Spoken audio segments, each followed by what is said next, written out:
Hello everybody, welcome back to Final Fantasy Tactics. I'm going to go through my team really quick. We're kind of trying to get past this chapter and we are definitely struggling with it, but I will show you what we have. This is our team right now. We have Ramza currently in the Knight class. Gaston and Heinlein are kind of just placeholders for now until we can replace them later with other characters. This is Sasha, who we have been training. She's kind of going to be our main magical attacker for pretty much the rest of the playthrough, and Loggins is kind of like our main physical attacker, at least for now, maybe for the foreseeable future. I know we did all of our prep at the end of the last stream, so everybody right now has the gear that they want, and they're in the classes that I want them to be in, at least for now. If we get into a random battle on the way there, I'll fight it, and if we don't, then we just won't. Okay, so no random battles. So we're gonna just make another attempt at this fight that struggling with a little bit at the end of the last stream, and then we'll just kind of see how things go. This is Fort Zeekden. Hello, welcome to the stream. I just saw somebody press one of those little buttons in chat. I see the little things pop up when you do that. I know you're lurking. Okay, so I believe last time what we learned is that Ramza just kind of starts way out in front anyway. So what I'd rather do is actually move him out of the way, bring Loggins with me on this side so that I can shoot from a distance. And then my other team, I want my magical attackers. And then for these two, I actually do want them to be in front because they actually need to go quickly. And unlike Ramza, they don't get repositioned by the cutscene. Ramza just gets pushed to the front of the map for free just because of he gets moved when the cutscene plays. I mentioned this before in the previous stream, but one thing I like about this game is that unlike, in Fire Emblem Awakening, which I play a lot of, I always complain about how you can't move Chrom around before the battle starts. And in this game, you get to put Ramza wherever you want him to be. Usually, sometimes in cutscenes, he gets moved to a specific spot. It's usually not that big of a deal. But the problem is you can't actually see the map before you deploy your units. So being able to move them around doesn't actually really help you very much.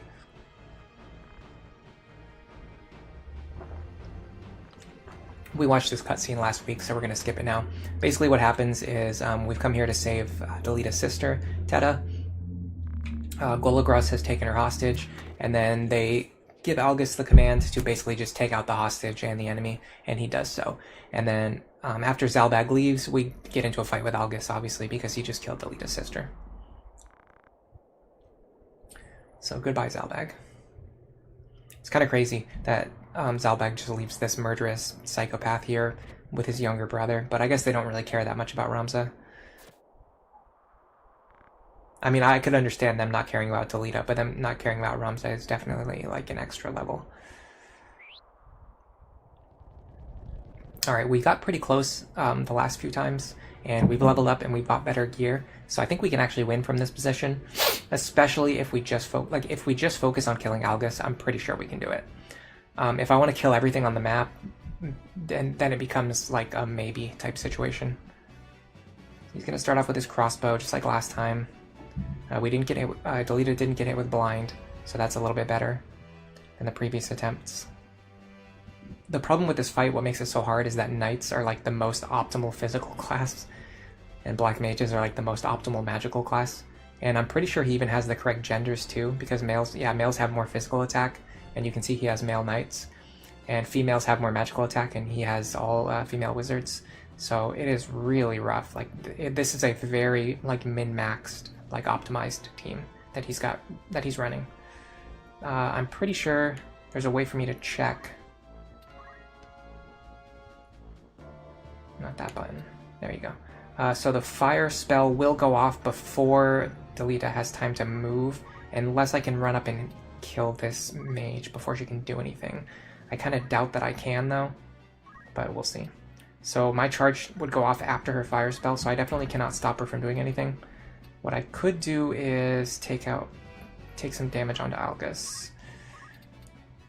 35 damage onto him. Maybe I miss, and then also if I hit, maybe he just lands auto potion anyway. It's kind of interesting that the last couple attempts, the black mage moved forward and targeted Ramza, which allowed me to take them out on turn 1. before they did anything. But now that my team is a little bit stronger, it seems like she wants to focus on attacking Delita instead, which moves her into a position where I can't attack anymore. Alright, what do we actually have? Not really anything great. I'm actually gonna stay right here. Yeah, I'm actually gonna stay right here. Because if I wait, my next turn will come around sooner, and there's nothing like within range that I can interact with in a meaningful way. If I hit Ice 2 on this guy, it might do something.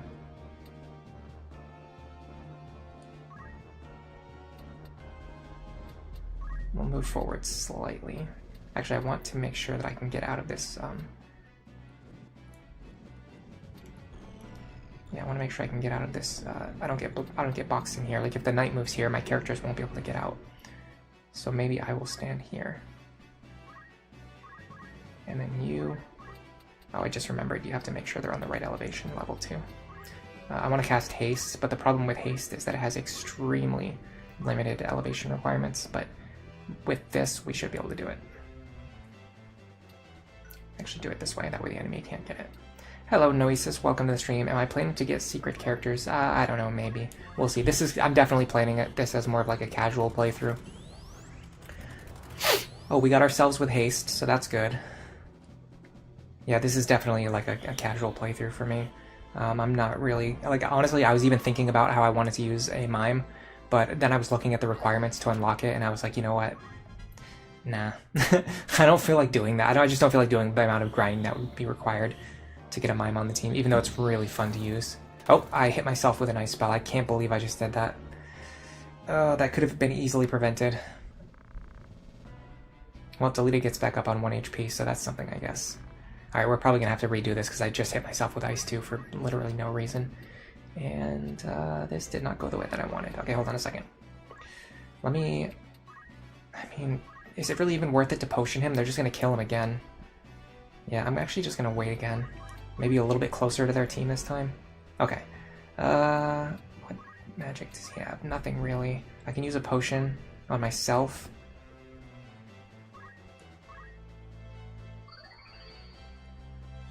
And then...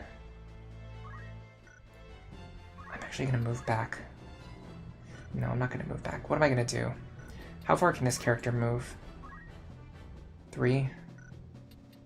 So they can go 1, 2, 3. They can target here, but they can't hit me if I go here. What about the other knights? This guy can go 1, 2, 3. 3. So he can target here, but he can't hit me if I'm here. Okay, so if I go right here, nothing can hit me.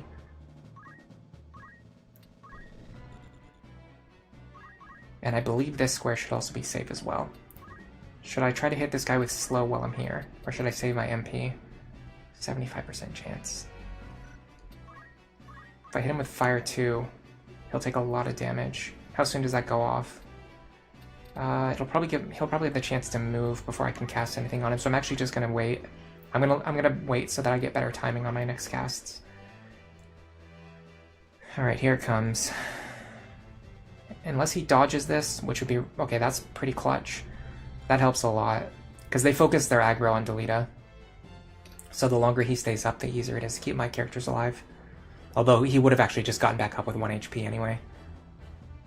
I'm not sure what he's doing. I think he's casting Cure, maybe? Oh, he found an antidote. That's funny. I think he's casting Cure on himself. Hello, Nodot. Welcome to the stream. How are you doing today? Yeah, this might be bad. I think his spell is about to go off on me. Ooh, he actually cured my Black Mage. Nice. He doesn't cure for very much, though. Yeah, I think my Black Mage is about to go down.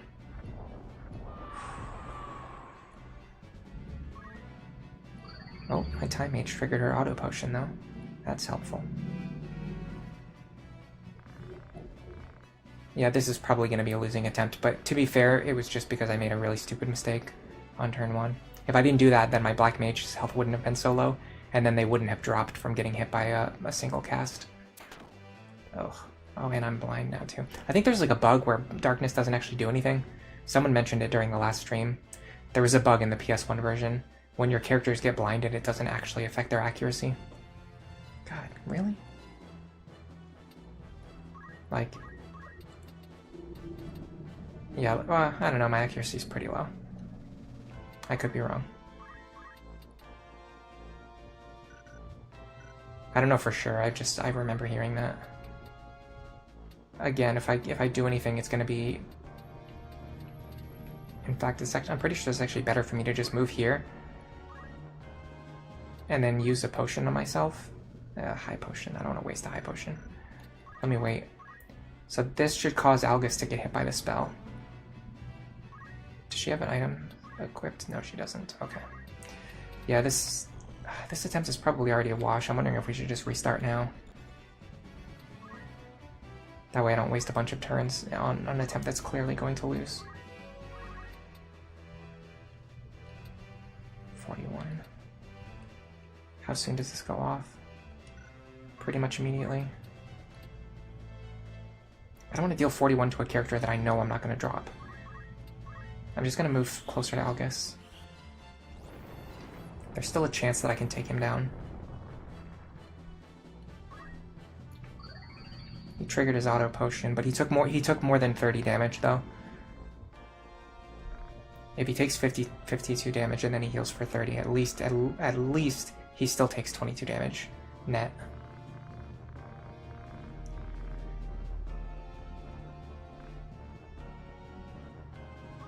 We can do a little bit of grinding too if I feel like it. Yeah, I don't know, the enemy's just moved in like a much worse formation this time. There's like no way for me to get to Algus. He's completely boxed in by his defenders.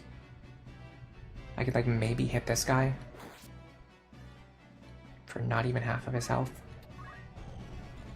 It feels like my only way of winning right now is to get the mage to cast spells to hit their own allies. An auto potion there would have been nice. Okay, here we go. This is good. We can actually get into a pretty good spot right now. Like right here. Unfortunately, it doesn't go off for a very long time. It's going to give everybody time to get out of the way. Darn.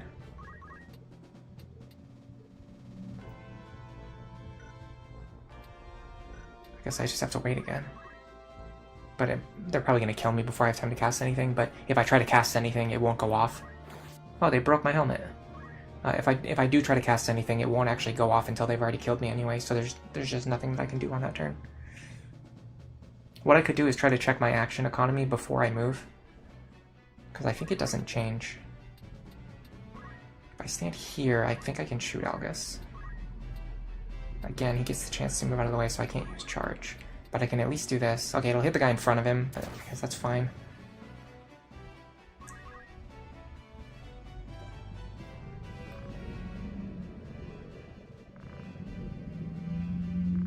Yeah, this attempt is done. There's no way I'm getting 86 damage onto him through auto potion. And with my characters probably being blinded again. The problem is he moves way too far. He's got so much movement. He can just keep running away from you. Maybe I should focus on killing all the other characters rather than trying to kill Algus. I bet I can win if I do that. Let's restart. I'm going to try to get... First of all, I'm going to try to be smarter on turn 1. And I'm going to try to... I think I'm going to focus on trying to kill the other enemies instead of trying to kill Algus. Because he can just run away and like it just...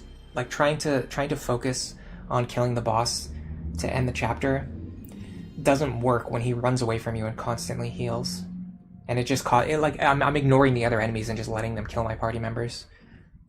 If I get rid of all of Algus's support, then we can worry about getting rid of him, because he won't have anyone to gang up on us. So yeah, let's do that. I feel a lot more confident about this.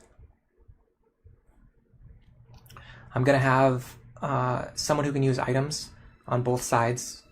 Oh, I pressed the completely wrong button. Gotta reset again. I can't believe when you hit new game, it actually just like goes right in. There's no confirmation or anything. It just immediately goes into the new game. So you have to go all the way back through the title screen and everything to get back to the PlayStation logo. You have to view like everything in order to go back. Oh, I don't know why my cursor is visible too. I feel like I turn it off and then it just shows up anyway. Alright, let's try this again. We can definitely beat Algus. This is like the final boss of Chapter 1. I was thinking about how Algus really only appears... Yes, that's the people outside of my apartment building just revving their engines as loud as possible. It's like a NASCAR event out there every day. The thing about Algus that I find so interesting is that he only appears in he really only appears in a few scenes at the very start of the game. And yet he's so memorable, like so many people have such strong feelings about him. Whether that's just like finding him to be despicable and hating him versus just kind of finding him to be really funny. I honestly find him to be pretty entertaining. Like he's just really funny. Not in the sense that like, I don't know, it's hard to explain what I mean. Not in the sense of like he tells jokes that actually like, would make me laugh. Like not like that kind of funny, but I don't know. It's funny to laugh at him. That's kind of the better way to put it. Like he's so pathetic, it's really funny. And it's just entertaining. He has a lot of entertaining lines and memes and things like that. But either way, my point is he only appears in like a couple of scenes at the very start of the game. And granted, you do have to remember that most people like, you know, not everybody who plays video games like beats every game that they play. So there's plenty of people who really only played like the first chapter or the first 2 chapters of this game and never got any further. That's probably why they know Algus better than they would know someone like, I don't know, Hazelute or something. Someone who just doesn't appear until later in the game. They just wouldn't know that character. He's just a little worm. He's just a hilarious little worm. He's just like gleefully just like shooting hostages. I don't know, like what do you think makes somebody like act and behave this way? Hello, Big Boss Gaming 876. Welcome to the stream. How are you doing today? What do you think makes somebody behave like such a psychopath? Like what happened to him that made him this way? Just his grandfather being treated like crap, like that made him into a psychopath? It's an absolute freak. Alright, let's try this again. I have a new strategy in mind. I'm just gonna focus on killing the black mages, the knights, and then once Algus is alone, I can kill him without him running away and constantly healing himself. And I'm going to focus on keeping my characters clustered together so that they can heal each other. Okay, let's try this again. Dodge would be nice. Okay, didn't get it. Now I want the black mage to go after Ramza. I don't want them to go after Delita. Let's see what they do. I think the problem is Delita's a little bit faster now. So he moves into a different position. Is this that one Final Fantasy that plays like Fire Emblem? Yeah, well, there's a lot of differences between Final Fantasy Tactics and Fire Emblem. One of them ones, which I actually didn't mention during the last stream, it kind of like came into my head afterwards. I wish I'd mentioned it last time because it's so obvious and it's such a big difference. As you see, the number of characters that we have on our team is actually pretty similar to the number of characters on the enemy team, and mostly like pretty much every battle in Tactics is the same way. It's like a 5-on-5 battle. Like every battle is like a 5-on-5, whereas Fire Emblem is not like that. The enemy team usually has like 2 times or even 3 times your numbers. It'll be like Fire Emblem is like a 10 versus 30 battle. So it's mostly like you playing really strong characters and fighting against like armies of weaklings, whereas Tactics is usually more of like an even battle. Okay, so I'm gonna focus on chipping down these knights.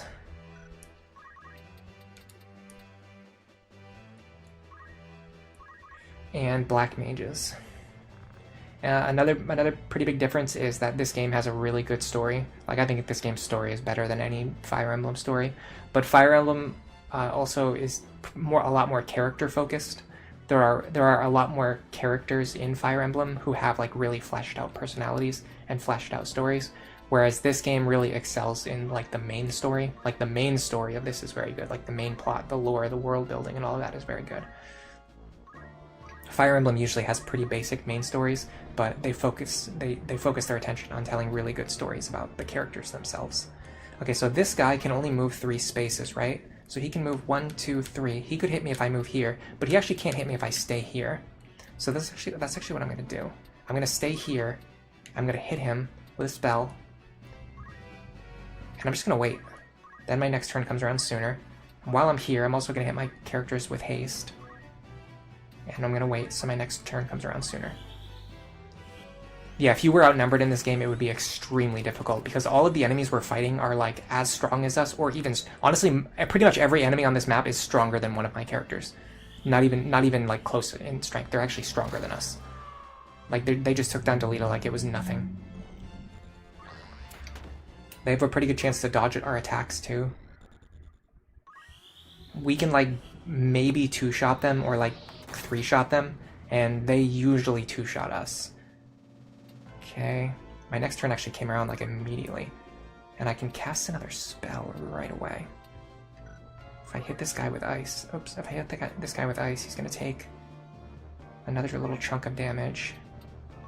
Maybe even before he gets a chance to do anything. I might be able to hit him with fire too as well.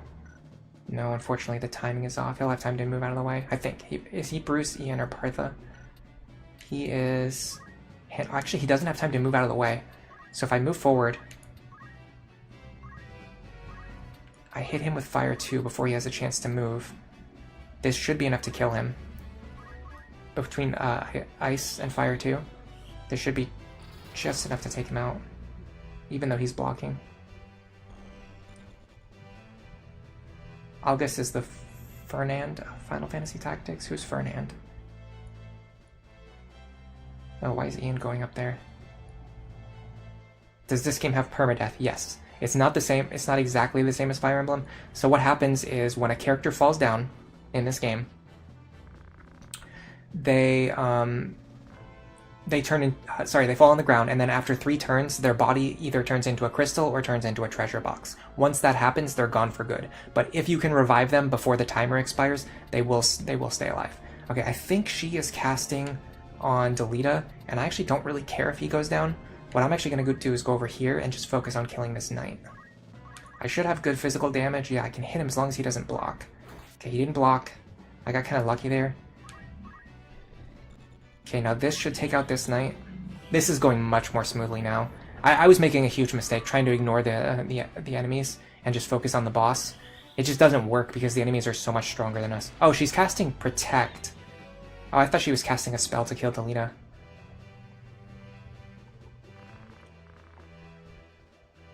He's from Shadows of Valentia. I have not played Shadows of Valentia yet. I actually have it on this little device that I use for streaming. Maybe I should play it soon. It's tough though because there's just so many games I want to play. There are so many games I want to play, you guys. You have no idea. I want to finish Wizardry. I want to finish playing this game. Obviously, I don't want to just stop in the middle of the playthrough. I have to be careful now because her fire too is going to go off before Ramza gets the chance to move out of the way, unfortunately. And this guy just got Protect cast on him, so I can't really do very much damage to him either. Let me get up here.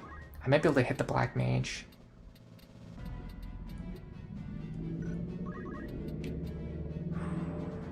I can hit her for good damage. And I can start moving my other characters this way to hopefully assist in the battle to come. So with this, we should be able to flank them now. Our best casters are going to be coming from the other side. Yeah, she's going to hit Ramza with fire too. But he does have... Oh god, that hits so hard.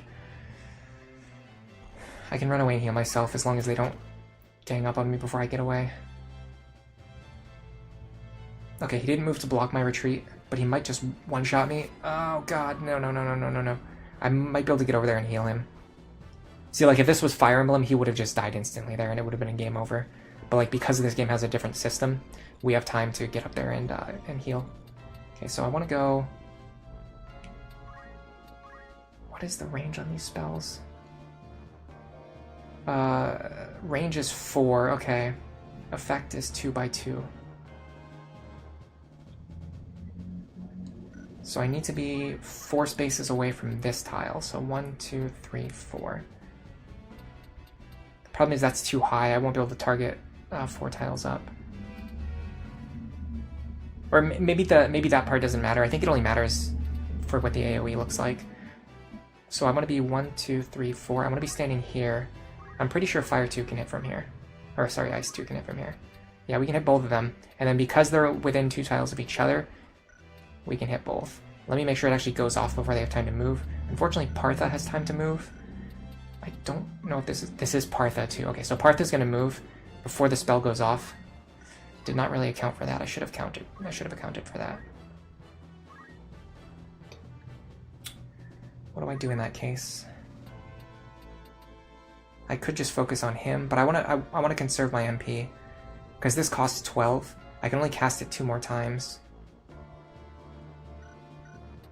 I'm actually going to wait here. I'm going to wait for the enemies to reposition and try to catch multiple enemies with each of my spells instead of having my spells like not hit as many characters. Okay, let me stay out of range of this guy. 1, 2, 3. So I want to be here. That will keep me out of range of the knight. Now Partha's going to make her move. She is trying to target our characters who are hiding below the bridge. I don't know if they're going to have time to move. Probably not. I don't think they would cast the spell if I was going to have time to move out of the way. Yeah, I haven't played Shadows of Valencia yet. I have played the original Gaiden though. Okay, I cannot get over there to heal Ramza in time. That's bad. I'm also currently blinded. Can't take this guy out.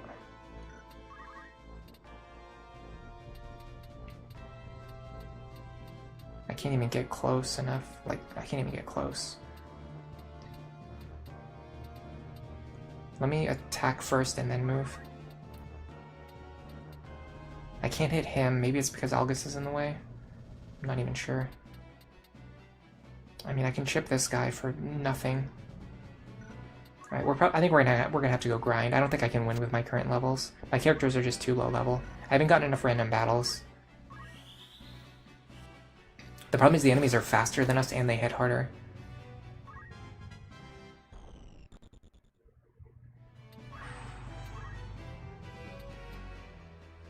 Okay, which one is Ian? Of course it's the one that's right there, so I can't hit him either. He'll probably kill me before I have time to cast anything. What I can do though is I can do this and then run away from Ian so that he can't hit me. So he can go 1, 2, 3. If I back up 2 spaces, he won't be able to hit me. And my spell will still go off because I was in range when I cast it originally. Problem is he's going to take out... No, he's going to hit Loggins. He's not going to take him out.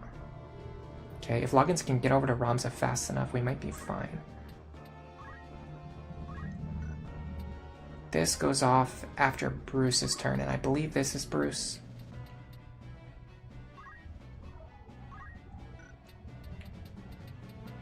This is Bruce, okay. So I need to worry about Bruce, but other than that, I'm pretty comfortable. Can I take out the other mage? Probably not with a single action. I could damage this guy, but I definitely wouldn't kill him. I mean, I have to start damaging him. I might as well just do it.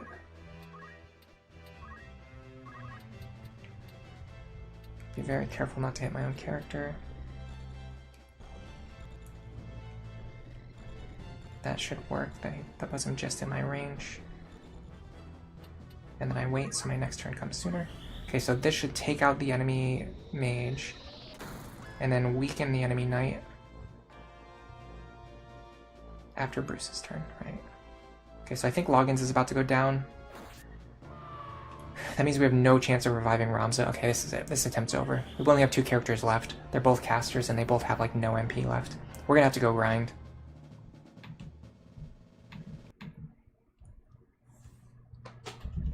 I think this game expects you to grind a lot. I think it's very difficult to beat this game without grinding.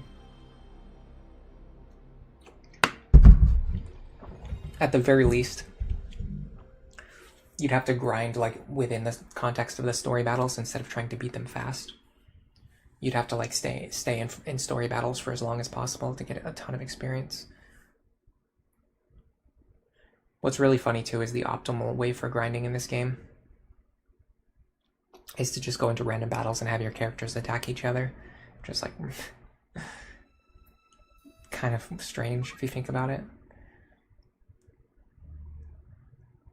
So let's accept the fact that we're not going to win this battle when the enemies have twice our level. So let's just go grind. It is a very grindy game, says Noesis. Yeah. I definitely remember it being pretty grindy. I haven't really played it that much since the old days. Yeah, it's pretty much the opposite of Fire. Yeah, that's another pretty big difference with Fire Emblem. With Fire Emblem, like you can beat the games without grinding, and it usually makes the experience better if you don't grind at all. If you test yourself to actually clear the game with the resources that are available instead of grinding. Whereas with this game, like, you kind of have to grind. Otherwise, like we're experiencing right now, you're very quickly going to get into a situation where the enemies have like twice your level. We just need to gain some extra stats. We'll bring Gaston with us again. Hello, Cheyaman. Welcome to the stream. How are you doing today? Glory to mankind. Are you that big of a fan of humans?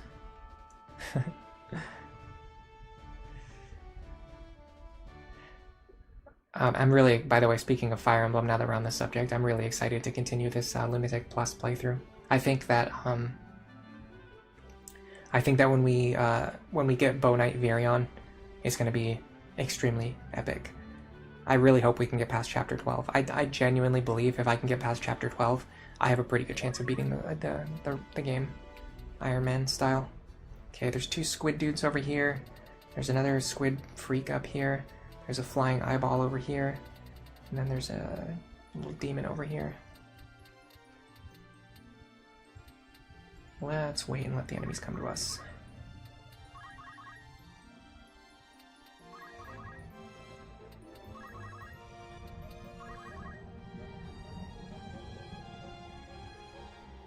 Okay, they just want to move around in the water. Pisco demons. Bull demons. Is Bow Knight the one with the horse? Yeah. So Bow Knight is a mounted class. They can use swords and they can use bows. I will actually give him a sword. It can be a little bit useful because it directly counters axes, which are pretty much the most powerful weapon type in the game. Alright, let's go over here and wipe out these two first since they wanted to move into fighting range with us. So axes are pretty much the most powerful weapon type in the game. Well, I would say, honestly, I would say bows and staves are the most powerful weapons in the game. But other than that, axes are like the best of like the three traditional like physical types out of swords, axes, and lances. Axes are the best, and I think axes are even better than tomes, I would say. Can I throw a stone? No. And because even though swords are the worst, because they directly counter axes, they have a niche. You can kind of use them for that purpose. Just for countering the enemy axe users. We can actually one-shot this guy. He's probably weak against lightning because he's a squid. I'm gonna send you over here. You are going to, in fact, can we haste our party? It looks like this is actually the best because, oh no, it's actually not. Unfortunately, we don't have a really good elevation in order to target multiple characters. Alright, let's just use black magic then. That's fine, I guess. It's a little bit wasteful, but I don't really care. Where's Frederick when you need him? Yeah, Frederick would be great too. Oh, it's a Nier Automata quote. I haven't played any Nier games before. Yeah, that's the good thing about Weapon Triangle. Even the worst weapon type swords can actually be useful just because it counters axes directly. So he will still primarily be a bow user, but I will keep a sword in his inventory, just because if I ever need him to fight against an axe user, he will have the ability to do so. And it can honestly be pretty useful to have him do that. Counter damage here. Nope, he didn't trigger counter. That's right. Counter is like percentage based, so he has like a chance to do it, but it doesn't always happen. See if Gaston can get a level. Nice. Does Gaston finally reach level 2?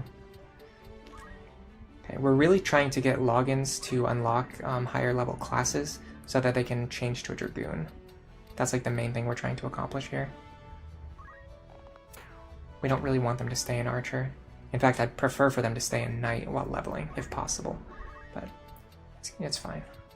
Okay, we should be able to one-shot this guy with Bolt. And he does, excuse me, he doesn't have time to move out of the way. Wow, that hits so hard. Maybe the rain, excuse me, maybe the rain is boosting it. Do you think that might be the reason? I'm not sure. It's either the rain or the fact that they're weak against lightning, or maybe both of those things could also be true. Okay, Ramza and Gaston are actually on the same elevation right now, so I can hit them both with haste. So I'm going to do that, assuming it actually hits. That's another big difference between this game and Fire Emblem, by the way. In this game, your support spells and abilities are not guaranteed to hit. So you can try to cast like haste on your ally or protect on your ally, and then it can just miss them, which is a little bit goofy, but yeah, it is what it is. Dude, Gaston is actually tanking this demon as a level 2 squire. He's pretty much still a level 1 squire. He just leveled up. Okay, if I get Ramza to hit this guy. Okay, now we can think about potentially grinding instead of ending the battle quickly.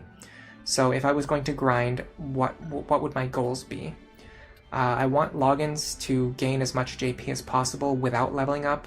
I want Heinlein to level up, and I want Sasha to level up, and Gaston can also just get as much experience as possible. And then Ramza, if he levels up, it's also fine.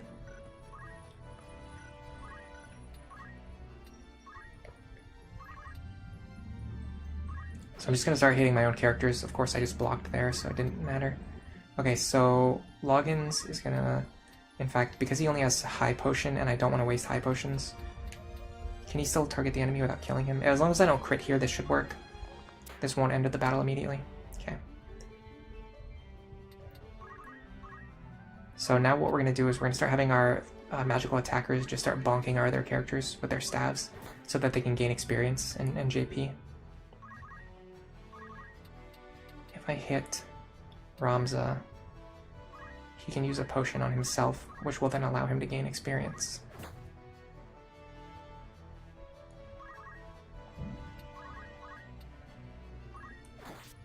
Didn't block that time, did you?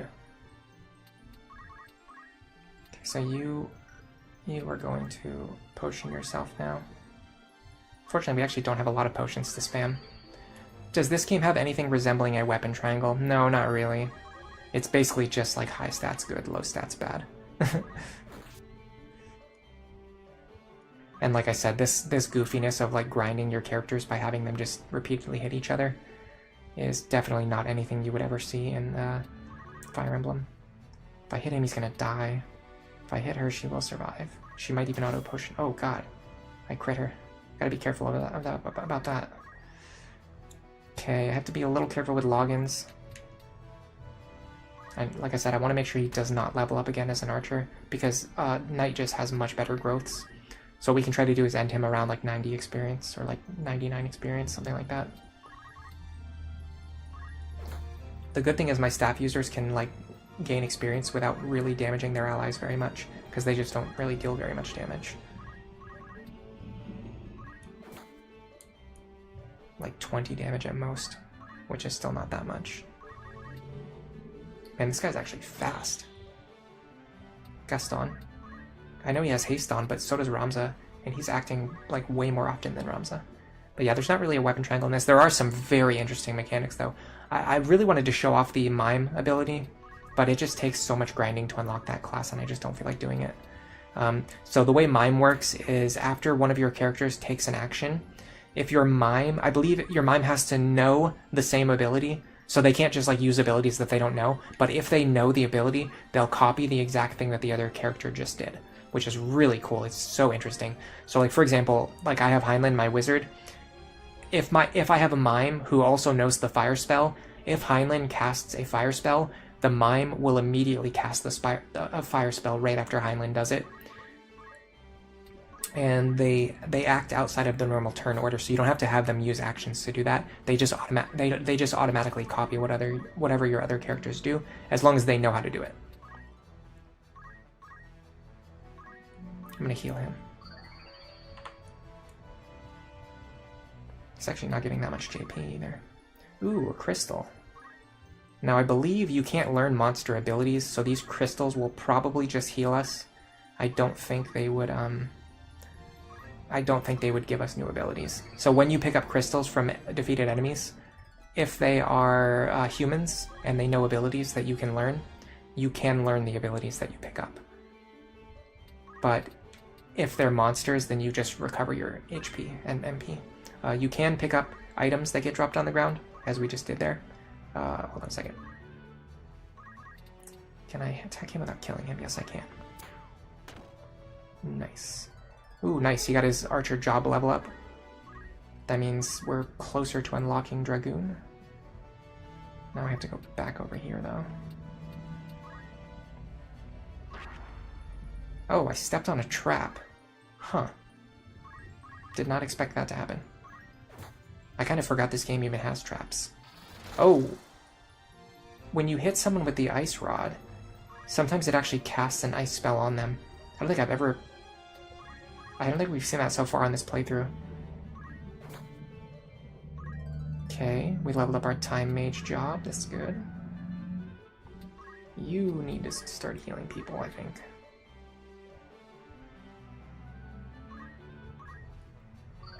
You can heal Ramza.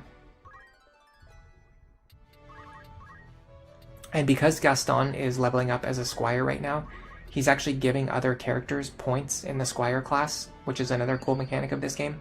It would be like in Fire Emblem. So for example, like in Fire Emblem, it's a little different because you learn skills based on level. But let's say in Fire Emblem, if I had a character training as a warrior, it would give my other characters like more opportunity to learn warrior abilities, like rally strength or whatever, something like that. Like you kind of get what I'm saying. So like if I had Vake training as a warrior, it would give like Gaius the ability to learn rally strength sooner. That's kind of one of the mechanics of this game. So while Heinlein is training as a wizard, my other characters are also gaining skill points in the wizard class, or job points in this game. While she's training as a time mage, my other characters are gaining points as a time mage. Gotta be careful because that enemy right there is going to turn into a crystal soon, and when he does, the other guy's probably going to grab that crystal and heal himself.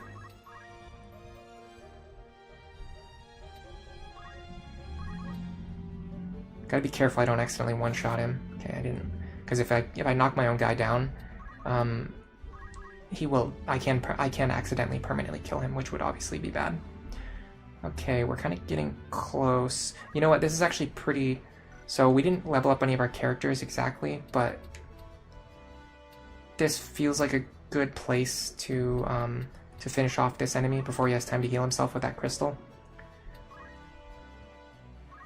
And then what I can do is I can just do another battle afterwards. After switching logins back over to the Knight class. Or the Dragoon class, depending on which he can access right now. Although I think we don't have any spears. I don't think we can buy any spears right now. So we can't actually go into the Dragoon class unless we have a skill to equip other types of weapons. Okay, so we got a lot of job points there and a good amount of experience. We didn't level up, but we got close to level ups. So what we can do is we can adjust our formation and then we can do another battle to gain levels. Hopefully in optimal classes. Like Knight is an optimal class to gain levels, so I don't need to do anything with Ramza. Aside from maybe learn abilities. He could learn... He doesn't have equip armor yet. He could learn break skills. Those are kind of useful. Hello Alva C, welcome to the stream. How are you doing today? My voice is a little bit raspy today, isn't it?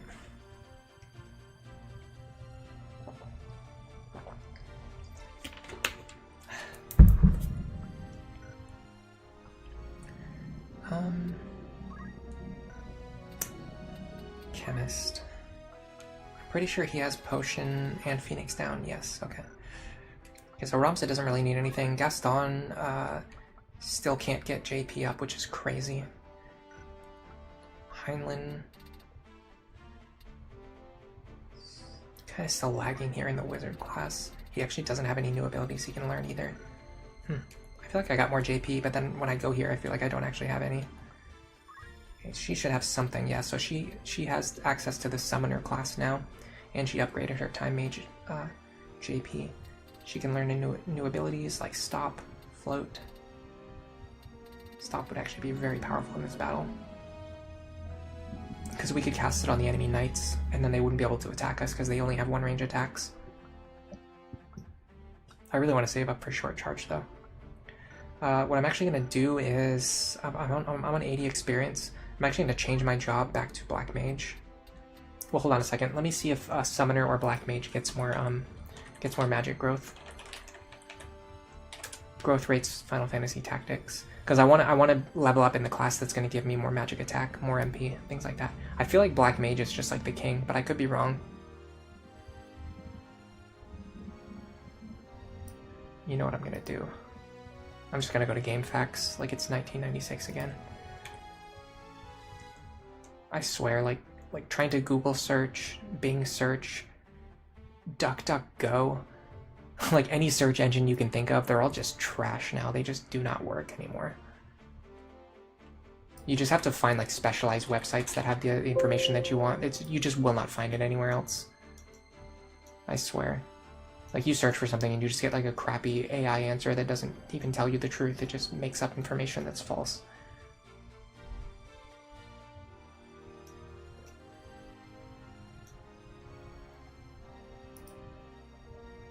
Trying to find information on things like growth rates, but I don't know exactly where it would be. Battles.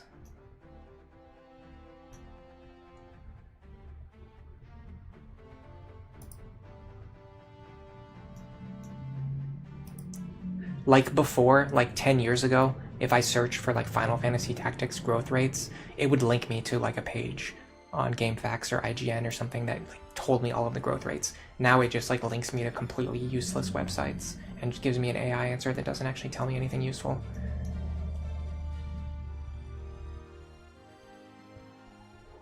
Stat growth. Okay, here we go, stat growths.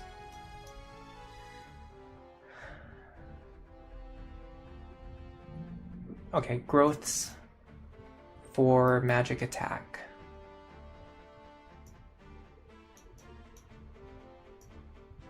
I don't think this is right. Pretty sure this is the PSP version, where all of the classes have like 50 growth for some reason.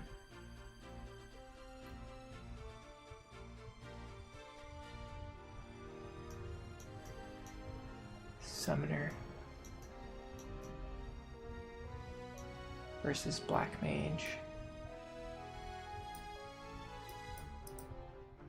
Seems like Summoner's not really better than Black, unless I'm misunderstanding the chart. I think Summoner's not really better than Black Mage. I think Black Mage is really just the best. So let's go back into Black Mage. We're gonna level up in this class so that we gain we gain more magic attack and more MP.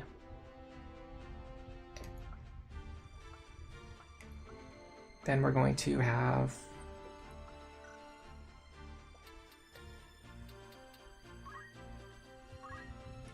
we could learn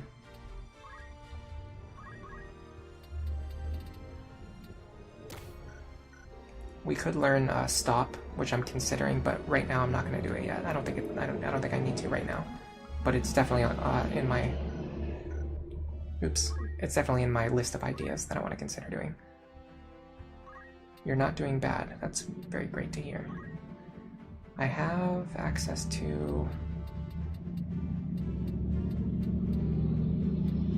Thief now.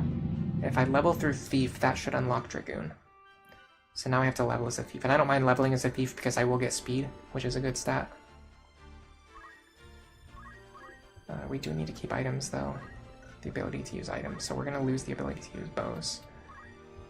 Are there any good Thief skills that can be spammed? I guess Steel Gill.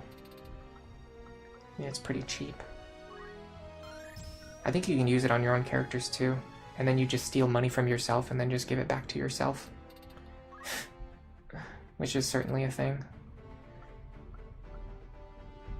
Jump +1 is pretty good.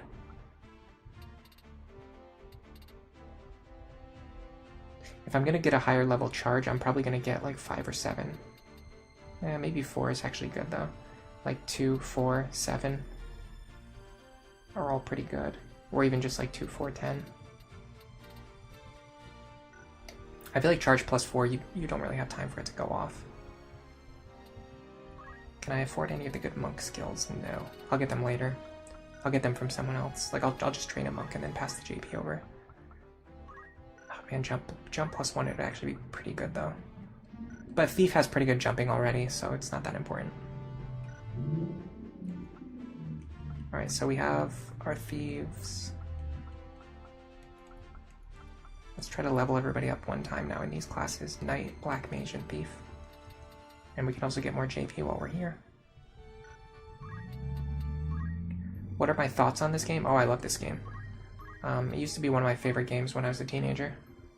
And then I just, like, you know, played more games over time. I just played other games that I liked more eventually. But it used to be one of my favorite games. I don't like it any less now. I have just played newer games that I like more. I've gotten a lot more into Fire Emblem, for example. But yeah, it's a really fun game. It's a little bit grindy, as we're kind of seeing right now, but the grinding can be kind of fun too. Depending on how you do it. Depending on kind of how you approach the game, you can have more or less fun.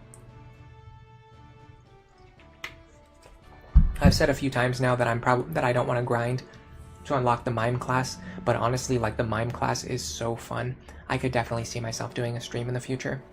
At some point, like before we beat the game, we could just do one entire stream to grind one character up to unlock the Mime class on them, and then we can just use them for the rest of the game, because Mimes are so fun in this game. It's such a fun class. It's so unique. It's one of the things that's very different from anything you'll find in Fire Emblem. Just the ability to, like, mirror the abilities of your allies. It's just so cool, the way that it works, too. Alright, what I'll probably try to do is leave one of these Panthers alive.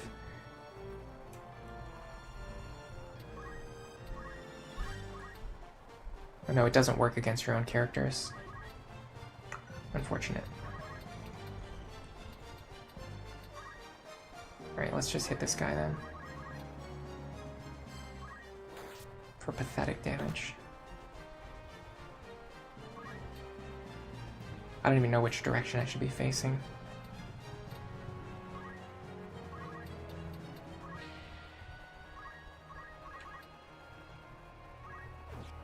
Ooh.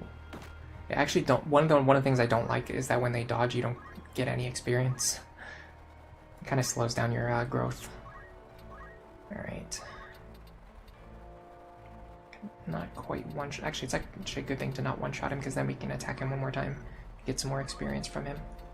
So let's do that.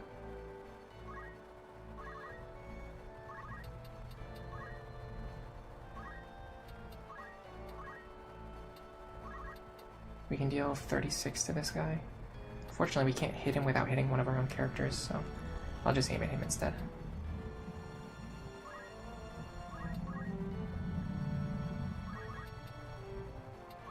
This shouldn't be within the same range. I guess I'll find out in a second. There's like a vertical range on the spells to see if you can hit characters at higher or lower elevations. I'm pretty sure I'm outside of the elevation. Tackle. I thought he had like a spin fist attack. Maybe that's one of the other goblins. Nice. And we got experience. And we leveled up in the Black Mage class, which will give us some good magic attack power. And actually, Sasha did not level up.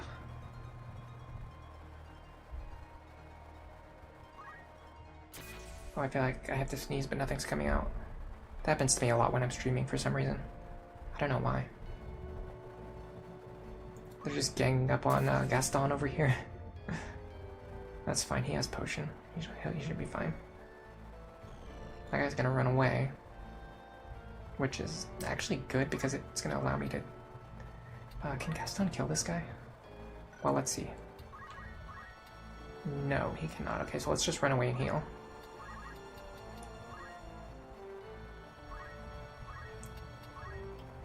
I should have bought more potions too. Let's go buy more potions before we go into the next battle.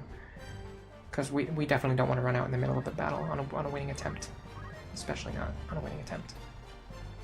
Okay, if I get behind this guy, I can hit him. I might even be able to just use Steel Gill. Oops.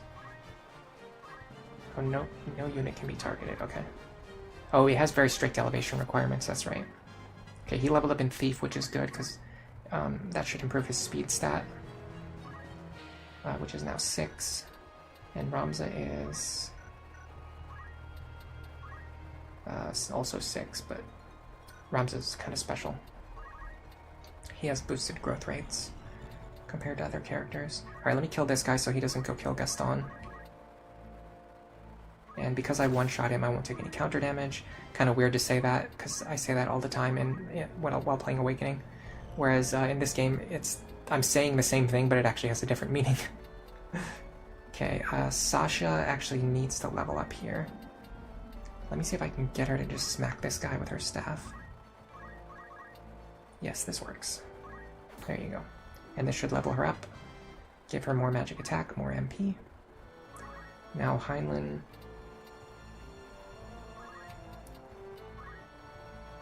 I want to damage this guy without killing him, so I can get one more round of combat out of him. Okay, it looks like Bolt does have boosted attack power in the rain. Unfortunately, he might have time to move before I cast it. We'll see. No, that's not him. That's someone else. That's the squid. Yeah, I think lightning damage is boosted in the rain.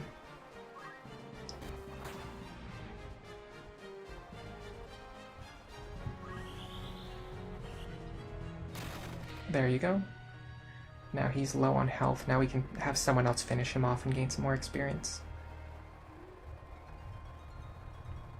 Just don't kill Gaston, please. Okay, good. He just wants to hide in the corner. Alright, I'm gonna have Gaston wait. Alright. What exactly do I want to do here?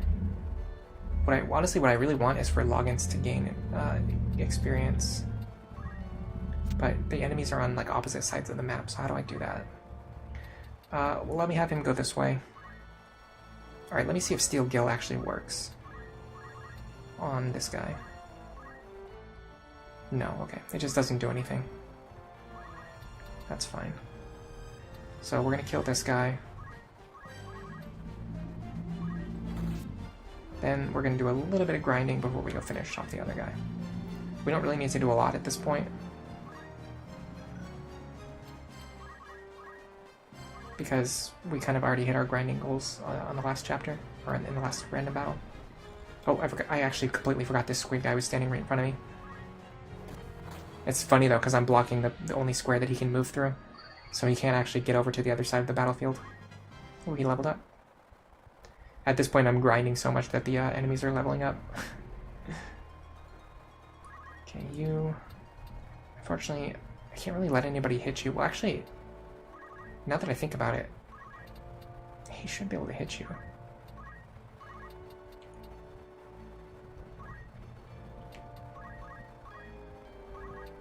Okay, let's do this.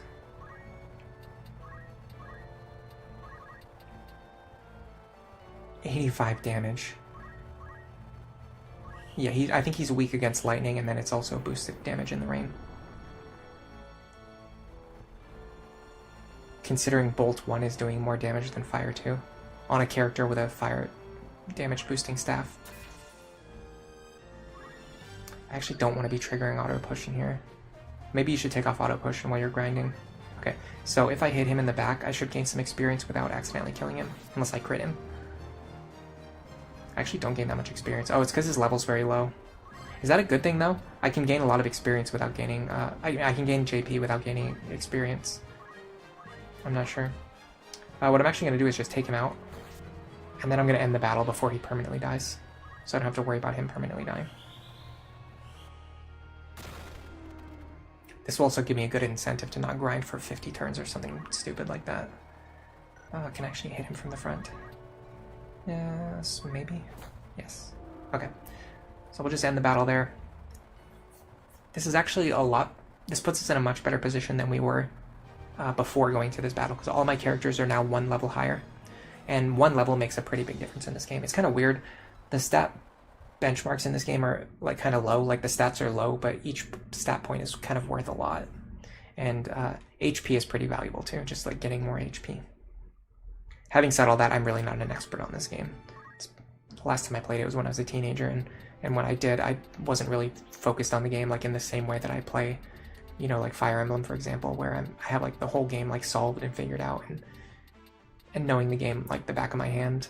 It's just, I just don't play the game the same way. Alright, let me go back to what I was originally trying to do now. Sasha, okay, this might be a good time to level in the Summoner class now. But the problem is I think the Summoner has like a magic attack penalty. Like for example, I have 8 magic attack right now. And if I change to Summoner... well, it's not a penalty, it's just Black Mage has such a bonus. Yeah, now I only have 6 magic attack. Because Black Mage just has such a higher magic attack bonus. Let me just stay in Black Mage for now. Because I'm going to need as much firepower as possible to get through this chapter. Okay, so we want Black Magic. I don't know if we actually want Time Magic. Maybe we do. What's the alternative? Like, what else do we have? We could bring White Magic, though, for healing. But I'm not going to have... well... yeah, I'm honestly not sure. Like, maybe even items might be smarter. Which items can she use? Potion and Phoenix Down. Versus, what do I have for Priest? She has she only has Protect. Never mind. I definitely don't want to bring White Magic. The other option would be to learn Moogle and bring that with me. Actually, Moogle's a pretty smart idea. What if I bring Moogle for AoE healing?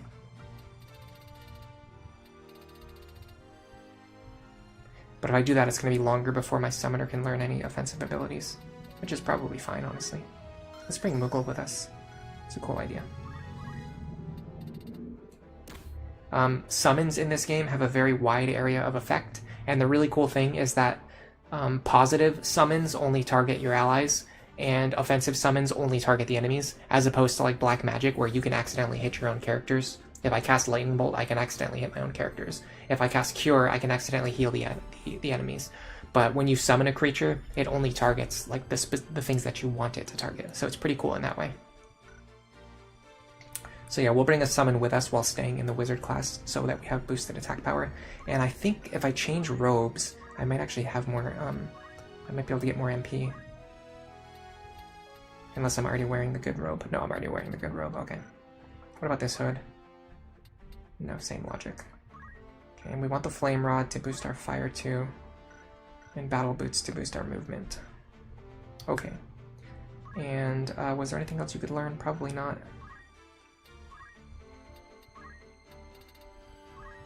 So I could learn something like Bolt 2 or Ice 2, but I don't really need that. What I probably want to do is either save up for like Fire 3, Fire 4, or even something like Magic Attack up would be kind of smart. Especially considering she's going to be our main magical attacker. Okay, so Sasha's pretty much taken care of. Heinlein... he can actually get into Time Mage. Priest... I mean, I don't see any reason to take him out of Black Mage, though.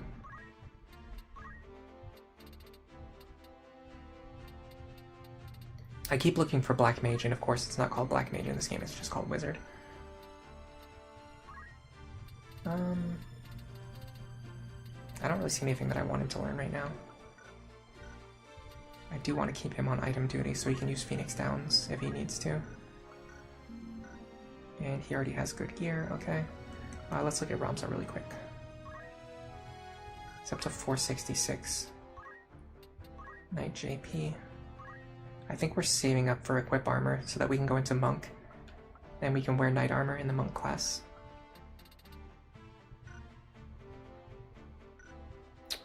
I'm not sure. Let me see if his Knight Armor can actually be equipped by a Squire, because he does really good in the Squire class. Yeah, so okay. So we could get Equip Armor, and then we can go back into the Squire class, because Ramza's Squire class is pretty unique. It has like boosted growth rates, and boosted stats, and special unique abilities. So if I get Equip Armor, and then I transfer back over to the Squire class, I'll be able to get the benefits of Ramza's Squire class while getting the benefits of Knight Armor. Granted, I kind of want to go through Monk as well, though, to get some really good abilities, like Chakra, especially.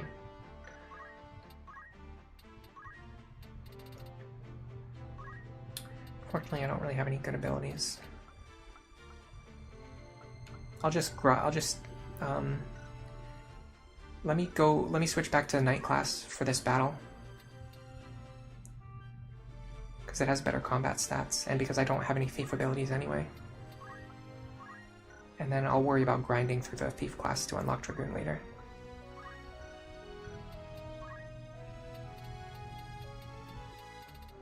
Yeah. Do I have good gear? No, there's something wrong with my gear. I don't have enough shields for everybody. I have to go buy a shield. And a helmet. Who else would have it equipped? I know Ramza has it, but... Oh, it's because I was in Archer before, that's right.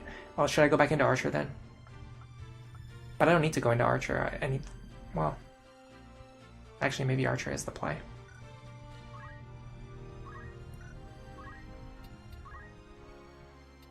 Because with Archer I have the ability to attack at range. And then I'll just switch back into Knight before I level up.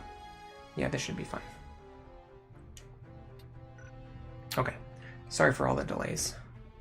I'm probably going to take him off White Magic. It seems like he can't actually heal for very much. Or if I'm... Well, maybe I switch his class. I don't know. Switching back to Squire. Does his magic attack go up at all? Yeah, it actually does. It's actually significantly better than Thief. And then he can use White Magic and it actually isn't completely useless.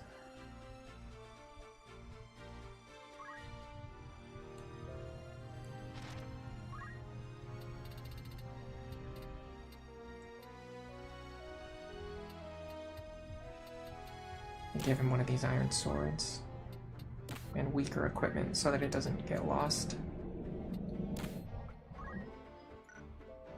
I definitely don't want him to have battle boots. I specifically have taken them off of him multiple times because I don't like him being able to run across the map. Okay, let me go buy some potions.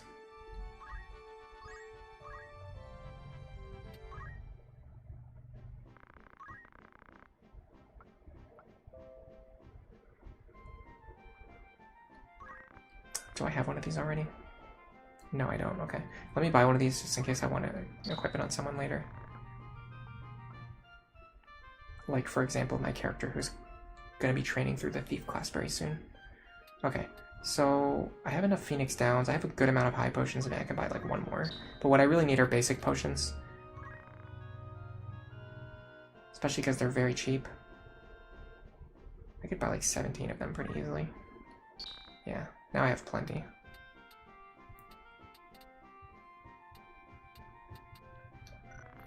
Okay, I'm gonna save again.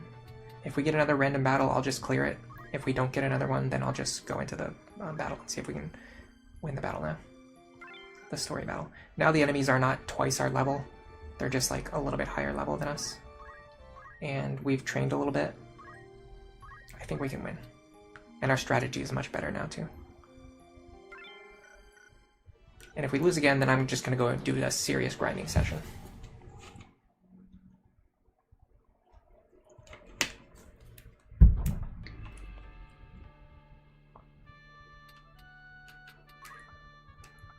Okay. We want logins over here.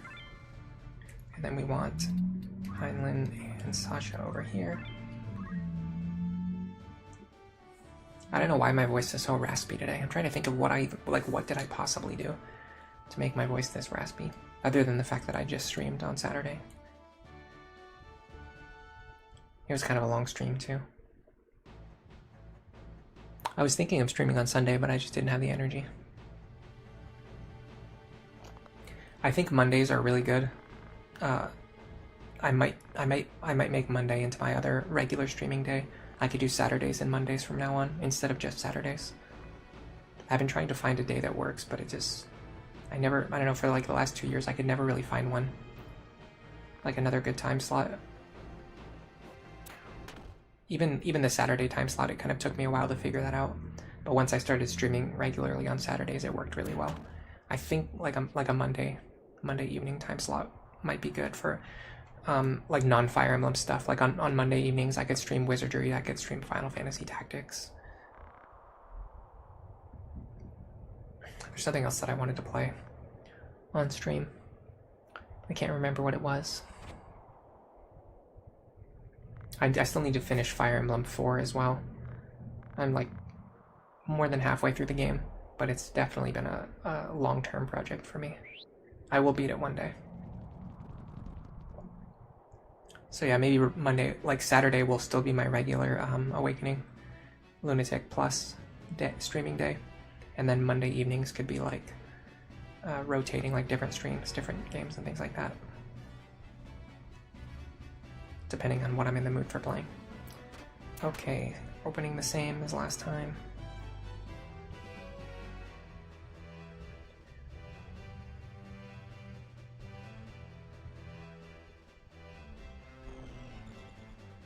Collins.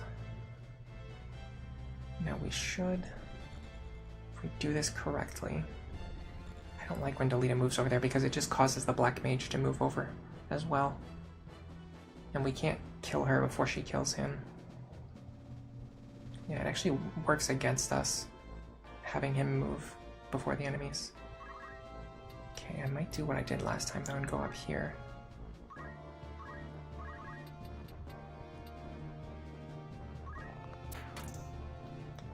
That's not good. That's a really bad start.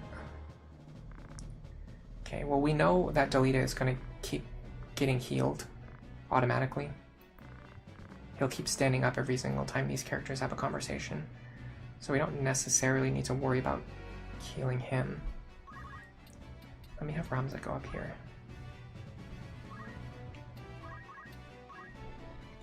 Okay.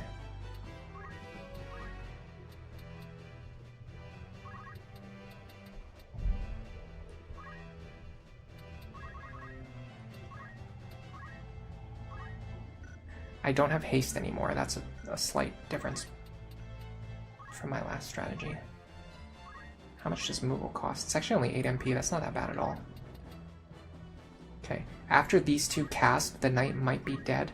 If he's not quite dead, then I'll finish him off with something else, like maybe a cheap spell.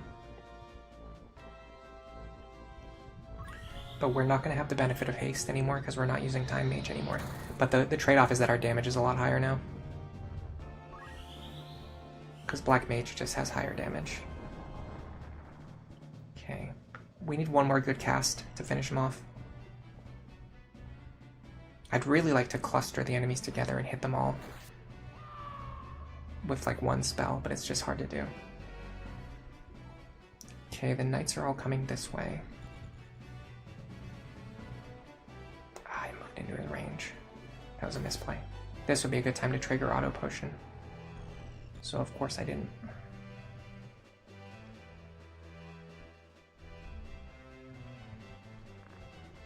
Yeah, Delita gets back up, so you get a free, basically like a free Phoenix down. Okay. I honestly don't like the idea of moving forward to engage with this guy.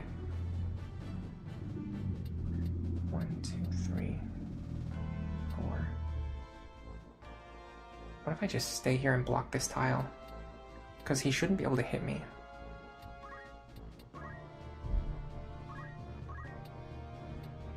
Let me test something out. If I'm standing here, I don't think he can climb up here and hit me. Okay, I can just potion her, since she didn't trigger Auto Potion.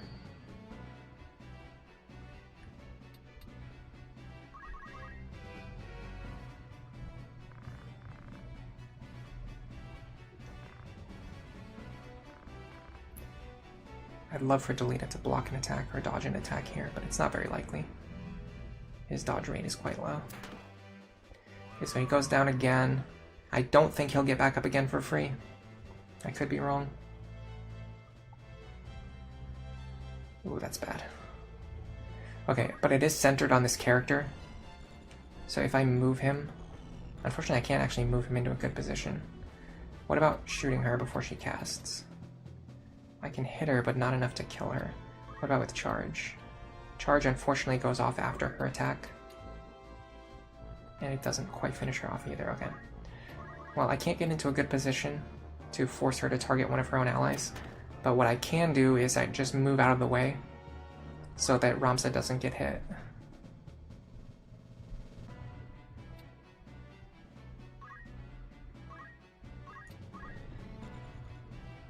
Now she can cast Fire 2 on this guy, which will kill him. Can I kill him with a staff? I doubt it. No. And we're gonna move out of the way. And actually what I'm gonna do is maybe move over here. Oh, I found a high potion. I might be able to hit the other side of the battlefield from here. I might be able to hit my other characters with a Moogle summon to heal them back up. I'm not sure, but it might actually work.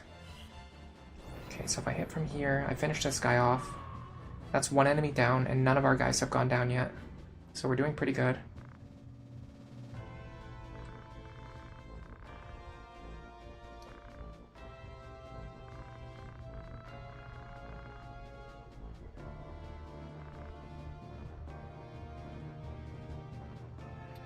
I think Ramza blocking this tile is actually working.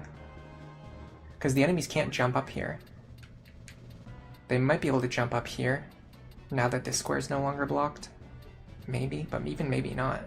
Because they would need a jump value of 4. None of them have 4 jump. Maybe Algus does. No, none of them have 4 jump. So we can just stand right here and block them. And this forces the Black Mage to have to move closer to us.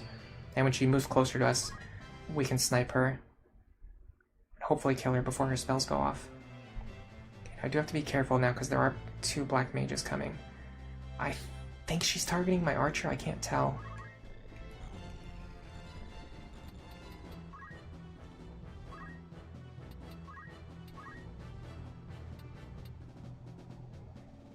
Doesn't matter, I don't have time to move out of the way anyway. At least I can hit her.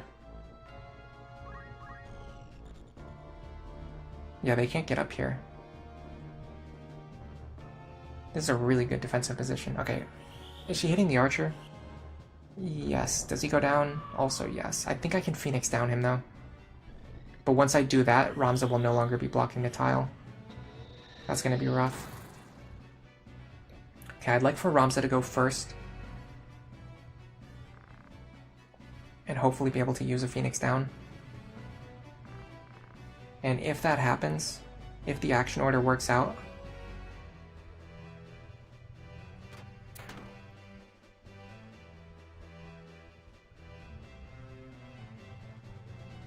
the problem is they're just spam casting on us. And if I move next to him to heal him with the Phoenix down, that's going to put him in range of the enemy's spell.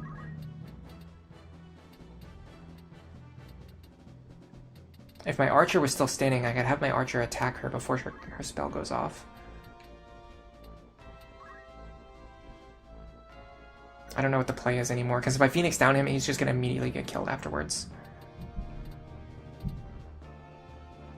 Whereas, like, if I go down here, I can at least cause the other enemies to get hit by the attack. I can't even hit this guy. Okay. Don't know how I pulled that off. Okay, you go over here. Now, if we can cast Moogle in the right spot, maybe heal Ramza.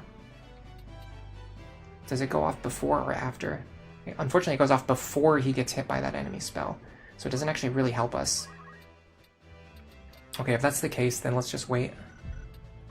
We'll try to cast Moogle next turn. Yeah, at least we caused her to hit her own allies with that spell. Problem is, I don't think Ramza can get out of here safely. No way. He's surrounded now. And he's gonna get one shot. I thought we had this. It seemed like we had this and then we just didn't. Maybe I need to retreat even further. I don't think, like, retreating onto this platform works for like one turn, But then staying up here and trying to fight just gives the enemy black mages time to close in on us. I feel like we can win though.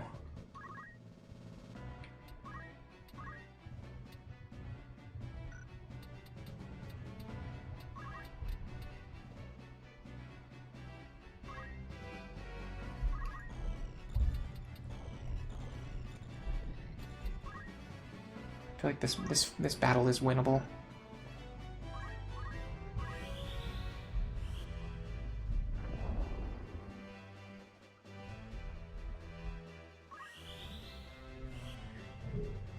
Like maybe not on this attempt, but I feel like I don't feel like I have to grind in order to be able to win this. I think I can actually just like win.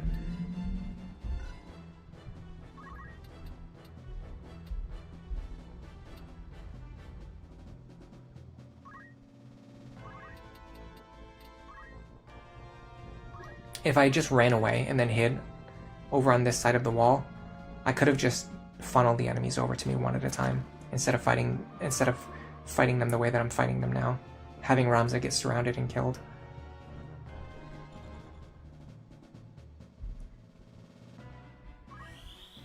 They have haste.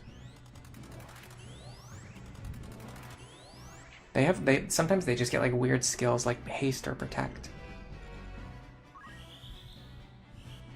Like, this would be so much better if Ramza and my archer were still standing. But the way it is right now, we just can't, like, do anything from this position.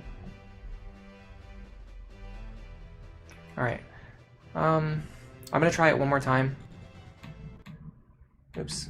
And then, if my strategy doesn't work, then I'll go back to grinding, I guess.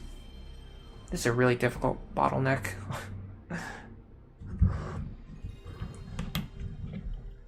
It's my own fault for trying to do it without grinding. If I just grinded and then beat the battle like after grinding, I would have saved more time in the long run, as opposed to like trying to win without grinding, and then you still have to go back and grind anyway. Then you just end up wasting more time.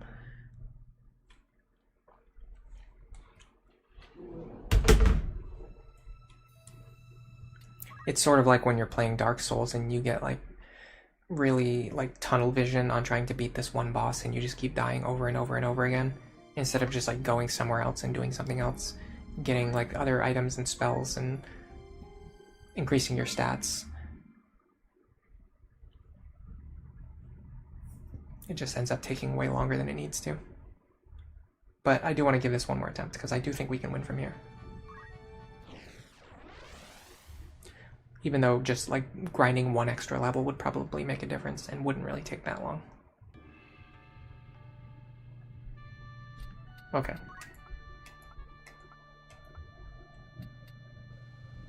Because the enemies on this side are all clustered together, I wonder if it's a better move to keep our wizard over here. No, what I like about the archer is that he can shoot from up on the platform. I think this is the right square.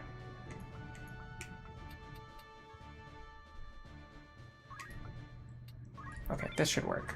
And I have an idea now too for something that we can do differently.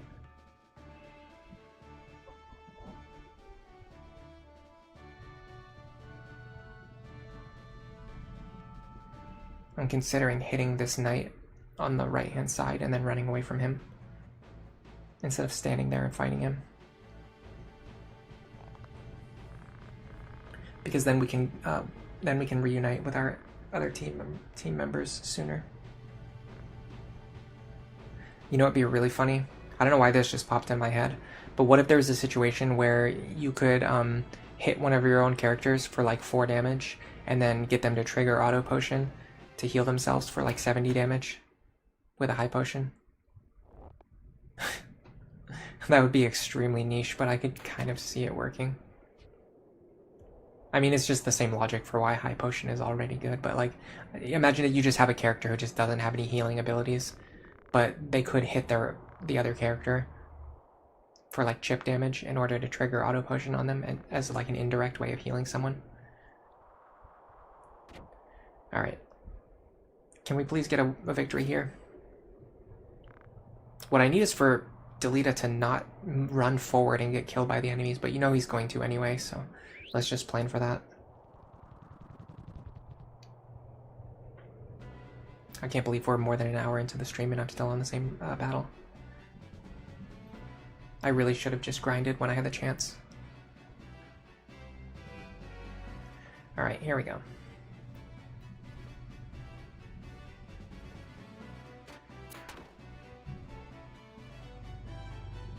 The enemies here are like level 8 to level 10. If I can at least just grind up to level 8, I feel like it would be a more even fight. They just have too much extra stats against me. And Delita is just like obnoxiously moving right into range of the enemies to get killed by them. Now here's the thing I don't get, okay? Yes, this is a very grindy game, and yes, you have the opportunity to grind your characters, but you can't really grind Delita, because he only appears in story battles. So what do you do about the fact that he's only a level 3 character? You know what I mean? Like, how do you resolve that situation? It just feels like he's always going to be level 3 when you get to this battle. Unless you find some way, I guess, to grind him in story battles. So that really shows how the level curve is just way off. Like, why are they sending level 3 Delita with you into a fight against level 10 characters? It makes it feel like you're supposed to be level 3, but apparently you're supposed to be level 10. I don't know. I don't know if I'm making the point that I want to make, but I'm saying it anyway.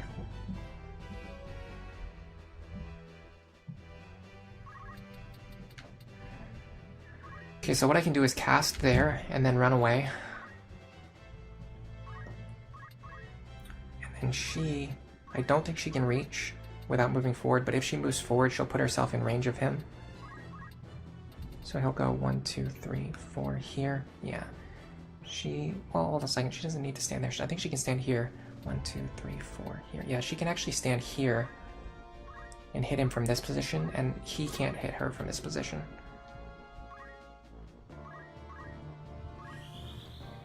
So we're using the spacing and the distance to our advantage here. Oh shit, she one-shot Delita this time. I don't think she did that last time. I don't think it matters, but whatever. So this should leave the knight alive on low health. But he can't run up and hit one of my characters this time, that's the big difference. Oh, we actually one-shot him, okay, never mind. There must be some variance to either the damage formula or maybe the stats of the enemies. Because the battle is going slightly different than the last attempt. With this, we can actually start to outrun these enemy black mages so we don't get overrun by them. Okay, Delita's coming back up. Now this time I'm not going to have Ramza run forward into the enemies. That's one difference. What I think I'll actually do is wait here for one turn.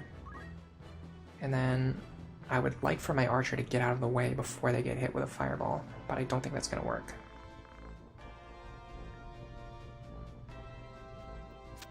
What I can at least do is have him shoot and then run, if it comes down to it. Someone told me, I think, during the first stream that dash is guaranteed accuracy. Okay, so she can hit... Okay, so she is attacking, but her attack is centered on my archer. It's not actually centered on those tiles. So if I move, Ramza won't get hit, at least.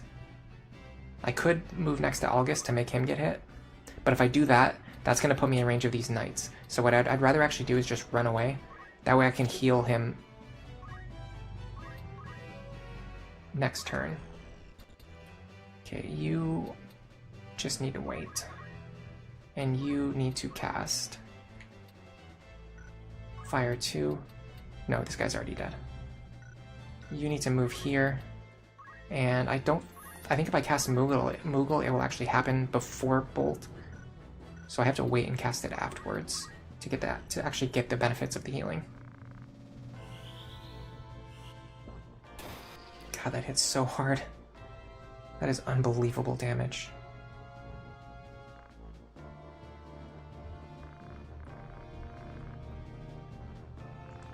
But now I can cast Moogle to heal my characters after they take damage, instead of before they take damage. So I still think that delaying there was the right play. And I even think that using a potion here might be smart. because I don't know how much Moogle is going to heal for. Oops, don't wait. Potion.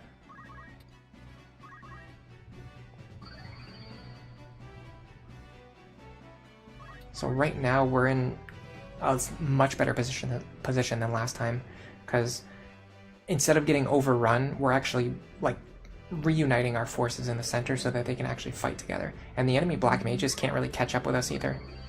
So it's going to be a while before we have to worry about getting hit by a Bolt 2 again or something like that. Okay. Yeah, actually, if I go here, a potion won't take him out of range of getting killed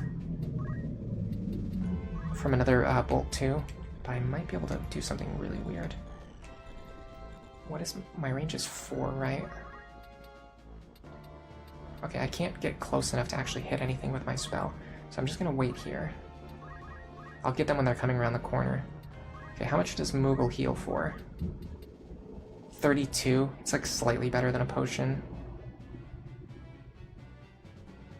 I'm actually going to wait a turn. I'm sandbagging a lot, but I think it's important. Because I can get more healing value if I wait until after Ramza takes damage.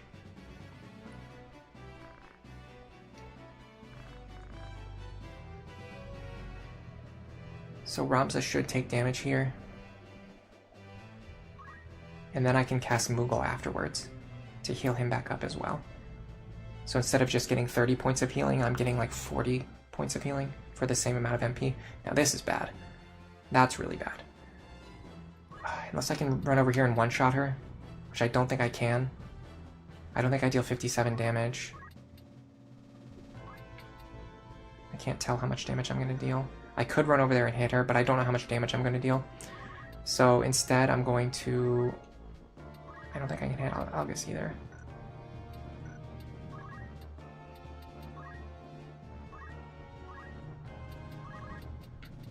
I'm going to do this instead.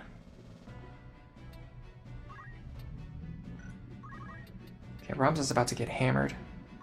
Possibly one-shot, for all I know. It seems a little excessive for them to be able to deal 90 damage in this chapter. That seems a little bit higher than it should be. A little bit overtuned, maybe. Ramza's dead. But I didn't have any time to heal him. That's the problem. There was no time to heal him. Between him getting hit and then him dying, he went from full HP to 0 HP before I had time to do anything. I can Phoenix down him, but then I'm not attacking this turn. Like, I need to attack.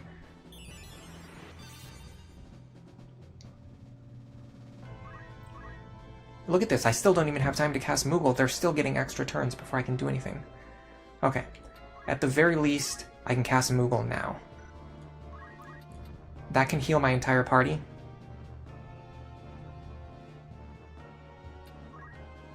I don't need healing, so I'm going to back up around this corner. Okay, this should heal everyone else now. In the PSP version of the game, the summons cause an unbelievable amount of slowdown, by the way. I feel like Algus just got to act twice before Ramza got to attack once. Like, isn't that a little excessive? No? Okay. And this, she's attacking again? Ramza hasn't even moved yet. You just killed him. You just killed him, and you get to move again before he gets to move out of the way. Like, that's absurd. It's crazy. It's way too much damage. That's way too much speed. These characters are so overtuned. Shoot this guy around the corner.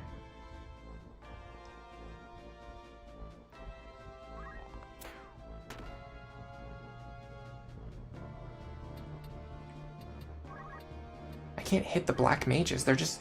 like, the timing of their attacks is just perfect to overwhelm me.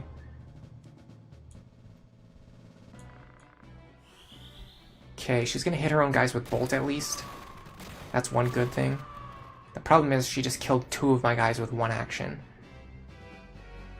They're hitting for like 4 times as much damage as I can heal. And their actions are just always happening on the exact right turn.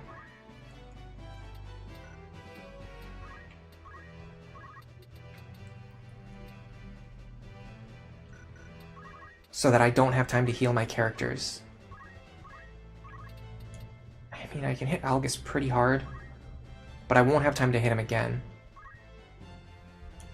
I might still be able to win this attempt, but I don't like it. This is not a clean victory.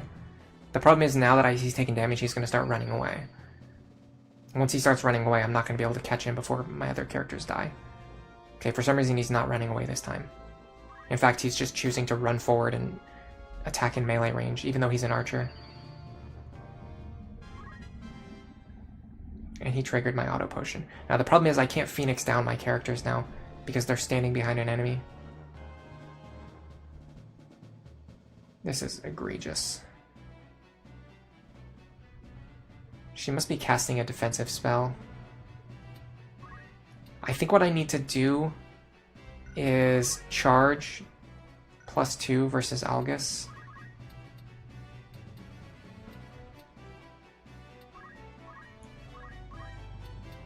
And then hope that he doesn't trigger auto potion. And then if that works, I can kill him with a Fire 2. Oh, she's got Cure. Beautiful. I think they get randomized abilities, because she had Protect one time. She had Haste another time. Now she has Cure. Okay, no auto potion. I think we can win. I think we can win right now. He doesn't have time to move before Fire 2 goes off.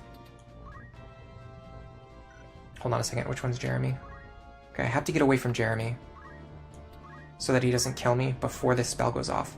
But if I do this, I think we win. So hit him and then run away. Okay, now once my spell goes off, this will kill Algus, which will end the battle. And then my characters who are on the ground won't die because we won the battle before they perished. Epic. Okay, extremely messy victory. I think I want to start grinding before we start actually doing anything in Chapter 2. Damn you. How could I be beaten by weaklings like you? Ugh. I think I want to start grinding before we actually make any progress in Chapter 2, because it's very clear that I'm super behind the level curve.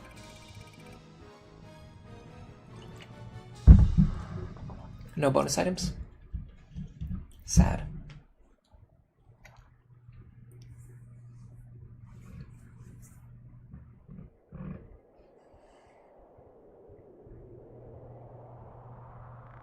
Delita.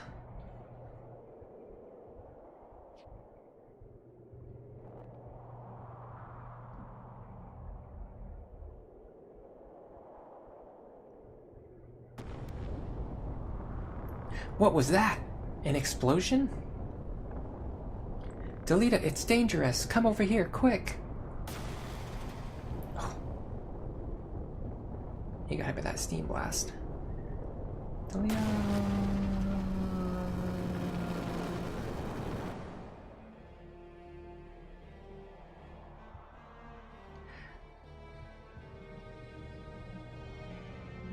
I've taken my whole life for granted. When it came down to it, I dropped it all and ran away.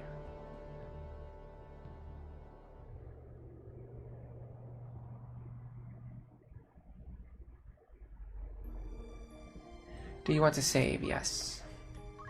You have to be very careful with saving in this game.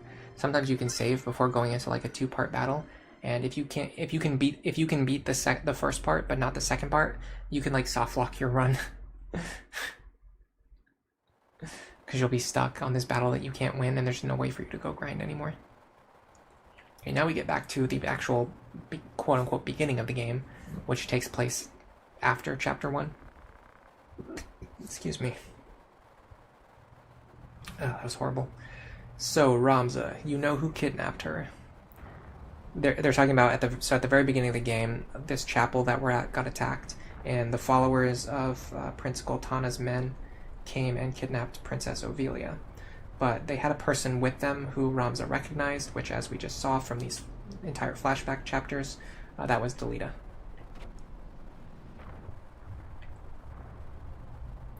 He's taking Princess Ovelia with him. Can't be that far. Are you going after him? Of course. I couldn't face the royal family unless I do. We won't help you. It's not in the contract. We don't need one from him. We don't need help from one who's not even a knight. A knight must fix his own mistakes. This is one of our responsibilities as guards. Lavian, Alicia, let's go. Are you all right, my lord? The princess, how is she? I'm very sorry. I swear I'll get her back. No, you'd be in danger. Don't worry. I swear on my knight's honor I'll save her. I'll go too. I won't be a burden. Are you crazy? This is none of our business. I have to know. I must see it with my own eyes. You mean that boy you saw?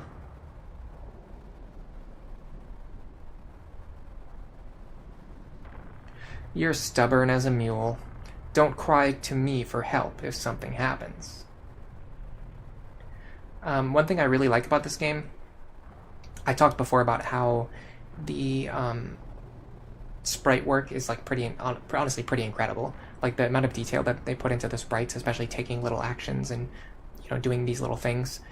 You really take it for granted if you're not paying attention. But the sprites have a very wide range of motion, and it's clear. I mean, the sprite sheets must be insanely wide. Like, there has to be so many sprite variants for every character. But on top of that, they actually put in the extra effort to make Ramza's appearance change, his portrait and his sprite change in every chapter as time passes, and you really do not see that in a lot of games, especially not games that were made in 1997. Like, that's a really, really good quality. So we're getting a couple of high-level characters who are offering to join our party. We've got Rad. He's not very impressive, honestly. He's just like a generic squire with like pretty middling stats, possibly even, I would say, below average, but we're going to add him to our party anyway. Worst case scenario, we just steal his stuff and then kick him out. Then we've got Alicia. She is sort of like Rad, except arguably even worse, but she does come in the knight class, so if you need a female character who has levels in knight for some reason, I mean, you just get her for free, so. And then I think Lavian is like almost the same exact, yeah, she's like almost the same exact character as Alicia. I think she has monk abilities though, is that true? We can check that out in a second in more detail.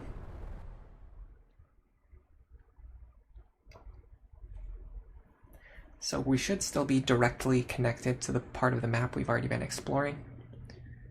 It's just that a little bit of time has passed. Yeah, so we can go right to Dorder from here. And then Egros Castle's over there. And then Garland's there. You can't buy anything in Orbon Monastery. Alright, so let's look at our new characters first. So here's Rad, Alicia, and Lavian. I don't know why they got ordered in this way. It's actually very curious that Rad got turned into our number 2 character slot. Which, like, okay, like if you wanted an explanation for that, you could say, okay, well maybe they just stick all of the new characters at the beginning. But even that's not true, because Alicia and Lavian got moved behind Gaston and Heinlein, like in the middle of our roster. And then Agrias got put at the very end. I can't remember if you control Agrias or if she's a guest character. I think she's a guest character right now. Same with Gafgarian, so we can't actually control them. It's a little sad that all the new joining characters are higher level than our current characters, but I'm pretty sure their builds are just not that great. Yeah, like Rad literally has like nothing worth mentioning. He's got Dash, which is like, it's honestly worse than if he wasn't trained. Like if you got a fresh character who wasn't trained, it would be better than getting a Squire who only has a Dash. And he has like no JP in any of his other jobs. I'm just going to take his stuff, I'm going to kick him out. You're gone. Goodbye. I guess this makes up for the gear that Delita stole from us. Okay, Rad. Leave forever. Oops, don't leave Gaston. We will keep Gaston around. Like, literally, Gaston as a level 2 character is better than Rad as a level 8. It's that bad. I can even just give his gear to Gaston.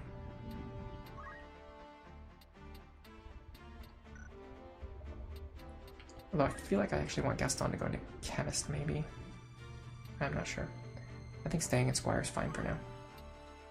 Let's just remove all of his stuff for now, too. We're not going to kick Gaston out. Hello, Tiger Eye. Welcome to the stream. I've not seen you yet today. It's good to see you. That's okay since this is the PSX version. What, getting rid of Rad? Or something else? I'm very dense, so you have to be specific when you're talking to me. Otherwise I have no idea what you're talking about. I can learn Magic Attack Up very soon, so I'll probably wait and get that. Honestly, Heinlein is just a placeholder anyway. It doesn't really matter what we do with him. Okay, so Alicia has Archer abilities. And Lavian has Monk abilities. Got it. It's kind of interesting that she has access to Archer. Does Archer come from Knight? Can't remember. Doesn't say. Is it listed here? Ooh, Oracle. Yeah, okay. So where's Archer? Archer is level 2 Squire. Oh, okay, so you can get Archer. Really, you get Archer at like the same time as Knight? I never realized that. For some reason I always thought Archer came later. So really, Knight and Archer are kind of both like on the same tier. Whereas Monk is like an advanced tier. Oh, I get it. Well, I mean, it's equivalent to like Priest and Wizard. So you get 2 physical classes, you get Knight and Archer, and then you get 2 magical classes, Priest and Wizard. It makes a lot more sense if I think about it that way. I do eventually want to get an Oracle. I don't know who I will use for it. I mean, I guess I could just use like Alicia or Lavian as my Oracle just because they're already high level. And I don't really actually need the Oracle for anything. I just want one as like a placeholder. Well, which one of them has more Chemist? Like which one of them is invested in Chemist? I have Potion and Equip Change. I think Equip Change is free if I'm not mistaken. She's got Potion, Antidote, Eye Drop, and Equip Change. Okay, so she has a bunch of wasted abilities in Chemist already, so I'm probably not going to train her through Chemist. On top of that, she actually starts with Monk. The problem is she starts with Spin Fist, which is not that useful. So again, this is kind of like the same situation with Rad, where getting a fresh character would actually be better than getting this character, because you don't want to have your JP wasted in useless abilities like Spin Fist. You lose out on the best accessory in the game in the PSP version if you kick out Mustadio, Alicia, or Lavian. Ah, I see, I gotcha. Archer is level 2 Squire, yeah. Rad, Alicia, and Lavian are sort of like storyline generics. Yeah, I can see that. I think I'm going to kick Lavian. I might keep Alicia. Oops, hold on a second. Take her items first. Yeah, she's literally just worse than having a character who starts with 0 Monk JP. Because she has JP that are wasted. So Lavian we're going to get rid of. Don't say that, please. I'll be more help. Goodbye. Alright. Okay, let's get back to what we were doing now. Okay, so yeah, let's think about Alicia. I could use Alicia as my Oracle, but at the same time, like, wouldn't it be better to just get a fresh character and train them up for that purpose?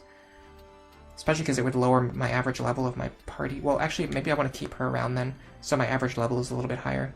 So it's easier to train my other characters. So let me turn her into a Chemist.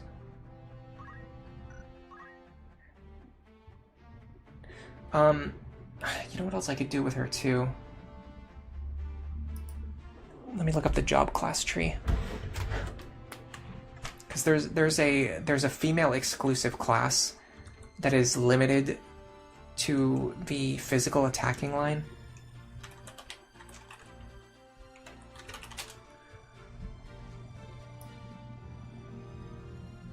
The way people draw these job charts is like nonsensical, by the way. It's like impossible to make sense of them.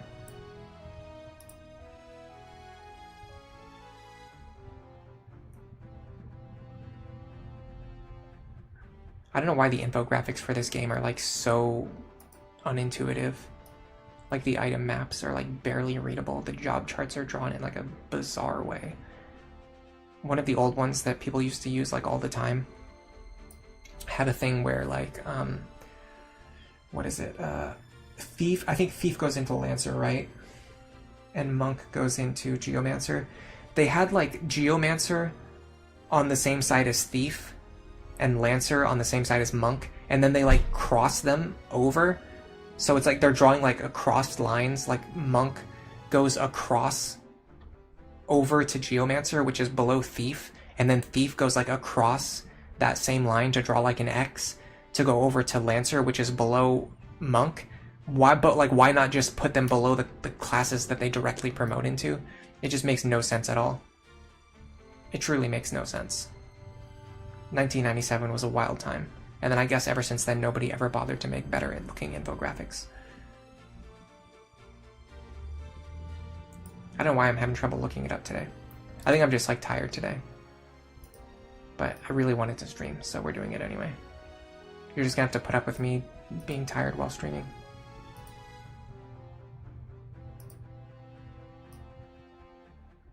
Okay, this is fine. This is useful enough.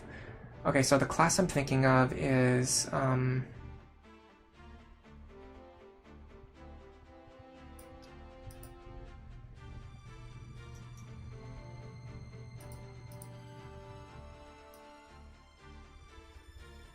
I don't see Dancer anywhere on here. I'm pretty sure I'm thinking of Dancer, but it's just like not on this chart. Okay, I just somehow went to an incomplete chart.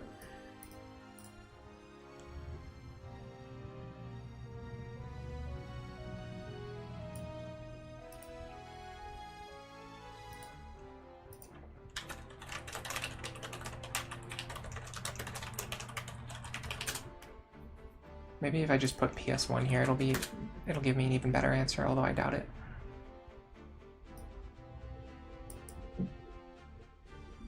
I don't want to go to Fandom Wiki, it's like the worst website that's ever been invented.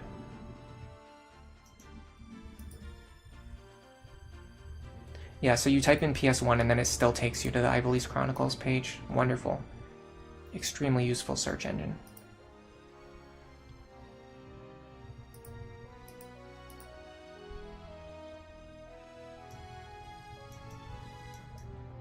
Square.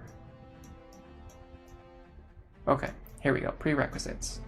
Yeah, so Dancer is level 4 Geomancer, level 4 Lancer. So you have to go through like all of the physical class lines to unlock Dancer. But then it's female only, which is usually a little bit worse at physical attacking. So like if we trained Alicia to become a Dancer, we could like maybe do something with that. Just because of the fact that she already starts with levels. She already has levels in Squire, Knight, and Monk.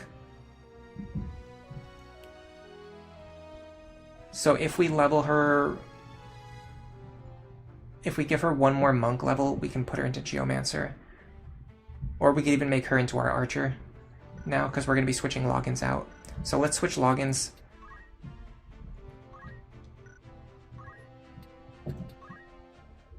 Let's switch him back to Thief. He should be able to equip the Mage Master that we bought earlier too. And then we can change Alicia to Archer.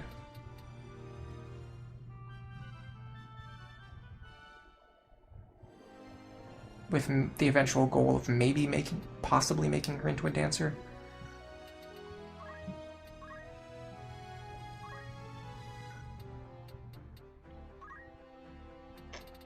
And if we level him as a Thief just a little bit more, we can get him into Dragoon. Dragoon is... Yeah, we only need level 3 Thief, so we're not as close as I would hope, but we're not that far away. He can get charge plus 5 now, too. What does speed save do? Oh, it raises speed whenever you take damage. That's actually kind of nice. I'm actually going to wait. I'm not going to buy him anything else because I might send him back into the Archer class again later. And if I do, there's like some good abilities he can get from there. Alright, and I think... Yeah, he has the Mage Master now, so his attack isn't completely terrible.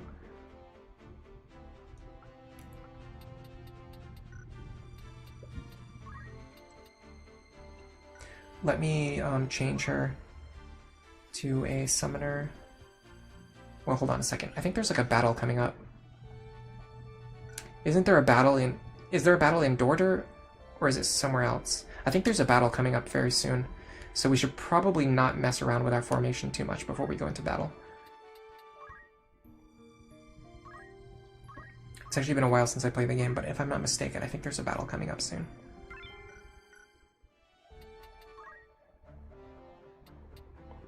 But like Thief here is probably fine.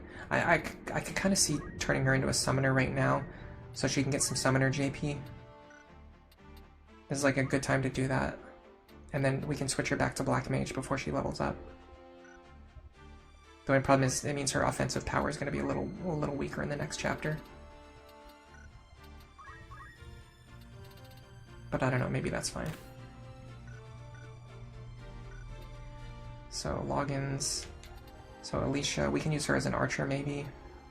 Heinlein is still a good placeholder, and then we got Ramza. Just kind of grinding through the night class. Actually, hold on a second. If he can learn equip armor.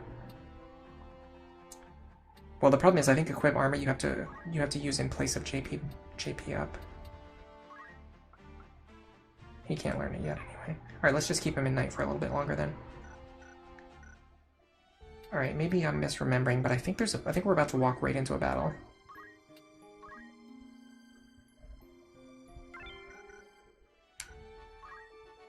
It's at least a cutscene.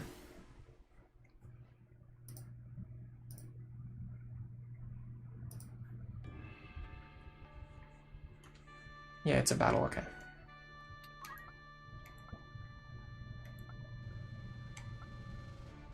Who's better to bring with us, Heinlein or Alicia? Because Heinlein is going to be a placeholder that we're going to get rid of later anyway. Either that or we make him into a bard later. He could be like the opposite of our Alicia. I mean, honestly, why don't we just use him as our mediator? I'm pretty sure males work fine as mediators, right?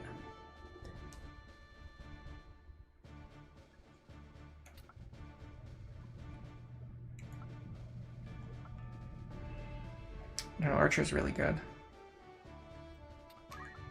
Let's try this. If it doesn't work, we'll try something else. I also have no idea. I can't remember at all what this battle looks like, so I'm just going to put my characters wherever. Yeah, Gafgarian and Agris will pretty much carry us here. We could probably just stand in the back and just attack each other for a while. This game, by the way, especially near the beginning of the game, is like very front-loaded with battles where you just have guest characters. Oh, actually, no, never mind. I remember this battle. It's actually pretty tough. How about 500 gil per head? Way too low. 2,000. It's 2,000 gil a head. It would be easy to make all of you heretics, you know? Is that a threat? How about 1,000 gil? 700. No more. Okay, done deal. They'll be here any minute. Kill all of them. Understand? The males have lower magic attacks, so they'll have less success rate. Oh, okay, well then yeah, let's just use a female for that. Ha! Speak of the devil. There they are. Get them! By the way, I'm gonna apologize again about my raspy voice today. I don't know why it's so raspy today. That's Gafgarion! Damn! 700 was too cheap. Does he put his hat back on?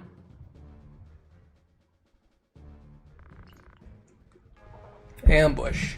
Going all out, huh? If you don't like it, you can leave. I usually don't do freebies, but I'll make an exception.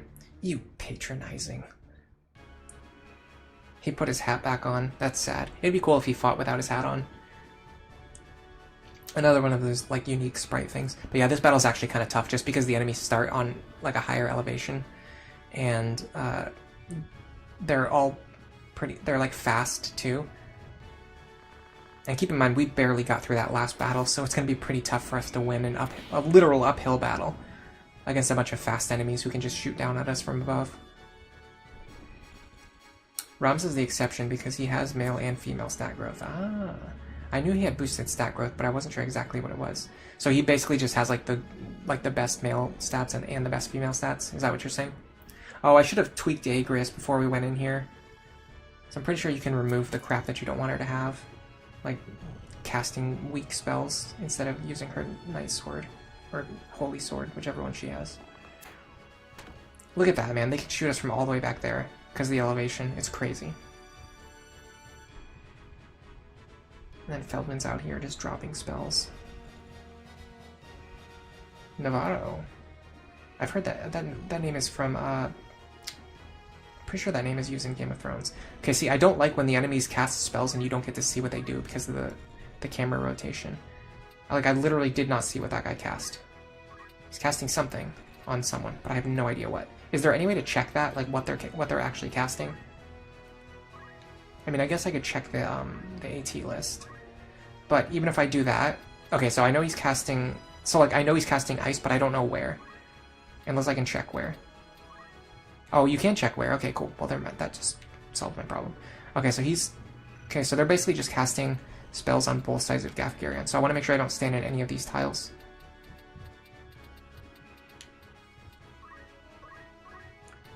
So this square is threatened, unfortunately, but this square is not. So I could actually run up here and hit this character. But I have to be careful too, because Agris is also casting a spell, and I don't know what she's casting. Let me check.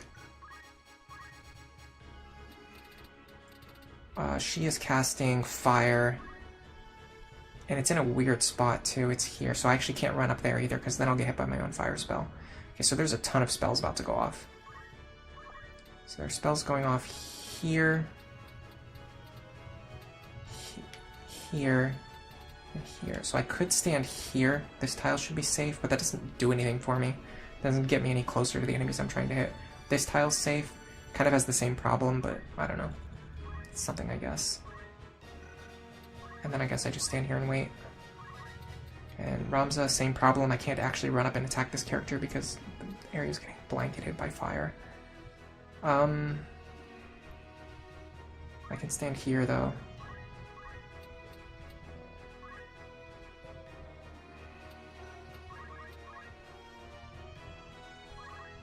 And my archer is shooting uphill, so her range is worse. She can stand here. She literally cannot shoot that far. Wow. Incredible.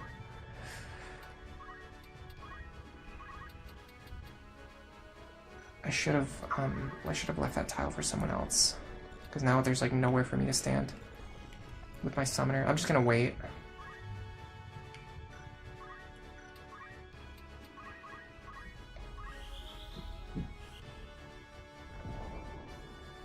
Yeah, I can't believe they make you fight a literal uphill battle.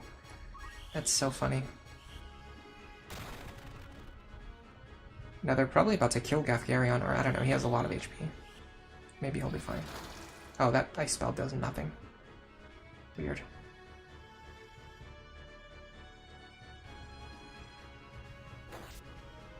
Okay. Wait, did Werner already take damage? Oh, because he got shot by an archer. Yeah, it's -1 range per 2 height difference, but it's just annoying that they make us shoot uphill. Like, not only do they get the advantage of shooting downhill, but then we get the disadvantage of shooting uphill.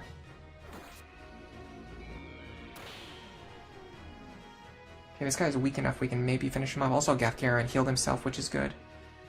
Can we just take him out right now? The repositioning kind of sucks. I'm gonna go for it. Okay, if that missed, I would have been sad, but I'm not sure I had a better option. I'm actually gonna stand up here. No, I'm gonna stand here. This might be bad because it's gonna put me in range of a bunch of spellcasters. Franza runs up here. You can start chipping away at this archer. Maybe Agris will finish her off.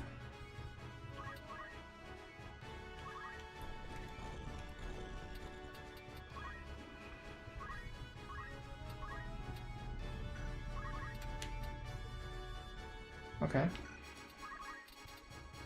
I guess I have to...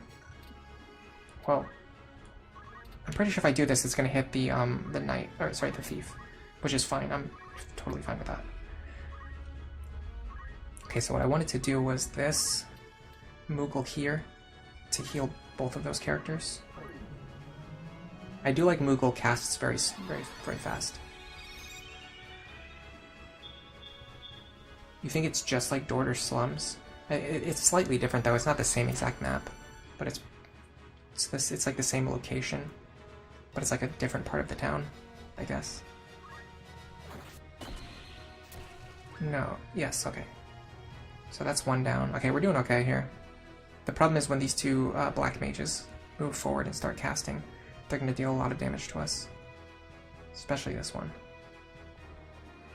Seems like he dealt more damage for whatever reason. Okay, he's casting on the ground instead of targeting one of my characters. Which means he knows that one or both of my characters are not going to have time to move, and he's doing the same. That's bad. Yep, that's bad. That means that all their spells are going to go off before we have time to move. Well.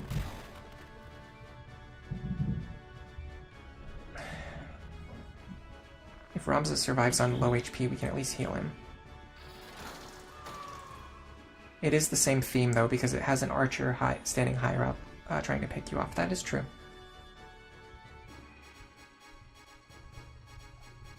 It's trying to steal my helmet. Now, when they steal my helmet, do I actually lose it permanently? Or do I get it back at the end of the battle? That's a good question.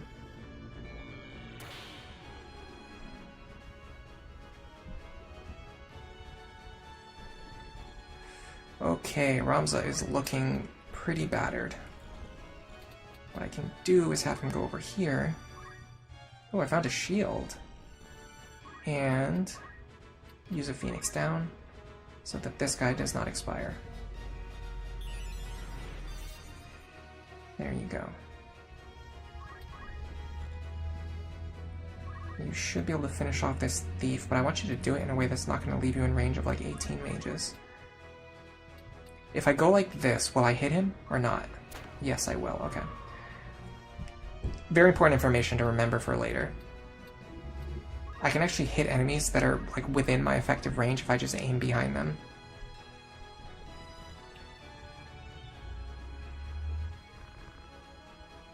Life is short. Berry. Steady sword. Agrias, level up. See, like, Agrias and Gafgarion actually start at good levels that are useful. Oh, that was a cheap shot. Delita and Algus join at like level 3 and they just never level up for all of chapter 1. You just can never use them for anything. Okay, I guess Ramza's about to go down too. Man, it would be really cool if we just were able to take actions without enemies swarming us and killing us faster than we have time to react.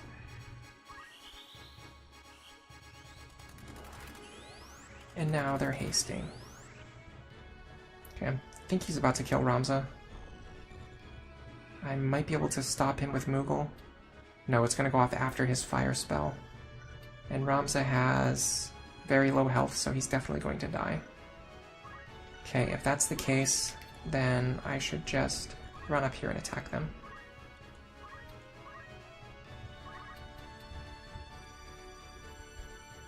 I can't kill him before his spell goes off, but I can at least kill him after his spell goes off, so that he doesn't get another action. Yeah, I'm pretty sure Ramza goes down here, and if he survives, then it's... Okay, yeah, he goes down here. If he survived, though, it would have been the same thing. Either way, I wouldn't have been able to stop it from happening. So that guy goes down, so that's one less mage to deal with.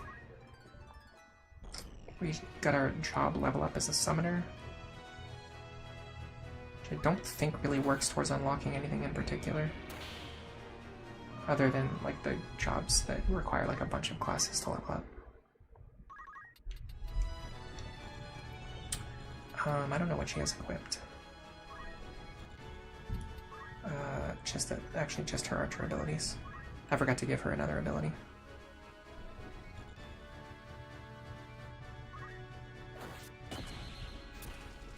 Okay, we just have to kill this archer before our characters expire permanently. Which should be doable. Man, they really like aiming at us instead of aiming at the guest characters, I must say.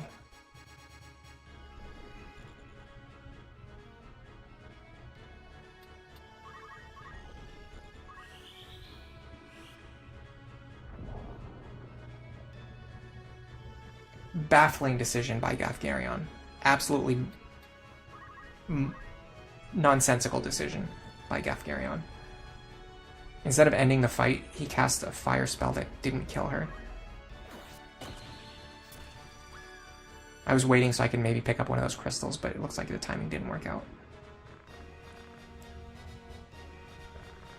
Where are we going? Do you know where they went? There is only one place they could have escaped to. The impregnable fortress, Bethla Garrison. Bethla Garrison? Is that all you have to say, Ramza? Any bonus items? We got a Flame Rod, a Mage Masher, and a Phoenix Down. I don't know if we got our hat back or not. I'm going to check. If you just lose your armor permanently when an enemy steals it, that's kind of crazy. That would be like so penalizing if it happened in Fire Emblem. It's not as bad in this game because you can just buy replacement gear for very cheap. Not cheap, but affordable at least. Okay, we've got a couple battles lined up now. I do not want to go into these fights yet until I have time to grind my characters. So that's what we're going to be doing. This also could be a good time to visit the soldier office.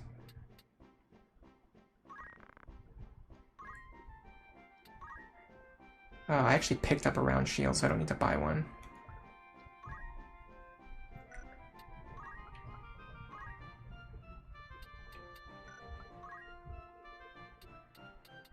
There's no MP boosting gear here. What about a better rod? No better rod. They sell different items in different shops, so you kind of have to go around the map and check everything out.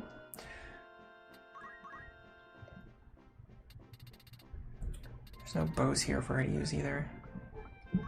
But I can give her a mithril vest for some more HP, perhaps.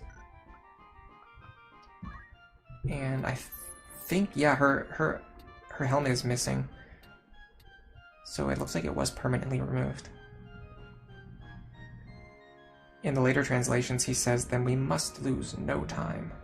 Yeah, but see, that's the thing about the War of the Lion translation is they just like add lines where they didn't exist in the original game. So it's not really a direct translation. It's more like a rewrite because they just like completely change a lot of dialogue and they add dialogue where it did not used to have dialogue at all.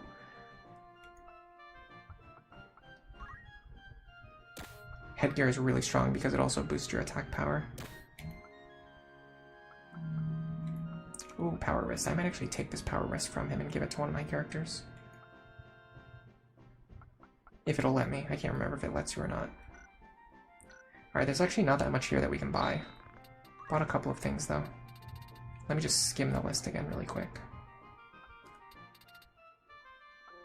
Yeah, there's really not that much for sale here.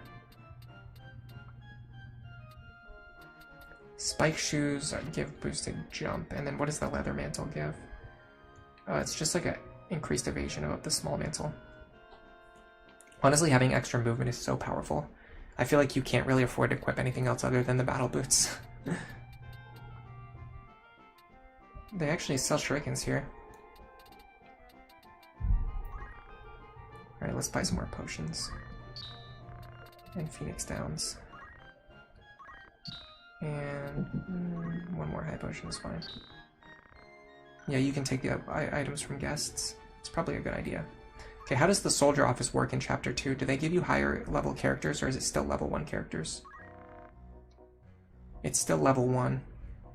Maybe we should recruit characters early on, if we're going to, just so that they're in the party, so that they gain passive JP. Or did they get passive JP, or does that only apply if they're actually in the battle? I don't know that for sure. Oops. I mean to do that.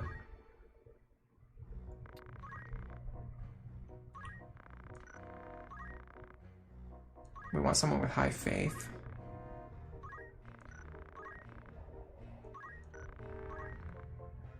$68 is pretty good.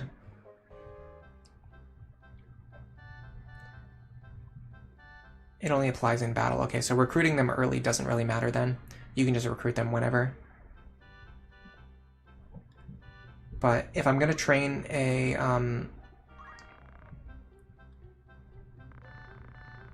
Hello, Paulo. Welcome to this team. I almost said welcome to the stream. If I'm going to train a character for using like verbal skills, I should probably recruit her now and start sending her down that path. Oh, I know why Rad got moved to the front of the list. The characters, when the generic characters showed up, they actually replaced the characters who I kicked out of the party earlier. That's why you see how it skips from 5 to 8? It's because I have 6 and 7 are still missing right now. So when I get new characters, they're going to move into the spots in between Alicia and Sasha. That's it. Yep. And she moved into Rad's place, which was number 2. So Ramza and Gaston, like Gaston's number doesn't change. He's always going to be number 3. So if I get rid of Paula and then recruit someone, they will move into Paula's space. So she moved into Rad's space. And then Lavian's space is over here in between these two. And then there's, I guess, a couple other characters in between these two as well. Yeah, 60 plus in both Brave and Faith. Alright, let's send her right over to Chemist.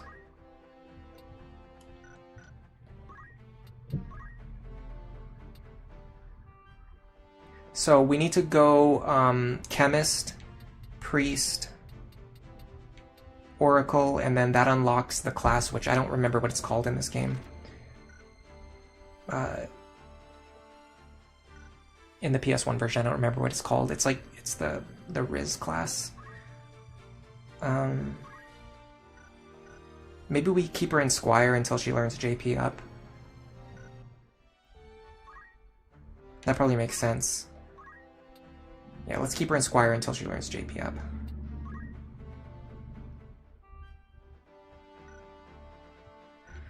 Okay, that means we're probably done with Gaston. I just can't think of anything that I would possibly use this guy for. So let's get rid of him.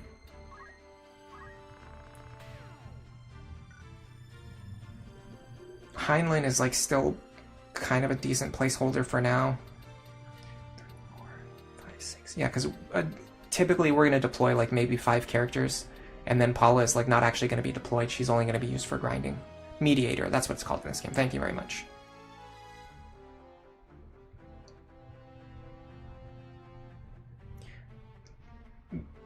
You can sort on this screen using the R1 and L1 buttons. I mean, you can sort in this.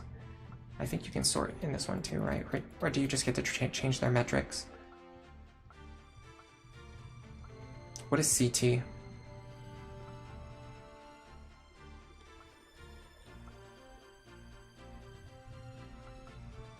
I feel like level experience is more useful than seeing their HP values. Like, who cares what their HP values are?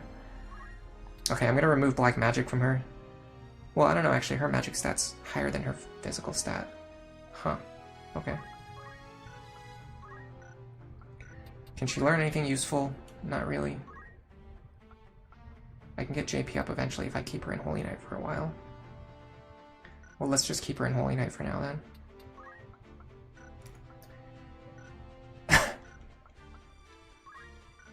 This guy, we're definitely gonna take this. In fact, let's remove everything that he has. For now, we're gonna give to Ramza the best stuff out of whatever he was holding, which looks like an upgrade in every slot. I might go back to the power boots though. Just because extra move, the battle boots though, because movement is so good. But I still want that power wrist though, more than I want him to have it. Then I'm gonna just have him equip some placeholder gear. I'm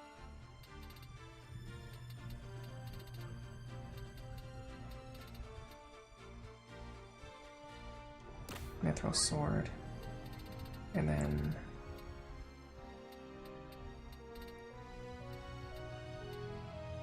Bronze shield is fine for him. Yeah, we can just give him like the bronze gear that Ramza was wearing before. Okay. And then for his ability, definitely want to remove Black Magic from him. He just doesn't need it. Can he learn anything useful? Probably not within the amount of time that will matter for me.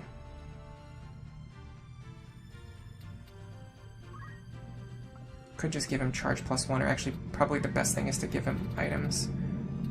Unfortunately, he's already wasted his JP on Antidote and Eye Drop, so I can't give him Phoenix Down, but I mean, still items is much more useful for him to use. Like, even just using Potion is better than him casting black magic and dealing no damage.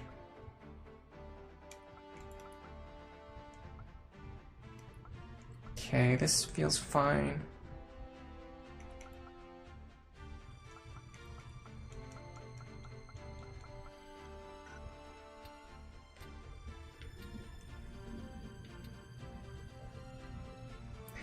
I wonder if I should actually have Loggins keep leveling up as a thief.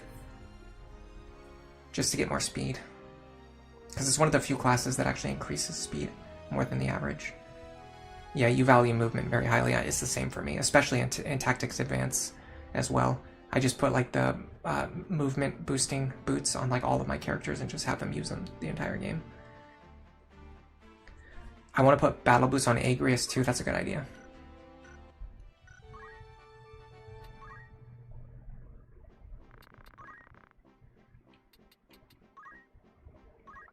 I just want to make sure everyone has like the gear that I actually want them to have. Like, for example, Paula, I want her to have items that she can use. Like, we probably want her to have a pair of battle boots as well. And then headgear. And I don't mind, she doesn't really need a mithril vest, but I guess we'll buy it anyway. If we're gonna be grinding anyway, we're gonna have plenty of gold. Alright. Now let's go check the other shops, and if we get into random battles, we'll do a little bit of grinding. If we don't, then we'll just grind after we check the shops. Okay, we got a battle right away. Now I'm curious to see, this might answer the question we had the other day about whether, we know that the enemy's random encounters scale to the highest level in the party. The question is, are they going to scale to Alicia's level 8, or are they going to scale to Agrias and Gafgarion level 10? That's a good question. I do know that I want to train these 5 characters. So Alicia's going to be on the bench anyway, because she's already high level, so the higher level she gets, the more difficult the game is going to get for us. So there's no reason to train her when she's already the highest level. So the enemies are either going to be level 10, level 8, or maybe they might actually spawn level 7 because we're only sending level 7 characters into battle. It's going to be one of those 3 things. I don't know which.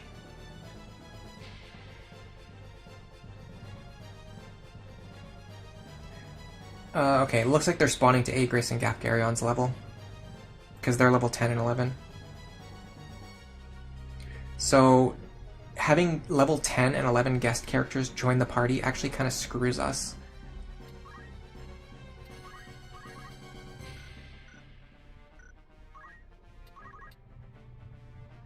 Kind of want to attack Ramza just to get some experience. I'm going to heal with Moogle in a second anyway.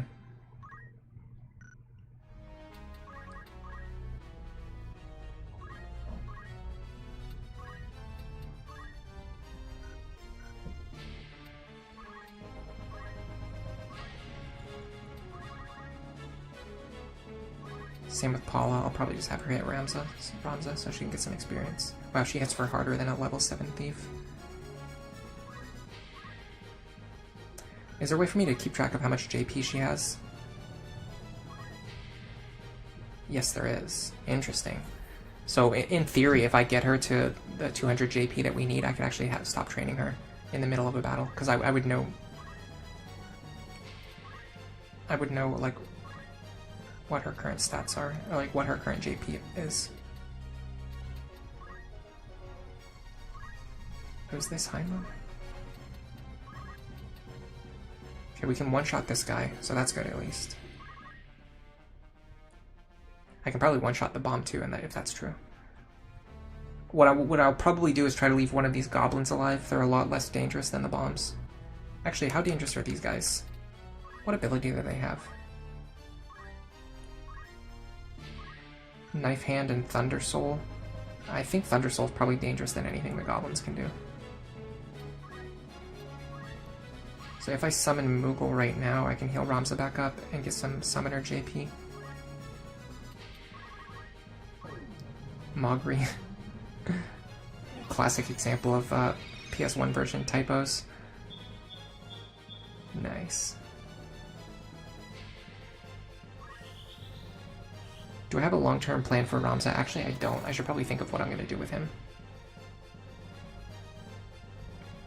It's probably a good idea because he's kind of force deployed in all of the important battles. Thunder Soul is a 3-range attack, yeah, so it's like it's much better to just leave the goblins alive because they can only target at 1 range.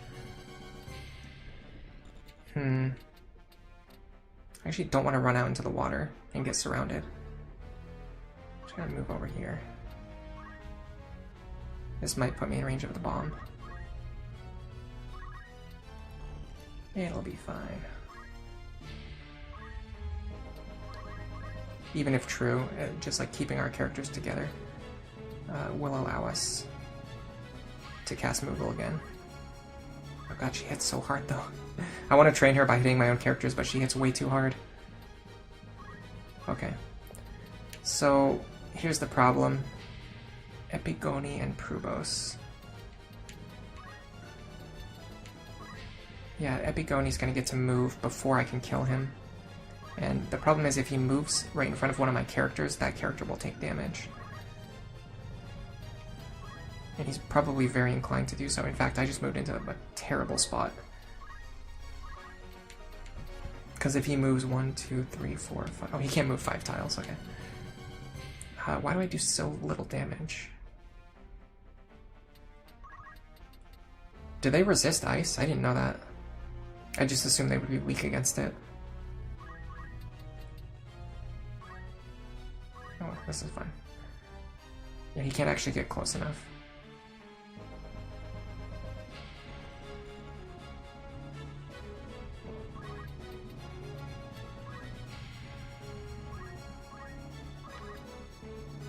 Just bonk him for some experience without having to use any MP. Okay. Unfortunately, we're not going to be able to kill these guys with fire too, because obviously they're going to absorb the damage.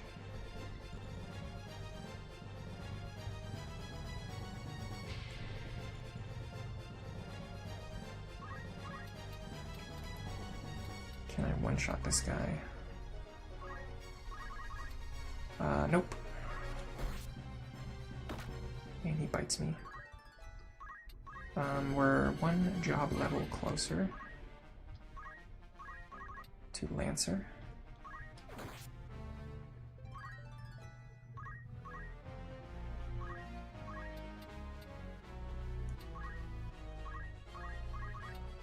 God, she hits so hard. It's fine. Okay. Fortunately, Epigoni, again, he's going to get a chance to move before I can kill him. So if we know that he's going to move before I can kill him anyway, then why don't I just kill it? Oh, that guy right there.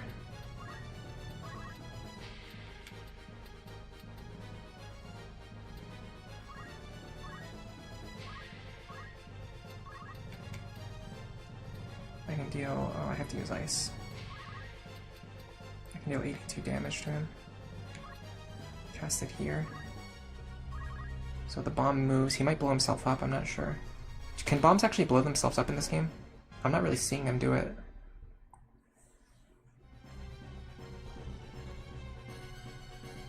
Unfortunately, he moved out of the way, but it's fine because he apparently resists ice damage anyway. Now this will be a good time to cast Moogle. I feel like these enemies are so much less dangerous than the ones we were just fighting. It's like you get into story battles and the enemies are just insane. They just hit you for like 90% of your health. Faster than you can ever do anything. Okay, I want to heal you, and you. Can I get all of them? Yes, I can, I think. I think that's all of them. Oh, Moogle actually didn't cast right away. It's pretty rare. Usually it goes off like right away. Oh, he's gonna hit me pretty hard. It's a good thing he didn't crit there. Triggered auto potion. Right before casting Moogle, or Mogri. They can't explode at low HP? Okay, I thought they could, but for some reason I just haven't seen it yet. At least since we started streaming this. Like, I've seen it before in the past, obviously, that's why I remembered it being a thing.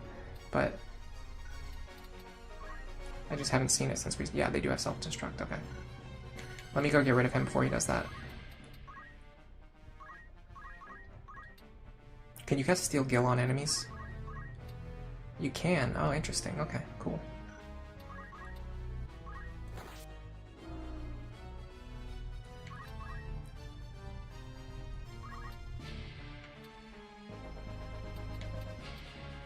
Now, out of these guys, I guess, well, since I killed...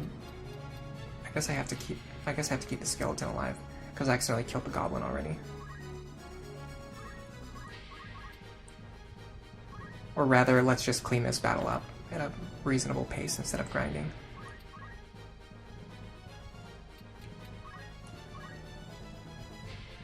She needs to take like 5 more actions if I want to get JP up.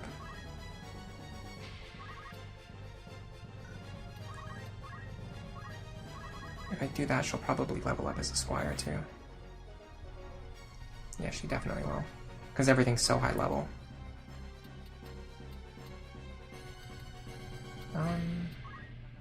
Finally, we get to cast the spell before an enemy has a chance to move out of the way. We can use that to kill this guy. And then if we move behind him, we can block him in. The problem is with him having a 3-range attack, we can't really control who he hits. He'll be able to just target whoever he wants. But if we box him in, hopefully, if he doesn't move here, which he might do. But if he doesn't move here, we can box him in. Okay, he wants to move, yeah. Maybe we can still box him in? No, because now he has a guy behind him. I can cast another Moogle, but honestly, at this point, it's probably better to just whack somebody with my staff. Nobody is in, like, bad need of healing. Alright, let's do this then. Nope, don't do that. Do this.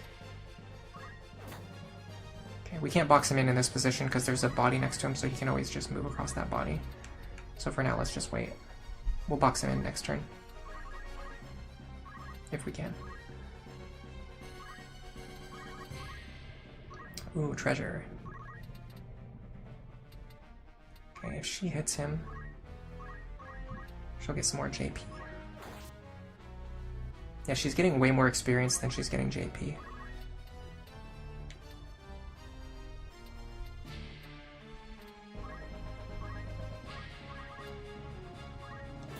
Bonk. I don't know if you were here earlier, if you saw this happen, but I bonked one of my own characters, and then out of the spell, or out of the staff, came like a spell. I guess it's like a... because the rod has like a fire effect or like an ice effect or something. So like after you attack with it, there's like a chance for a fire spell to come out. Oh, we got an X potion. Okay. I'm just gonna have Ramza wait. Because he's already... oh, he's actually only level 6. Okay, his level's actually kind of low. Even still, though, I think it's fine to have him wait here.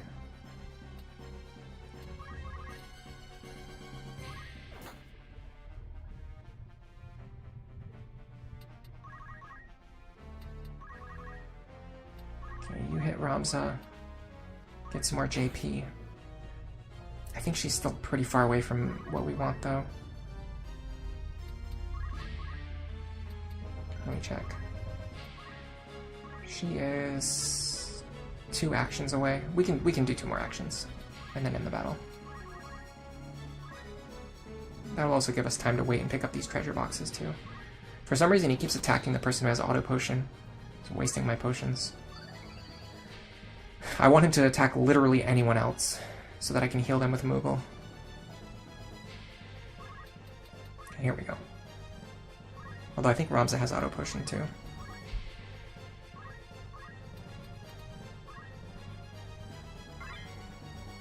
More treasure boxes. Okay, I think you can cast Moogle now. I think Moogle has like a really good vertical range too. That's like one of the special things about it. Yeah, Flame, Ice, and Thunder rods do that. Steel Gill is a good way to get experience. Well, because you can just do it repeatedly without killing the enemy. Like without ending the battle, you can just keep doing this.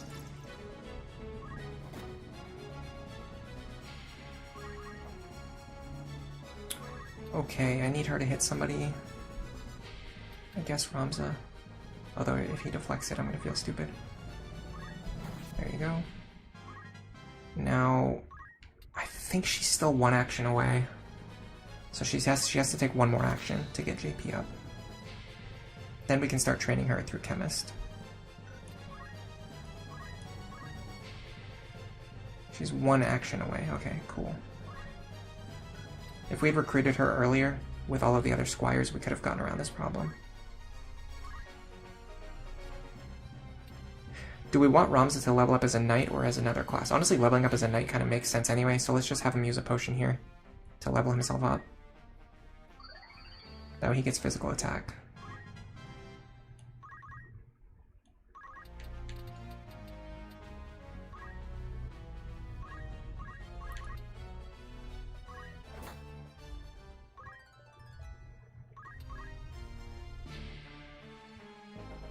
Gotta be careful about leveling up Sasha too much. She's already kind of getting ahead of the level curve on everyone else.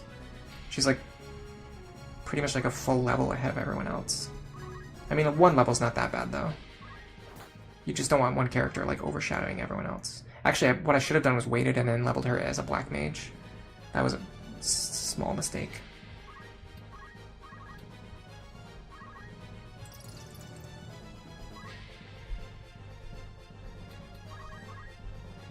Okay, she takes one more action.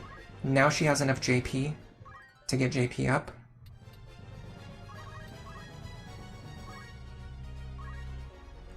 Now we can just finish the fight. It's interesting that he's not using his 3 range ability. And I'll just let Ramza do it, because he's actually, weirdly enough, my lowest level, like lowest experienced character. Other than the one I just recruited, obviously. Like, out of the characters I've been training, he's actually, like, the furthest behind of everyone. Honestly, you get a lot of money in this game, too. Like, that pretty much was enough to pay for all the stuff we just bought. Most or all of it. Although, granted, there's going to be another shop that we'll be able to access soon.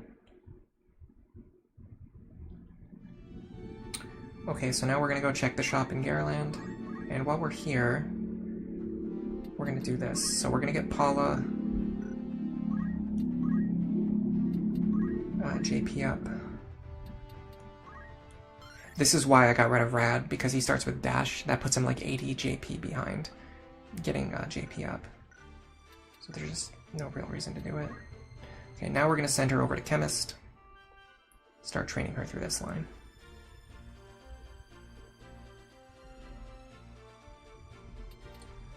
And I don't think she actually has any secondary abilities. No. But what she can do is she can start getting Knight and Archer JP now. From passive JP gain from other characters.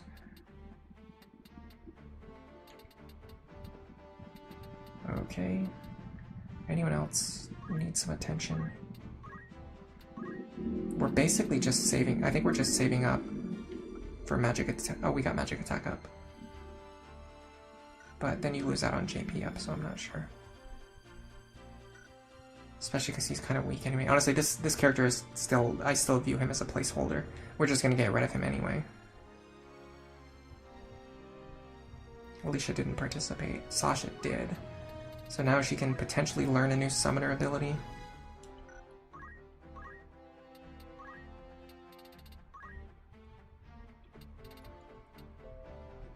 I actually don't know which of the summons in this game are considered good.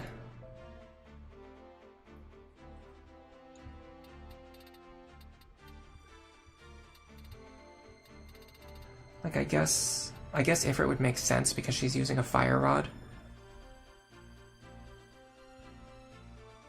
But then that means when we run into fire immune enemies, she just has like nothing that she can do.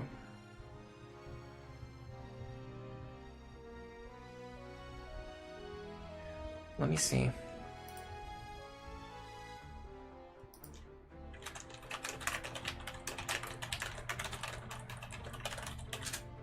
Like, are any of the summons actually good? I can't remember.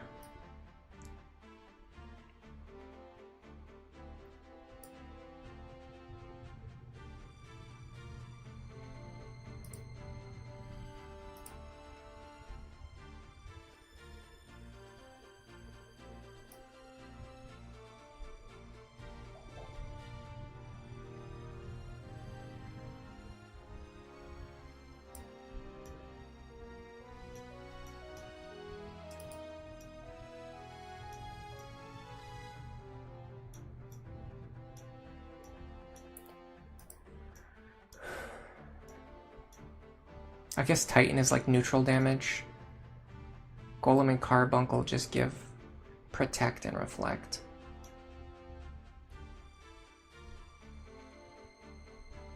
Or is Golem's barrier stronger than protect? I don't know.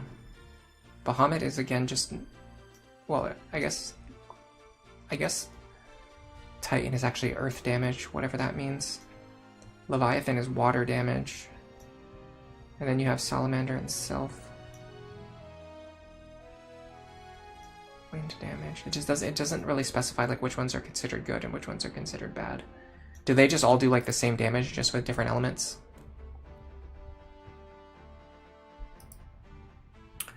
Ice is good because goblins are weak to ice. When it's raining, Ramuh does more damage.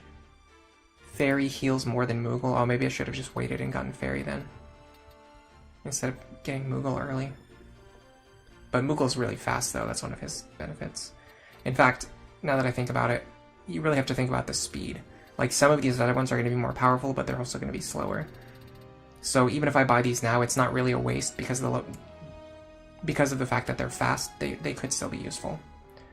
Golem absorbs damage from human weapon attacks equal up to the caster's max HP. So it's almost like doubling your HP, is what you're saying? Or adding like temporary HP on top of the other characters. I don't think I ever used Golem before. I think I just assumed that it just casted Protect, so I never bothered with it. Yeah, Moogle casts fast, and it doesn't cost as much MP. Alright, so I kinda like the idea of using Ramuh then. I feel like I kinda messed up by having her invest into fire, because there's a lot of things that resist or absorb fire. I probably should have had her invest into either ice or thunder. It's temporary HP. Golem is temporary HP. Maybe we should do Titan then. But Titan's a little bit slower. I'm intentionally wanting to buy things that are faster. Oh, these cost a lot of MP though. A lot of MP.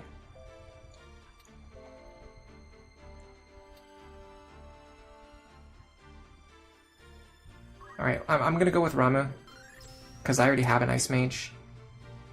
So this gives me like a Thunder option. And then when I start leveling her in Wizard, I should probably also get her... Yeah, I should give her Bolt 2 as well. Or maybe even just Bolt 1.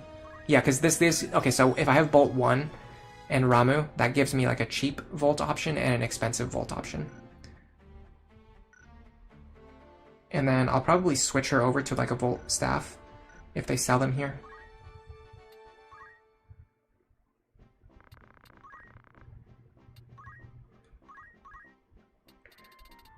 Thunder Rod.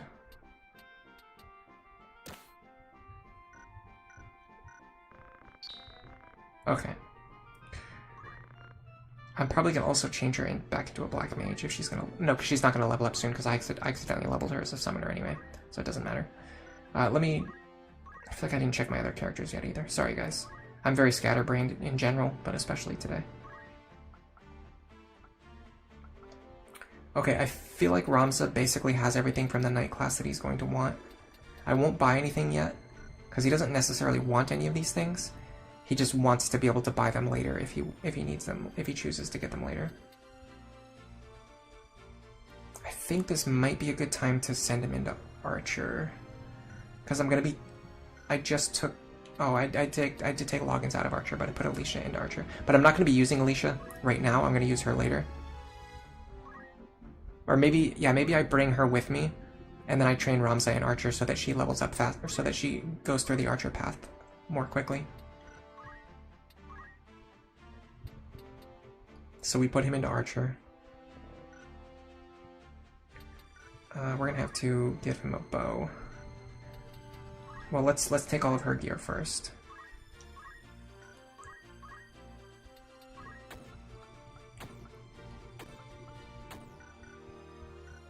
That will allow us to train Alicia without, like, leveling her up. Okay.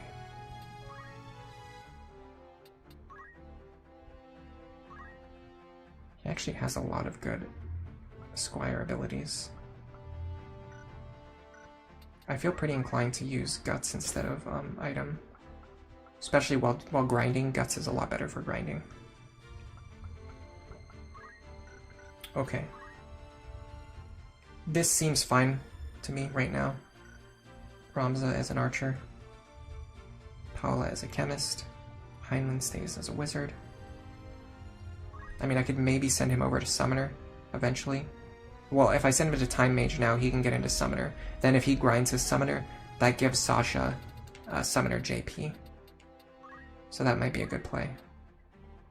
But if I put him into time mage, he won't be able to use items anymore. And I actually do still kind of use him as an item user. So yeah, let's just keep him in black mage. It's fine because he just passes down black mage abilities to other characters.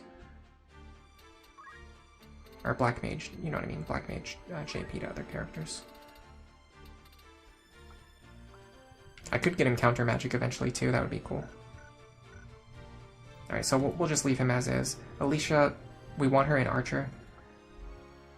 We might send her into the next battle just to stand around and get passive JP. Sasha, we just looked at, so she should be fine, and then Loggins, okay. So the question is, do we want to keep Loggins in Thief or send him somewhere else? I think he can get into Dragoon now. If not, he's very close. Okay, he doesn't have Dragoon yet, but he should be one Thief level away. So let's keep him in Thief for a little bit longer. Are there any really good Thief abilities? I feel like Steelheart is actually pretty good, but I don't think there's a lot of female enemies in this game. I think they're like mostly male. I can't remember if the Thief abilities are considered good or not.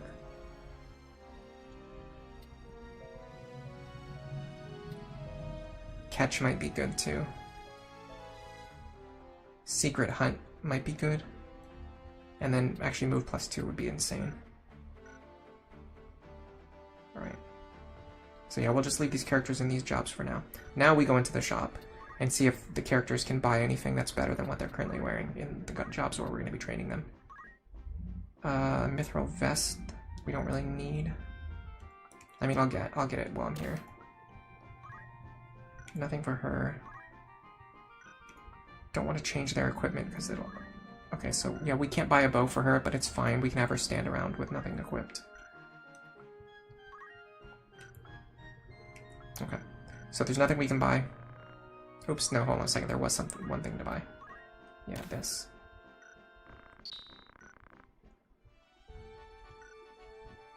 Catch is good for endgame. Secret Hunt is good, yeah.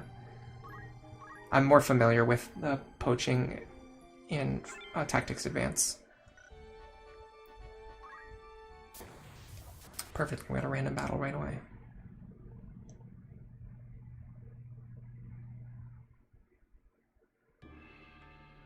I kind of want to make a video all about it, about poaching and blue magic and Beastmasters, because like the whole monster like bestiary mechanic in Tactics Advance is like really creative and really fun. Okay, we definitely want Paula with us. So we're gonna bring Alicia, Sasha, and Loggins. And Alicia's actually not really gonna be doing anything.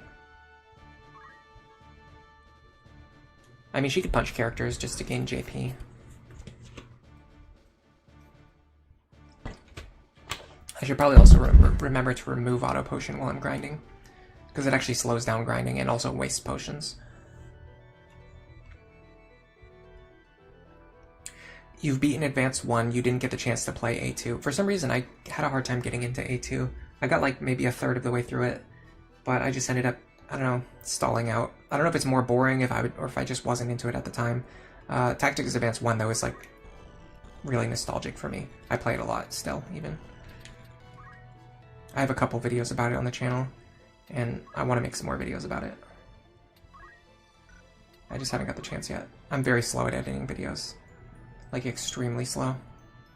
Sometimes I try to get into the rhythm of, like, of uploading a video every week, and I might be able to do it for, like, 2 or 3 weeks in a row, but I always burn myself out afterwards. I need to just accept that I cannot keep up with a schedule that fast, and just release videos at my own pace whenever they're ready. But yeah, I'd like to make a video about, like, the Beastmaster Blue Mage and poaching mechanics in Advance, because I think it's really creative in that game in particular. Okay, so if I attack... So, like, I can't target him, right? But if I target this square, I think I'll hit him. Yeah. So learning how the longbows work is going to be kind of important. I gotta be careful that I don't silence my characters by accident, so let me just hit her.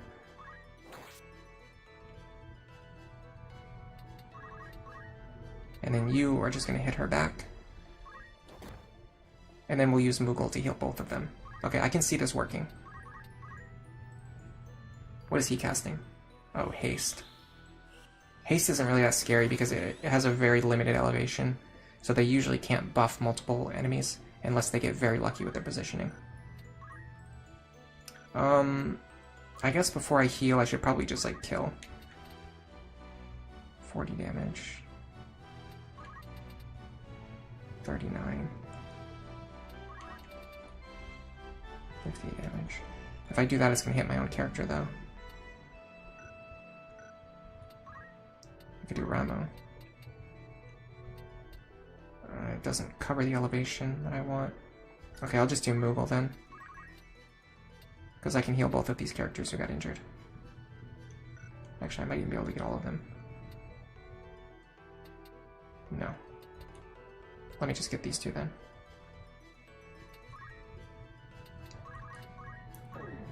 Get some Summoner JP while I'm here. Yeah, Advanced 1 is really cool. It's got a lot of interesting systems that are, like, more... I don't know, they're just, like, more interesting and more complicated than you would imagine at a first glance. I don't want to do an 84% accurate attack. But I can't hit him from the other side either. He's in a perfect defensive position. Alright, let me just attack from here then. And I silenced him. Because you can't hit him from any of the other three angles. You have to attack him face first. If we can kill this enemy Time Mage really fast, we might actually be able to pick up a crystal and learn an ability. So maybe, yeah, let's focus on killing this Time Mage really fast. Then we can grind a little bit and then pick up whatever crystal he drops and maybe get a free ability.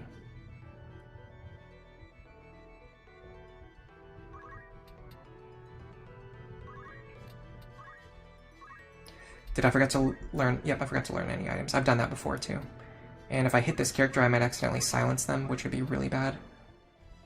Yeah, let's do it. And I silenced my own character. Great. And if I remember correctly, I think the silence effect doesn't go away. Maybe I can punch her and get her to use auto potion. Nope. Am I going to lose a grinding battle? Is that what's about to happen here?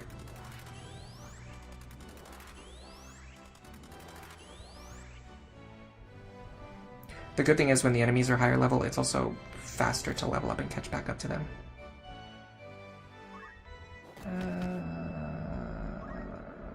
Okay, at least we triggered auto potion finally. Yeah, the problem is I don't think we can heal her. Oh, I don't think we can heal Alicia, and she's just like stuck on low health. Oh, I have to be careful. Ramza is an archer right now. Okay, I can kill this guy. Now, I just leveled up as an archer. I already have access to Thief. Okay, so I don't really need to train an archer anymore.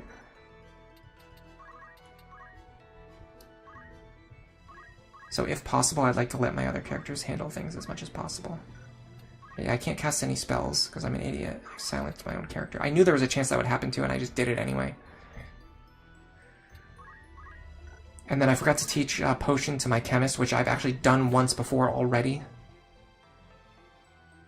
I made the same mistake for the second time. Crazy. I don't know if my Thief can, like, fight everything on this map by himself, especially with no healing support. I can at least do this. Maybe even silence him. Nope.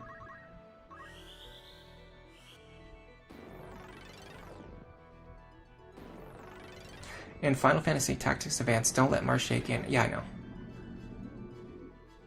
I've made a whole video about it.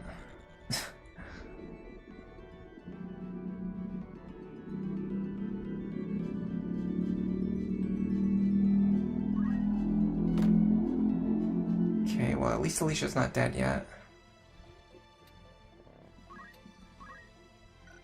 The only way I can gain experience is if I hit her and kill her, though, which I'm not going to do.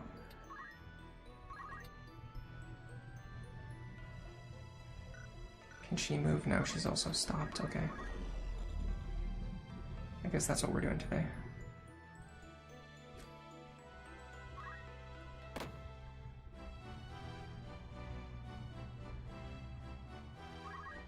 Okay. At least chip this guy down. And then hopefully my thief can finish him off.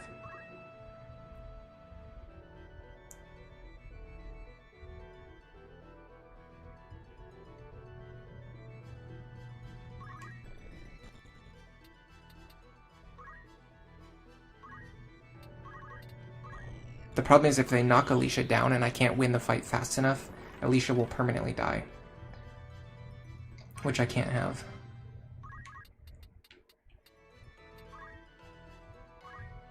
And there's just like goblins running around everywhere. Okay, at least we got rid of the time mage. The problem is we can't wait around for their crystal.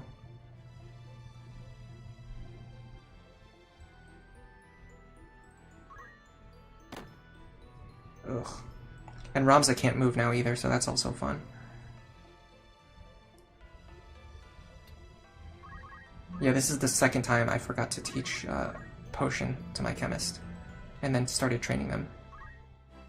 Okay, so Alicia's down. Now we have to win, like, fast. I don't think we can do. Because none of our characters have good damage. And all of our good damage characters are silenced. This was an absolute blunder of a training battle. I'm almost thinking, for the sake of saving time, just resetting now, especially with that miss. Yeah, I mean, we're not getting through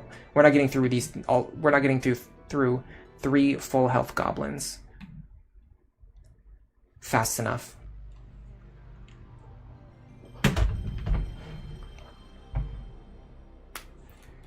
To prevent Alicia from dying permanently there. So instead of wasting 10 minutes trying to kill those goblins and then it not working, I'd rather just reset now and save myself the 10 minutes.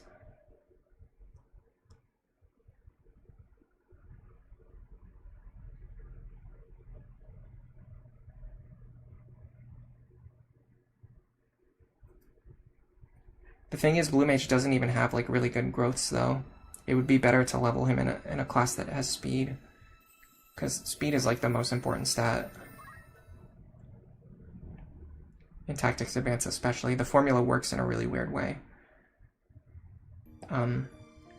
It doesn't necessarily work so that if you have double speed, you get twice as many turns, because there's like a weird rounding system with how the turn, like whenever you get a double turn, like a portion of your action meter like gets lost in the rounding. It's weird, but you could roughly say that having twice as much speed gives you like twice as many chances to attack. And being able to outspeed and kill enemies before they have time to do anything is like one of the most powerful things that you can do. By the way, I forgot to teach her potion ability again. Aren't I a genius? I just did the same exact thing. But at least this time I'm not going to silence my own character. But yeah, if you level him in a class, like, first of all, Ninja just has the best growths in like every single stat. He's kind of stupid. But really, if you're going to do that, like if you're going to grind Marche up to level 50, what you should do is get him access to Ninja first, and then grind him to level 50 as Ninja, because it's just the best class. It has the best speed, and then it has like either the best or second best in like every other stat. So there's just like no other class that you would ever want to grind a human character in. In fact, Marche kind of sucks because he starts in a class with a low base speed, and it's impossible to ever like fix his speed. You can make him really fast, but you can never make him as fast as a human, that like a human generic recruit who starts as a thief and then trains through Ninja.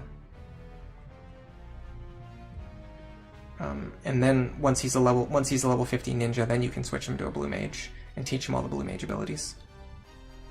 Yeah, Ninja has very good MP as well. It's not the best, but it's like up there. It's like it's literally like the best growth class for physical attackers and magical attackers. And you'll have more MP than you need anyway. If you're grinding to level 50, you're not going to run out of MP. So the MP growth of the class that you choose doesn't really matter anyway. You could pick like the worst MP growth class and still have enough MP if you're level 50.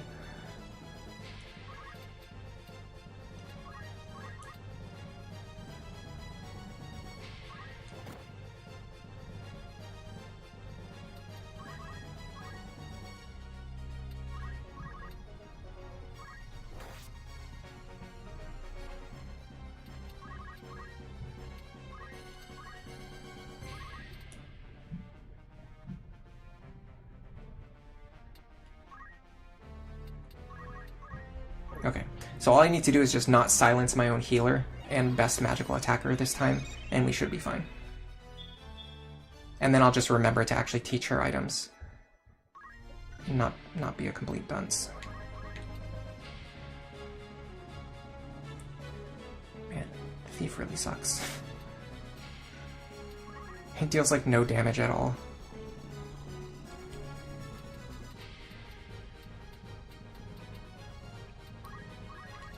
It kind of reminds me how in Final Fantasy 1, Thief is just like strictly worse than every other class, and it doesn't even really do anything.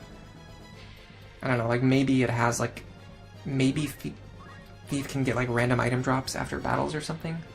I can't remember. It has like a weird mechanic. I don't think it doesn't have like steal, like they didn't, it was an NES game, like they didn't have steal figured out yet, but I do think Thief had like something to do with extra item drops, but the extra items it gets aren't really any good. It's like if you're grinding anyway, you'll just get those items anyway, so you don't need to get them from like having a Thief in the party.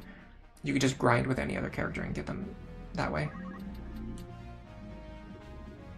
Okay, I can two-shot him with Ramza. Ooh, a crit. It's actually nice there.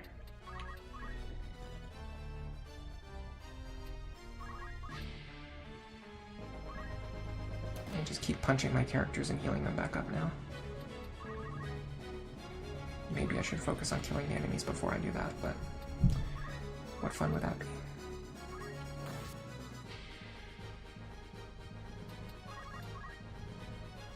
He's got 3 HP left. What a goober. Okay, well at least he's running away. Now I should be able to heal Ramza, my Thief, and her all with Moogle.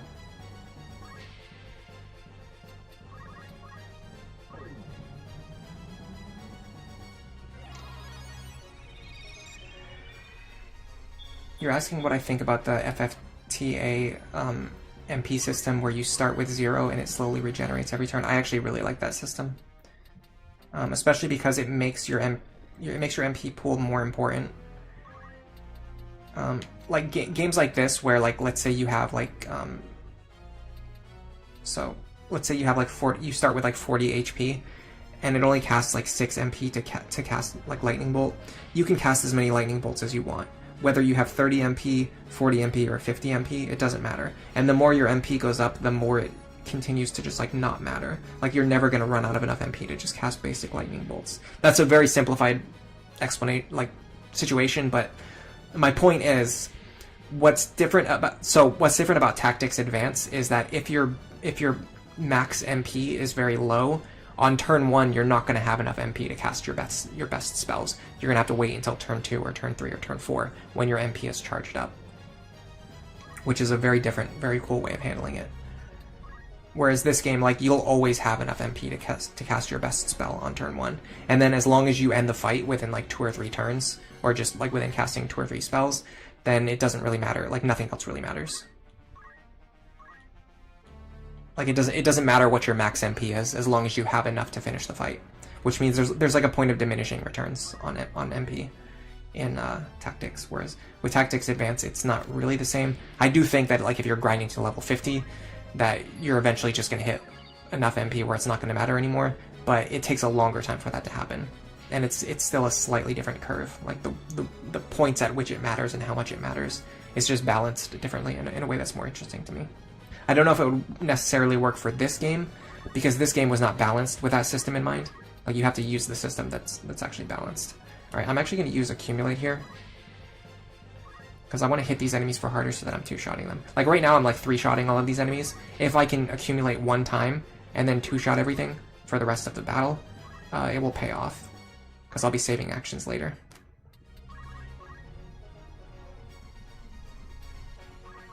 Man, I really wish I had brought the ability to use items on her. And I probably should have just kept her barehanded so she could punch things for like very low damage.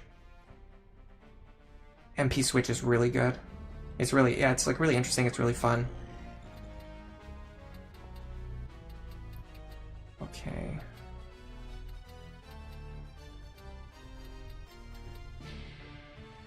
Now, I want to be careful because I don't want to get too close to the enemies and let them overrun me. I don't think I can actually hit him from this elevation. I can't. What an idiot. What about steel? No, I don't think so.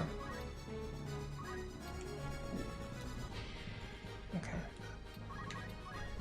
I just moved into a pointless spot to do basically nothing. Are they clustered together? Kind of, not really. I can maybe hit those two.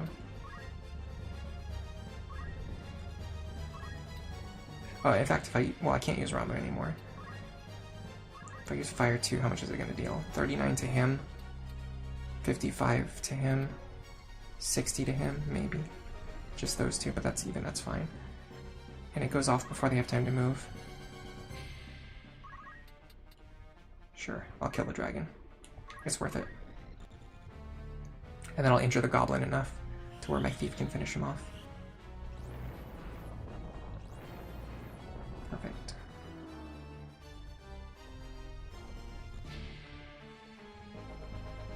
Yeah, MP switch is really cool. Honestly, it's kind of busted even in Tactics Advance because of the magic regeneration system.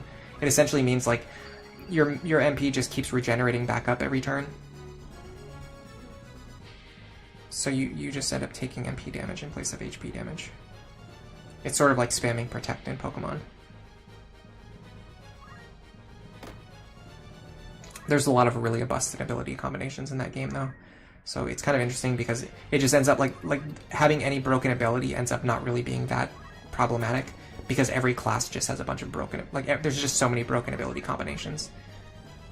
It's not like having like one, you know, broken ability that dominates the entire game. Instead, there's just like a bunch of different abilities that are all good in different ways. I don't think I can hit her right now. As long as I don't crit. I do have to make sure I heal soon, though.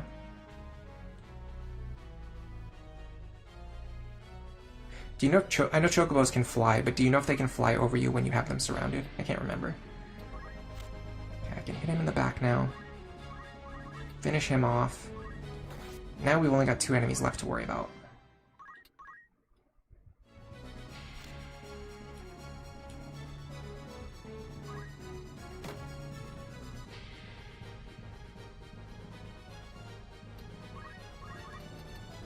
This is why Accumulate is good, because it allowed me to two-shot this guy. So instead of killing him with 3 attacks, I charged up once and then I killed him with 2 attacks. But now I can also kill other enemies with 2 attacks.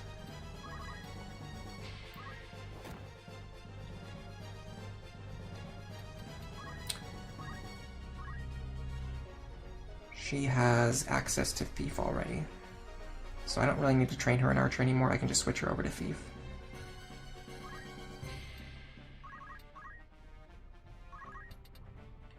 I can even have her get into the action. She has a lot of HP.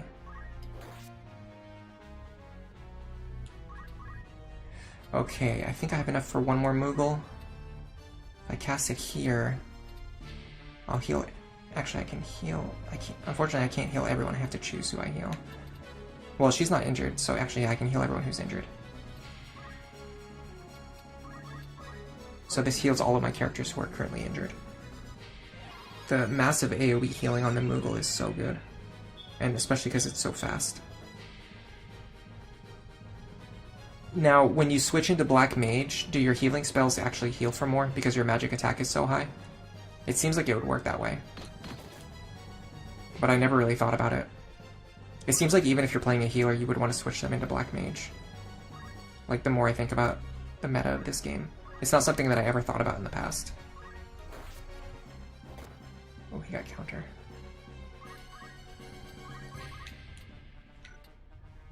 Okay, I can actually kill him. I'd like to have a better accuracy, but I just don't. Well, let me get up here. I won't be able to target him from here, but I'll be able to target the Chocobo. I think. If not, oh well. I'll figure something out.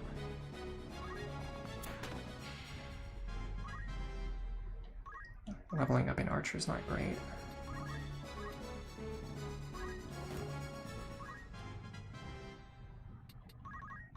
Repeat that same thing that I just said. Ooh, he got off a good turn punch there.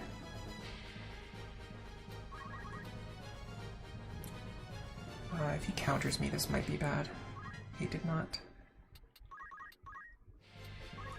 I can probably... No, I cannot finish him off just by hitting him with my staff. But it's the only thing I can do, so I might as well do it.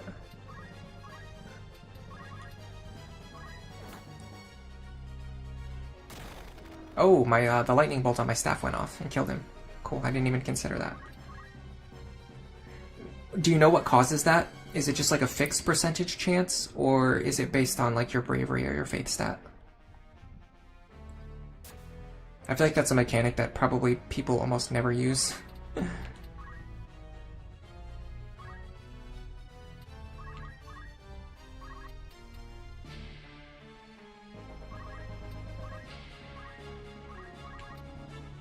I doubt there's very many people who know how it works. Like who is running like staff using characters just to have them walk up and hit enemies for a small % chance for a magical effect to go off. Probably not very many people.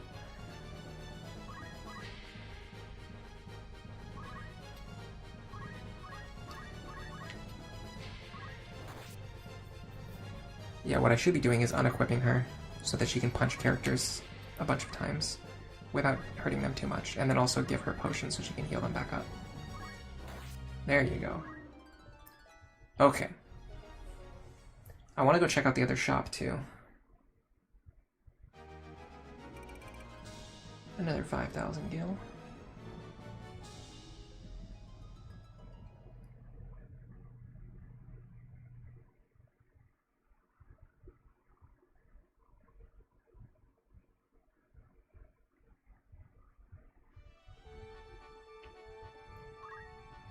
There's other Tactics Advanced videos I want to do as well, but I just have to find time to record footage for them. Okay, now our team is looking a little bit more balanced. We're like in the level 7 to level 9 range. I gotta be careful with Alicia. She just leveled up again, but actually that doesn't matter because the enemies are scaling to Gethgarion and Agrias anyway. So in that sense, I guess I should just train up to their level, just so that I'm the same level as the random encounters. I guess that makes sense.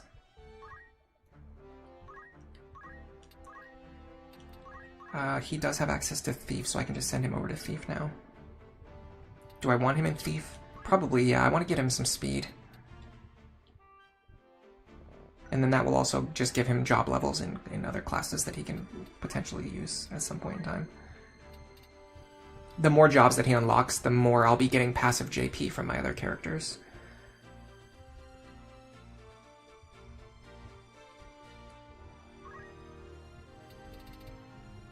I could give him Steelheart for the Riz effect.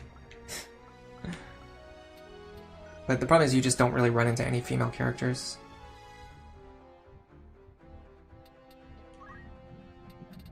Steel Gill is really cheap, right? Yeah, you might as well take it. And then also, let's actually remember to give a useful ability to her.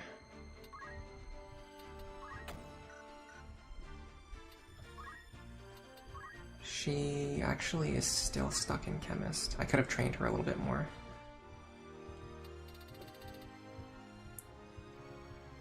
I'll just give her potions. She can spam them.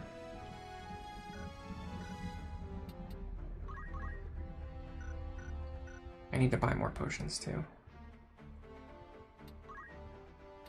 She's also holding the power wrist for some reason. Okay. Now she should be able to get into Thief now as well. Yes, she can. Okay. So we're going to change her to a thief. And we're going to have her remove anything that doesn't just boost her HP.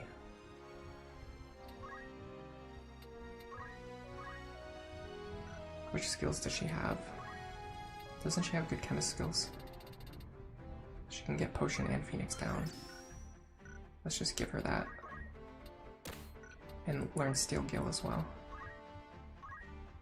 If we have like multiple characters all training in Thief at the same time, that actually kind of works to our benefit. Okay. Sasha... I'm gonna send her over to Black Mage for a little while.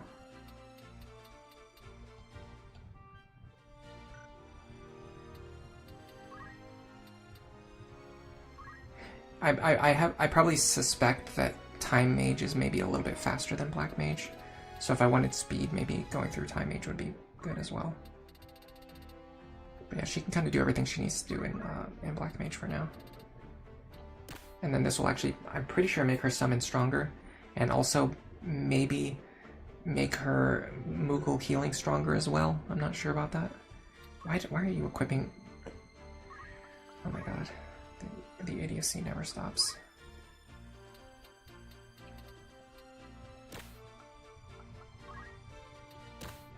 They like equip weapons that nerf their MP when you put them into caster classes. Alright, Loggins maybe can get into Dragoon now? He can. I don't think I have any lances though. I don't know when they sell lances or like where to get them. I doubt they're for sale here. I mean, maybe they have them for sale at Egros.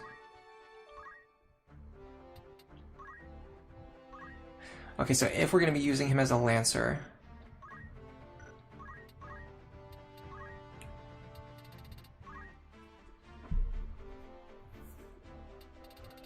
His only active abilities are used to increase his jump radius.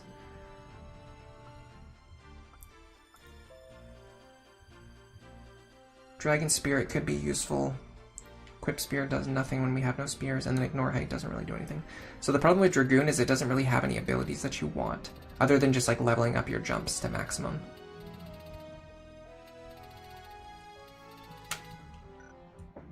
So what classes, what abilities would we want to support our monk, or sorry, our Lancer?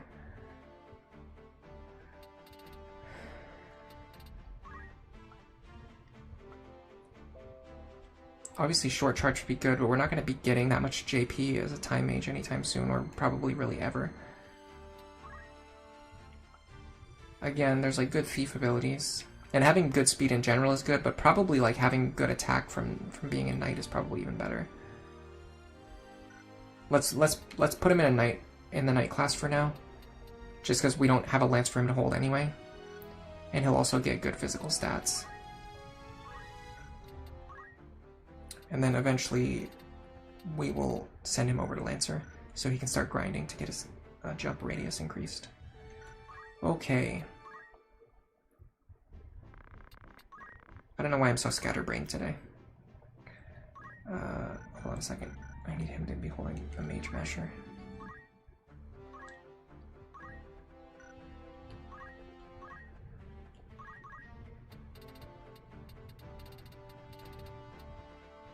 It's actually not any stronger than the Blind Knife.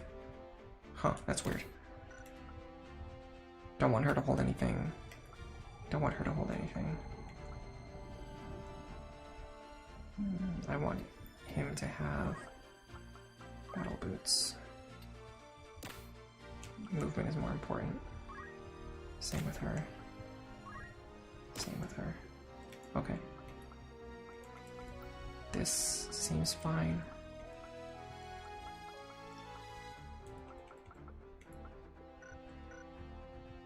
Does everyone have JP up? No, she actually doesn't have it. Can she learn it? Oh, I'm not going out of my way to get that.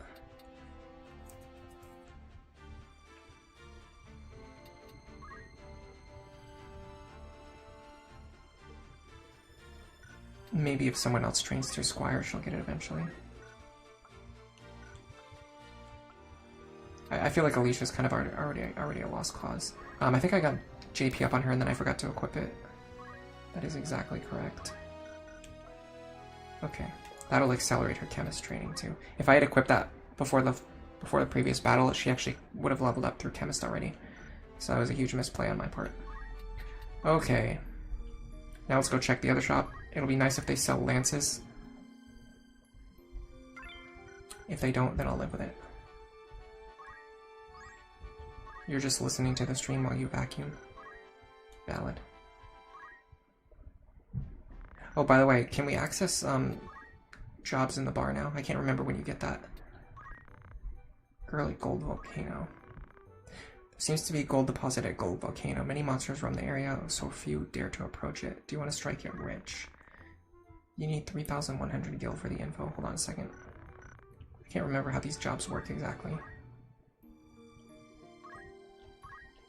I feel like they redid this entire system for Final Fantasy Tactics Advance to make the entire thing work around like the job, the bar like propositions.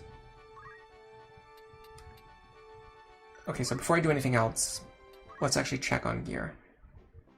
Do they sell lances? They do, okay. So what I'm gonna do is I'm gonna put you in the Lancer class.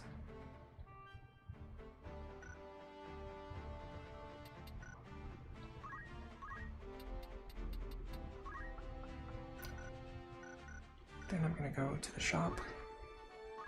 Not the bar, the shop. I think they're based on time, not like number of battles.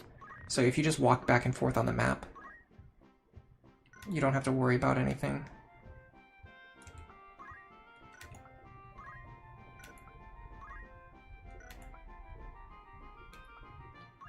Yes, I can get this javelin.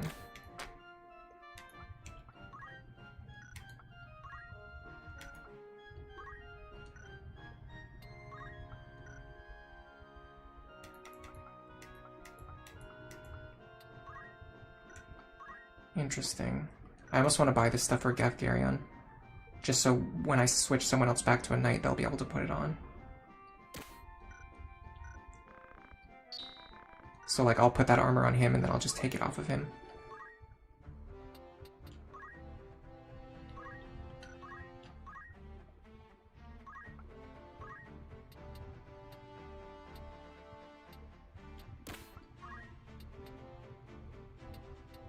I'll put him back in the bronze gear.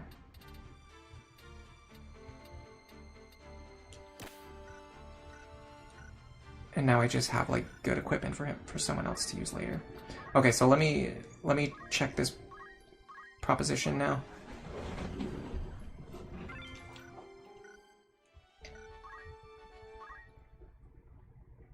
It's been a while since I've done this. Okay, so you go here, you click OK. Now you send someone. Maybe multiple characters? Oh, multiple characters, okay. Well, in that case, let's send...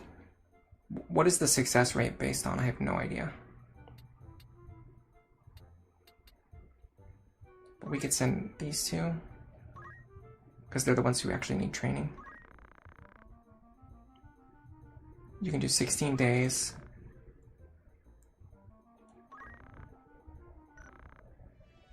Then you just go like this. There's no random battles at Fort Zeekton.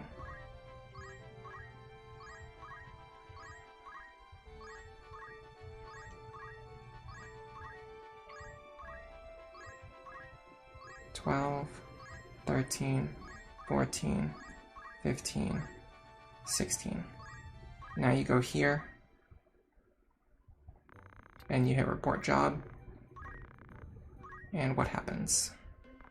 We left Igros Castle and I excavated at the inactive Gold Volcano. This job's a gift from God. This area is famous for monsters. Thanks to the chemist, it went well. As a result, we were able to excavate. Thank you, Lord. Different ores were found from the dike, but there was one big one that stood out. Alicia opened it with faith. Inside was a treasure that I've never seen was sealed inside. This job was a big success. This is the way. For some reason, that sticks in my head for like 20 years. Characters saying, "This is the way." Whenever they succeed at the missions, this is the way. That has always stuck with me. Like, it's the one thing I remember about this game. That's all there is to report. We got, I think we got less gold than we spent, but we got job points, and we got, I guess, a random artifact. Wow, what an amazing thing to find. That's a treasure, and it's extremely valuable. You're now a treasure hunter. From now on, you're treasure hunter level 1. And what does that give me? Nothing. Now there are no job offers. Okay, but now that actually kind of just got us a lot of stuff. Because that was JP for characters that we don't really want to have waste time training in their current jobs. Like, I can send her over to Priest now, which is where I want her to be.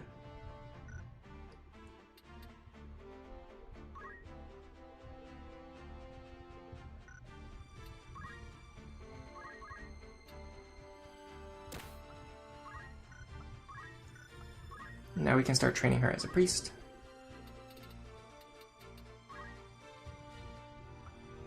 She even has like good items, ability uses too.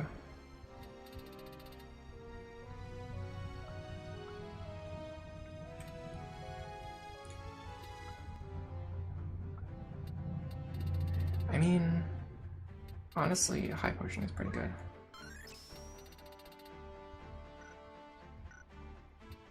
Even though I'll be able to cure with priest spells anyway. But we don't talk about that. I don't really feel that good about Protect and Shell. They're kind of worthless. Okay, the other one was Alicia. She still needs to level up through Thief. Now Steelheart is a lot better on her because she can charm male enemies. Steel experience is not that good when she's already overleveled.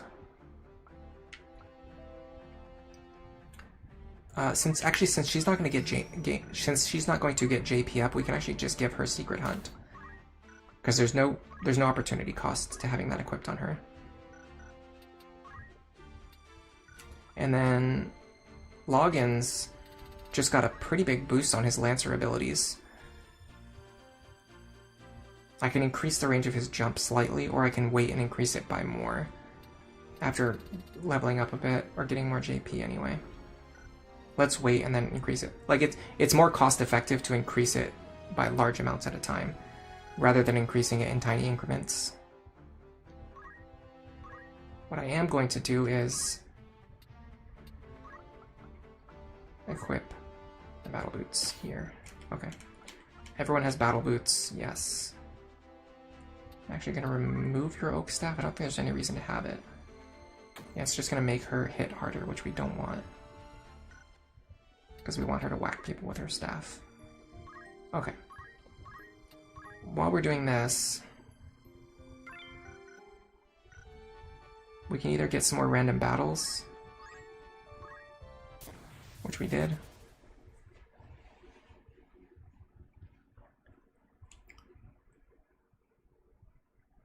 Okay, now, Alicia's a little bit wonky right now because I don't really want to bring her because I don't want her to gain more levels. But I do want her and Ramza to work together to generate a ton of Thief JP. So maybe I'll just send her anyway.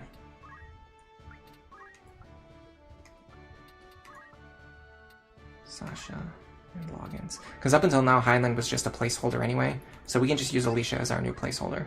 And she's actually making progress towards unlocking something, which might be kind of useful, might be kind of cool at some point in the future.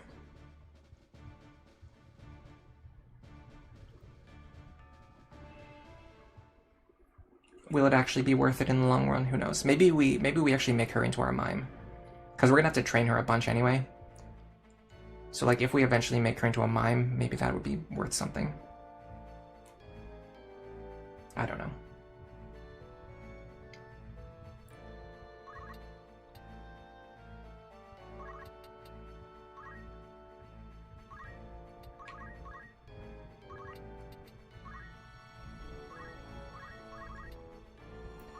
Like, we can just punch Ramza in the back and then just generate Thief JP for 2 characters at the same time. That's pretty good. That blue squid is a little bit stronger than the regular colored squids, I think. I don't know how much, and I don't know in what way, but I believe he's like a stronger variant.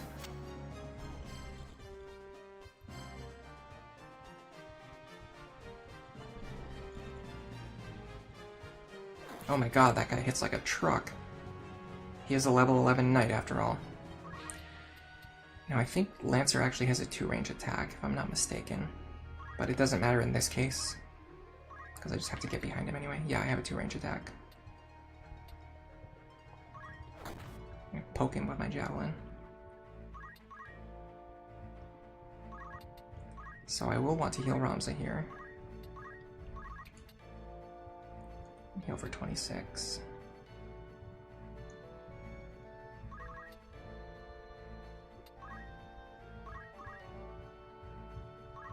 And then Sasha, this might be a good time to unleash Rama. Because it'll go off very quick. And we can cast it like here, or here, or here. I'm trying to see in which way I can hit the most number of enemies. So here I can only hit one guy. Here I can hit 2 enemies. Here I can hit 2 enemies, and it's these 2 instead. Now I believe these guys are weak against thunder. So if I go down here, and I think that unfortunately only hits 2 of them. But even still. So what if I go here? And then when the other squid moves forward, he might move into Ramuh's range. It looks like maybe he did. It's tough to tell. We're gonna find out soon. But we're either gonna hit 2 or 3 enemies, and I think they should be weak against lightning. So here comes Ramuh.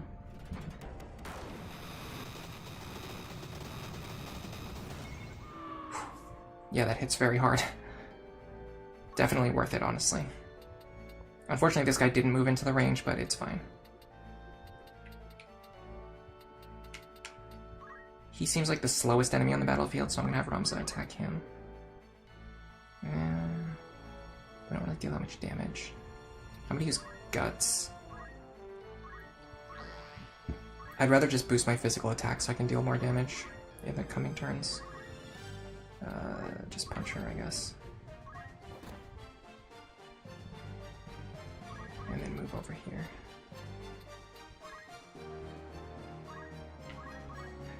I'm kind of interested to check and see if I can actually use jump or not, because I haven't learned any jump abilities. So do I just have like a 1-range jump now? And does it deal more or less damage than my regular basic attack? I don't know about that either.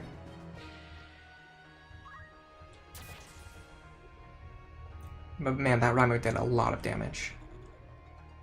Especially considering if I had, like, spaced it and timed it better. Okay, so I can jump, but I literally only have a 1-range jump. It does 72 damage, and my regular attack does... Okay, so it does way more damage than my regular attack. It's almost like getting the charge effect.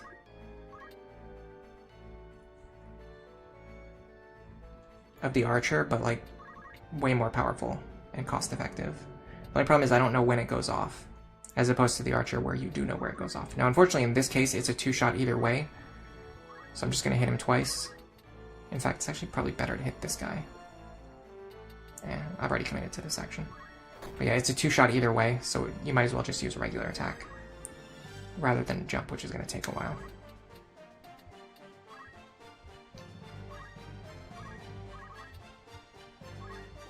Punch her in the back.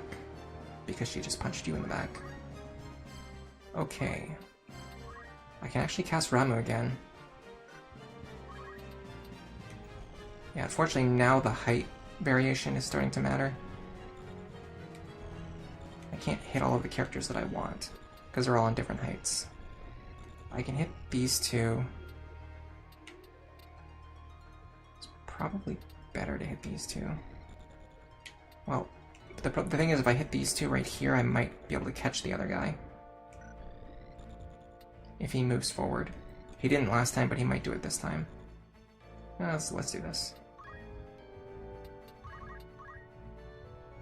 So if he moves forward... Okay, he didn't. He moved away. But if he moved forward, I could have caught him too. Honestly, this guy's so weak against lightning damage, I probably could have just cast Bolt. But it's really cool seeing Ramuh go off. And I think maybe you generate a little bit of Summoner JP when you do this. I'm not 100% sure, but maybe you do. Now, leveling up as a Black Mage, that's what I like to see.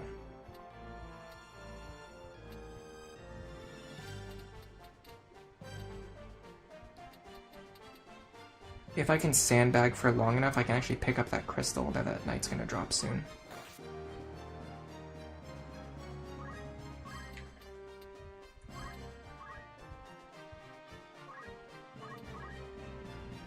What abilities does he have? Tentacle, Black Ink, and Odd Sound Wave. Okay. I'm going to pretend I know what those do.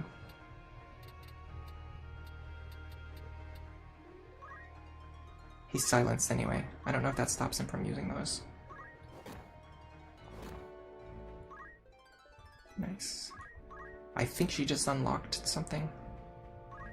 I'm not sure though. She might need to spend more time as a thief.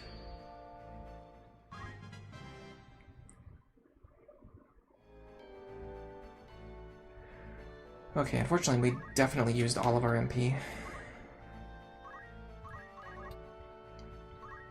If we hit him with our staff, he might take lightning damage. Did not happen. Okay, this guy just moved, so if I jump on him right now, I should be able to jump before he moves out of the way. It's interesting that you don't get a timer that tells you when jump is going to happen. Like, you can see it from the AT list, but you can't see it before you commit to the jump, which is kind of important.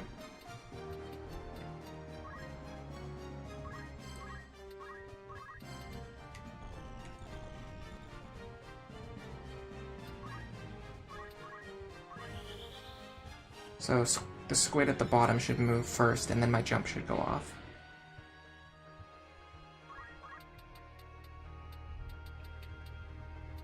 Unless, I don't think I'm going to kill him, but I can damage him before he moves. And he countered, but I dodged. Now I might have just unlocked Lancer. I don't think you really need much JP.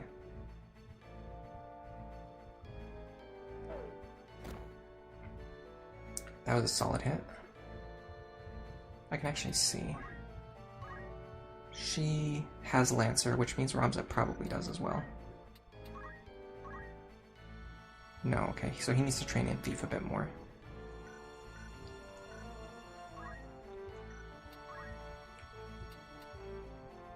If she doesn't need to train in Thief anymore, then I probably shouldn't waste any more actions on that. So we'll just have her not do anything for the rest of the battle.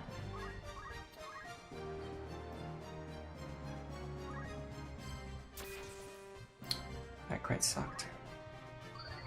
I'm just wasting so many auto potions. I have to take these off when I'm grinding. Oh my god. Dude just like zoomed across the map.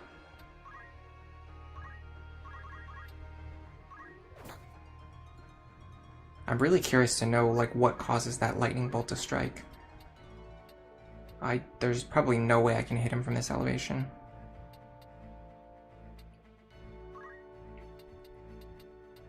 I guess I'll just run after him. He just like jumped off a cliff to get away from me.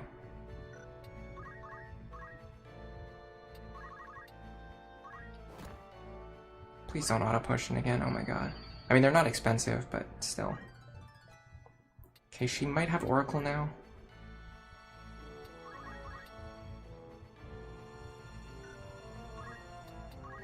I'm gonna accumulate here.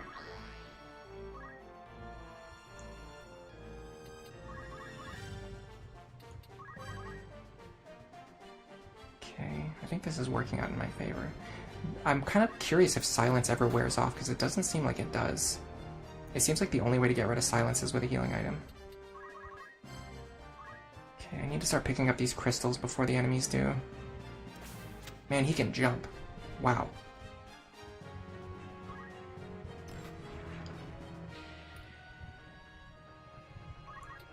So he can basically jump off a cliff to get away from me, and then if I follow him, he can jump back up the cliff to get even further away. That kind of sucks. Okay, I'll have Ramza grab this crystal.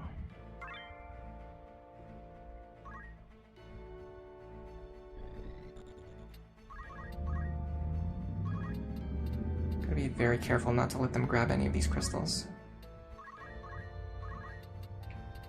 That's even more important than my grinding goals. Okay, so Woody is actually a human character. If Alicia stands here, she might be able to get some more... No. I was going to say she might be able to get some more, some free JP, but unfortunately that didn't turn out to be the case. Because I guess he didn't have any abilities that she could learn. Not sure. Man, I accumulated twice and my damage is still bad. I'm gonna grab this.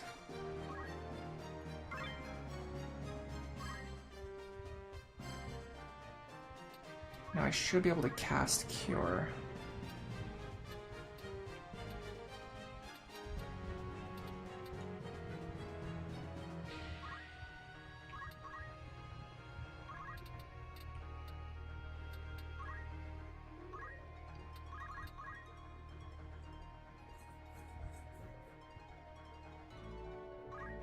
He's gonna punch me.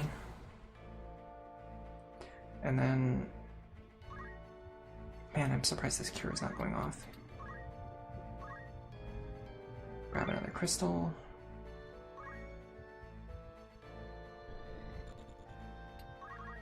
Okay, finally the cure goes off. And then Ramza should be able to finish off the enemy to end this battle. Or not.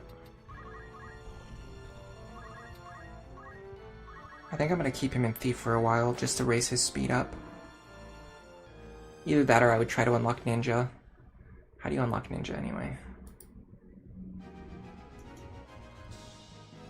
Level 3 Archer, level 4 Thief, level 2 Geomancer. Okay, we can do that.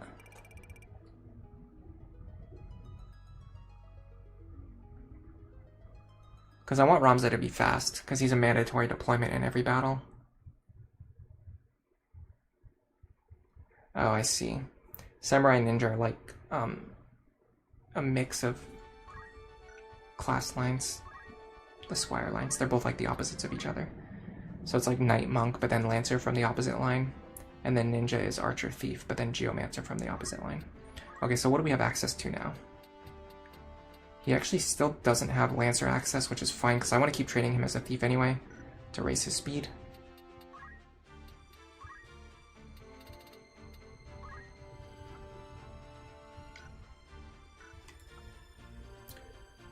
Paula, I think we can change to an Oracle.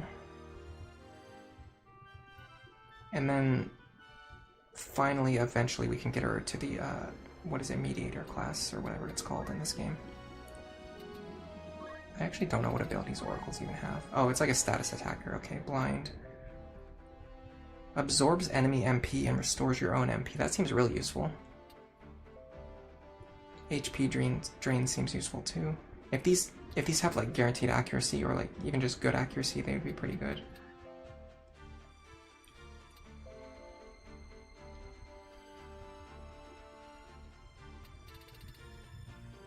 I think Prey and Doubt are like temporary buffs and debuffs to the Faith stat, whereas the Mediator class has the ability to permanently alter those stats.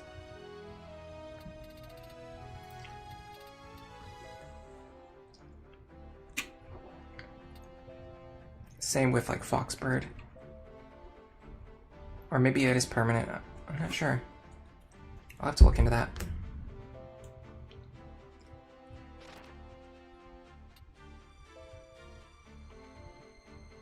Paralyzed seems really good. Honestly, they have a lot of good skills. Blind is also pretty useful. Assuming Darkness actually works in this game, which I still can't remember.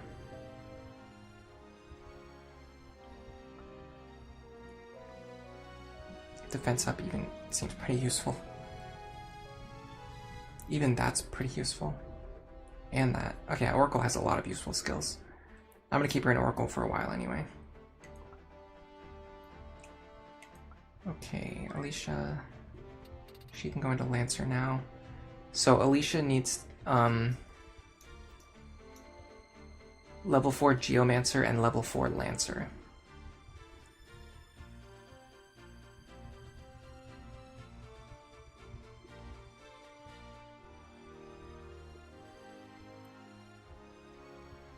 Seems like a good time to switch her over to Monk and just start working on Geomancer. And then we can worry about Lancer later, because now she can passively get Lancer JP. So she doesn't really need to train through Lancer herself. But what she can do is pass Monk JP over to other characters. She has 142. She starts with Spin Fist, actually, which is crap. I guess it's fine, though, because it does mean she's got progress towards unlocking Geomancer already.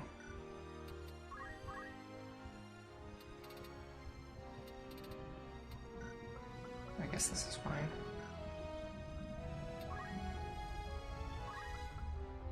Can monks not wear hats?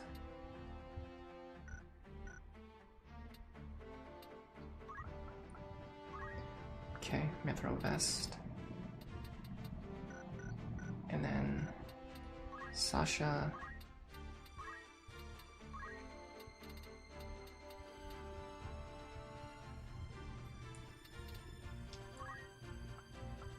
She's very close to getting magic attack up, which I think would be pretty good. Honestly though, her magic attacks are already very powerful. So I'm wondering if something like Short Charge would be better. Like, is Short Charge better than magic attack up? Because your spells go off more quickly. That's a good question. This is actually a good time to train her as a Time Mage for a little while.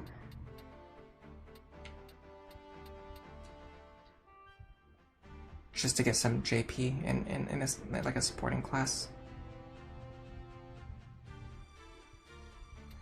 Gotta manually equip the gear that actually boosts her MP. Every time you switch her class, you have to be careful about that. Okay. And I would probably say that Black Magic is better than Summon Magic in this case.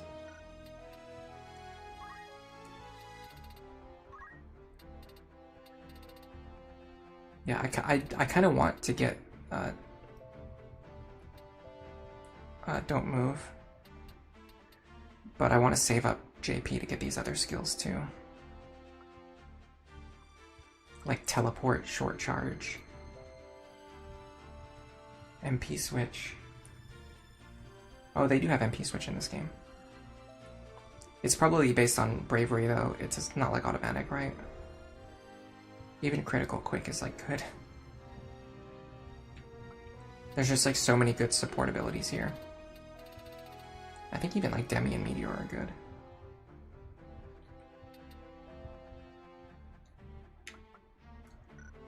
Alright. Yeah, we'll train her as a Time Mage for a little bit. Okay, now he has a bit more Lancer JP. Unfortunately, not as much as I would like. I want to get something like, I don't know, just like Jump 3 or something. And then he can just use that for a while until we save up for Jump 8. But like Jump 2 is just like a waste. Like if you buy Jump 2, 3, 4, 5, and 8, you're wasting way more JP. When instead you can just buy like, you know, 1 early on to give you more distance. And then 1 later on to max it out. So I'm thinking like 3. 3. 8. And then 8 would be good.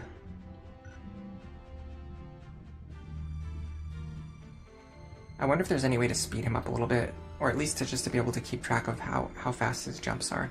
Because if I don't know how fast they are, it can be kind of tricky to figure out how to use him. Alright, and considering we have plenty of money and plenty of gear, I'm actually going to just equip him with good armor.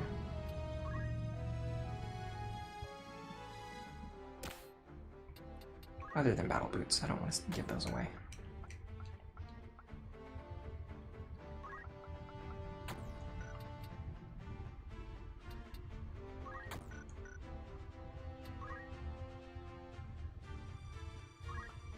She should have white magic, right? We taught her white magic. Yeah, she has cure. I mean, that's fine. It's better than nothing. And then Oracle, I'm not sure. I mean, maybe we get Paralyze.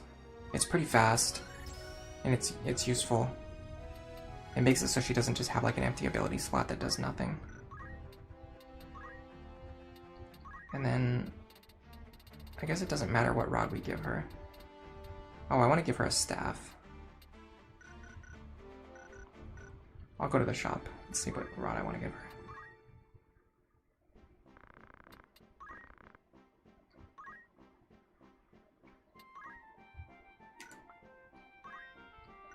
Okay, they want to give her an ice rod, but that doesn't really make sense because she doesn't need an ice rod.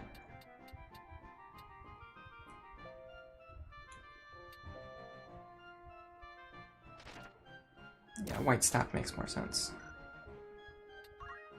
I also have to give her gear that will actually boost her MP.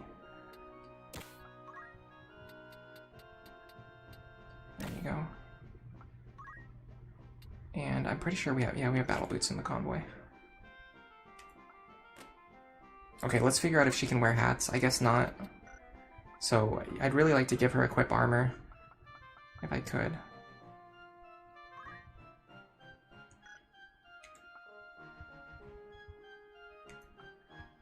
Okay, everything looks good. And make sure I buy potions to replace the ones I've been spamming with auto potion.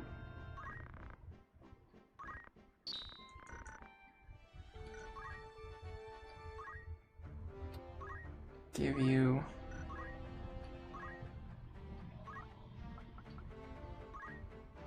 the boots. I'm thinking of giving her the power wrist, actually. Just so she hits a little bit harder while she's training as a monk. Yeah, I'd like to give her equip armor from the knight class, but I just can't afford to teach it to her. She unfortunately starts with magic break, which is a huge downside. If I could just put those 250 JP towards getting equip armor, you could maybe justify it. But the problem is she doesn't need any levels in knight. So I don't think training her in knight is a good idea. Even though it would make the monk training go a little bit more smoothly. Alright. I'm going to do one more battle today.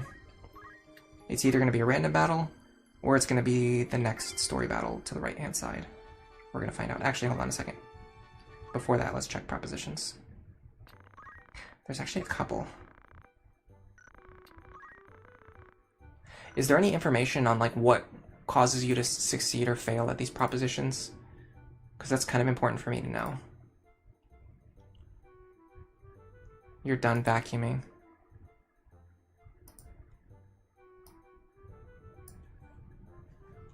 Every once in a while, I just get motivated to like clean my entire apartment.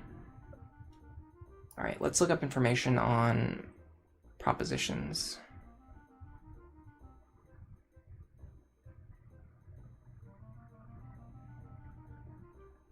I don't see a specific guide for it.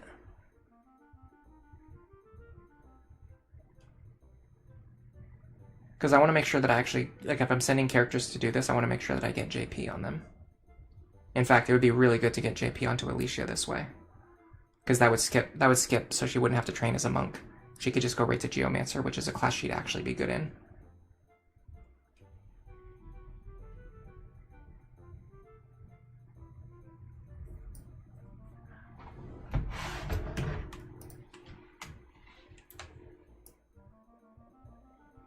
I just want to see, like, what determines the success rate. Now they're called errands. Just me playing the version of the game from 28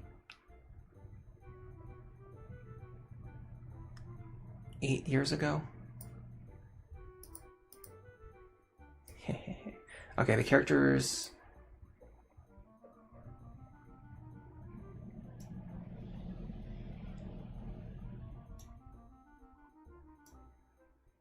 It depends on the amount of characters sent, their level, job, faith, and bravery. Characters of a certain job will increase the success, okay? But like, be more specific.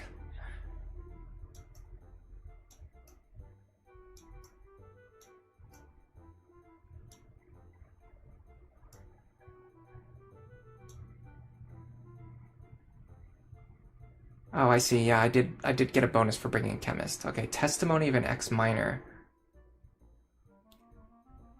I guess this would be Miner's Tale. Is that what they're talking about?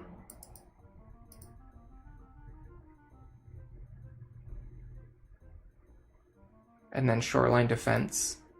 The skills are like renamed, but we can still use them. Or yeah, sorry. The names of the propositions are like changed because the wiki is using the War of the Lions translation, but I can figure out what they are. It looks like these are good for Geomancer and for Orator, which are classes that we're going to get later. So maybe we just save these for later then, after we've unlocked those classes. Okay, so let's go here.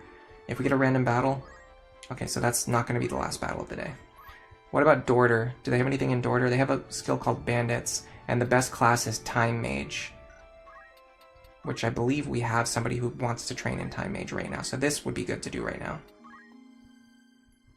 And I think there's a space next to me where I can move, yeah, I can move back and forth safely.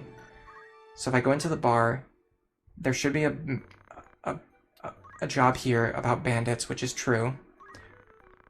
Oops. Bandits are appearing on the trade route between Dorter and Goland. They only attack our chocobo cart. Please get rid of the bandits to prevent our losses. So what I don't like about this is that there's no real hint that Time Mage would be the best job for this, or Samurai Ninja would be the best job for this. You just have to like guess. So we're gonna bring our Time Mage, then we're gonna bring Alicia, and then probably Paula. We can do 13 days. And then if this doesn't work, I'll just reload my save, I guess. 1, 2, 3, 4, 5, 6, 7, 8, 9, 10, 11, 12, 13. Okay, it should be done now.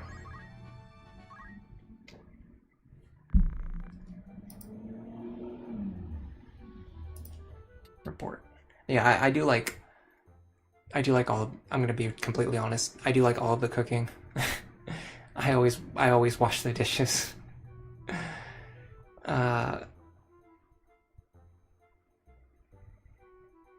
Someone once told me that I seemed like the type of person who would like be really good at taking care of my partner. And I was like, yeah, that's probably true. Alright, Trap of the Bandits. So they should have a special comment about the fact that we brought a Time Mage with us, if the guide is correct. We left Dorter Trade City. We joined the party to defeat the bandits. This job's a gift from God. The enemy outnumbered us. Thanks to Time Mage, we did a super job. As a result, we defeated them. Thank you, Lord. We were cleaning up after the battle. We found a big treasure box. Sasha opened it, and inside was a bag stuffed with gil. So this job was a big success. This is the way. Oh, well, we got a lot of gil. Way more than last job. But we didn't get like a random, like, cool item this time. I don't know if that changes with each job or if we just got unlucky this time. Okay, so now we actually got a bunch of JP in the classes that we want to be training through. So she actually has Geomancer unlocked without needing to train in Monk at all. So that really worked in our favor. What does Stigma do? It recovers basically all abnormal status effects. I guess that's kind of cool. Okay, so we can go right into Geomancer now, which is cool. Now I'm just going to train her as a Geomancer and let her gain passive Lancer JP.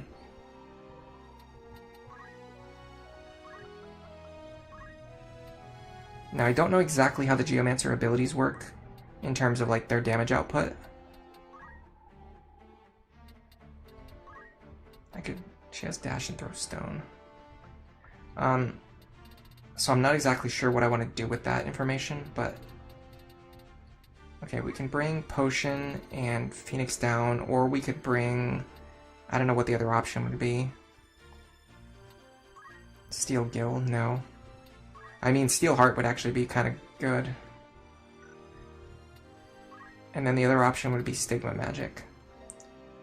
which I think, if I understand this correctly, I think it does heal your nearby allies. Let me find one of my mages. Yeah, so it heals in a cross-shaped formation around yourself.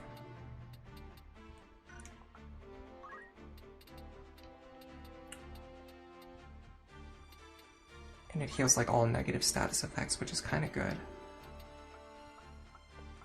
Oh, I could also get martial arts just to boost my attack damage. But I have a sword anyway. I don't know, I'm not going to buy anything because I don't think she has anything that useful to pick up there. I will not get any Geomancer abilities because I can't afford any. That's fine. Well, hold on, wasn't there a job where Geomancer was good? Yeah, there is. Okay, well let's go do Miner's Tale now. Well, we have the Geomancer class. Before that, let's check this. Because we can get like free Time Mage JP.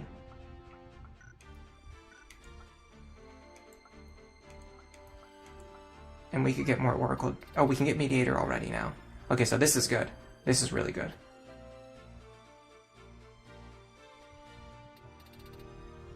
So what we want to do now is we want to change her to a Mediator. We want you in Geomancer and you in Time Mage.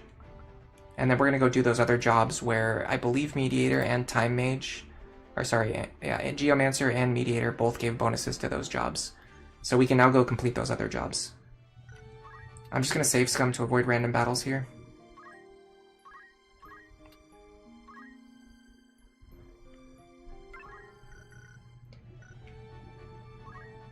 Okay.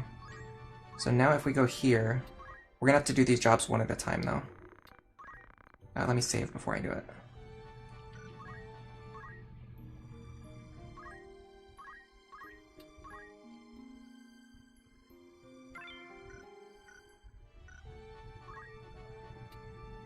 Oh, okay, so we got the bonus. The Gil Bag was the bonus, I see. I see that now. Okay, so we're gonna go into the bar. We're gonna do... So if we do... Let's do Shoreline Defense first.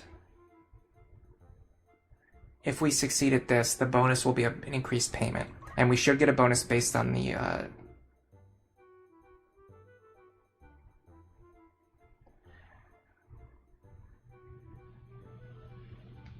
class that we're bringing. This is what I know about Orders of the Coast Guard. Unknown objects are drifting onto the coast. The residents are concerned, so please investigate it. Garland EPA. So if we bring Paula, yeah, if we bring a Mediator, we should get a bonus. Then we're going to bring our Geomancer and our Time Mage. We'll do 9 days. We'll go over here. Okay, gotta reset.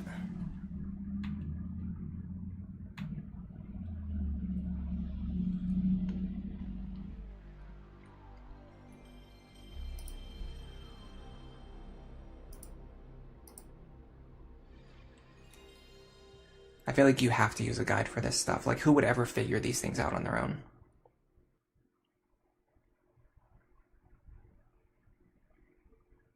But it is kind of cool if you do know what you're doing, because you can kind of plan around it, like how we unlocked Geomancer without needing to train through Monk. And now we can use the Geomancer to succeed at another job. That's kind of cool.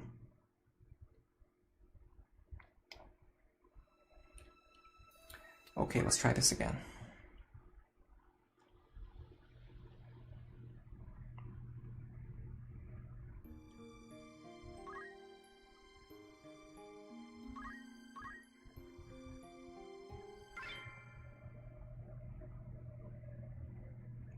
We also typically go to bed like before 9 o'clock here, but I'm home alone today, so I can stay up as late as I want. Okay, let's go to the bar. In the game, not in real life. Alright, let's try this again. Orders of the Coast Guard. We go here. We're going to bring our... I don't want to keep forgetting. Mediator. Mediator. Mediator. Why do I keep forgetting that? We're going to bring our Mediator. We're going to bring our Geomancer. And we're going to bring our Time Mage. We're going to go for 9 days. And then we're going to not trigger a random battle this time. Okay.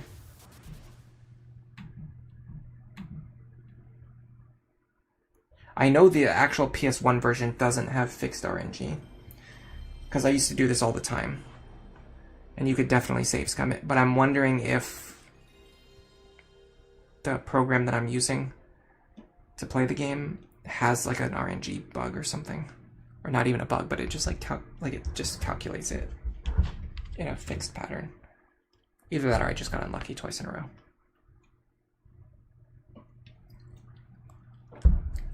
If the same thing happens again, I'm going to assume the RNG is bugged and we're going to have to figure something out. Oops. Ugh.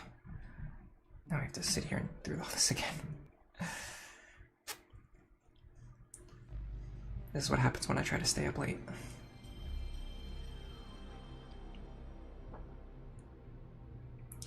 Alright, let's try this again.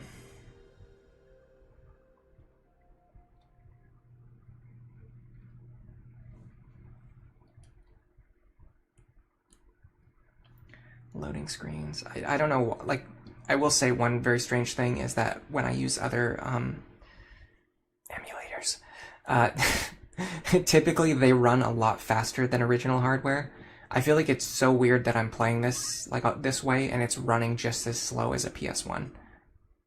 Like, why is it running? Why does it actually run as slow as a PS1? That is something I cannot figure out.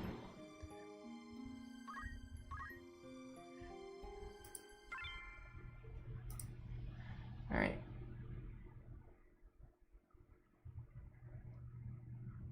Let's not get a repeat of the same event. We're going to go into the bar. We're going to do proposition, orders of the Coast Guard. We're going to bring our Mediator, our Geomancer, and our Time Mage. We're going to go for 9 days.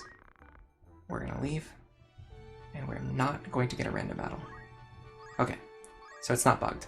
That's 2, 3, 4, 5, 6, 7, 8. Now we have to not get a random battle on the way back either. So we gotta save again. So we should get... Oh my god, come on, man. How many, like, turns in a row did we not get random battles at the start of the run when I wanted to get them so I could train? Now that I don't want to get them, they just, like, won't stop coming. It's probably like a 10% chance or something, too. I don't know what the chance is. It's got to be very low. If I ever play the new version, I'm going to be so happy about the fact that there's no random battles. I think you can, like, control them in the Ivalice Chronicles. You get to, like, choose... You can just, like, choose a random battle or not do one. Something like that.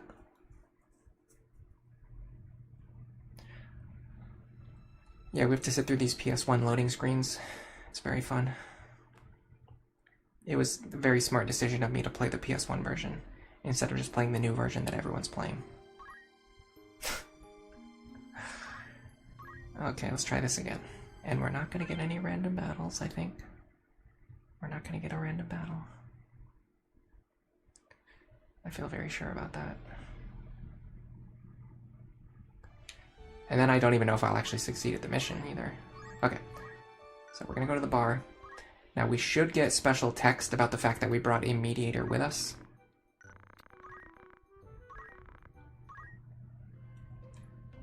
We left Gairland Magic City. We went to investigate the coast. This job's a gift from God. Thanks to blank Mediator, we did a super job. Okay, this is a pretty good example of, like, the worst of, like, the PS1 translation. Thanks to blank, we did a super job. As a result, we investigated. Our work was delayed. They handed us a reward. Opened it. I'm assuming she's talking about Paula. Paula opened it, and inside was reward money. Nothing really all that great, but I guess this was a success. This is the way. Yeah, that definitely was bugged beyond belief.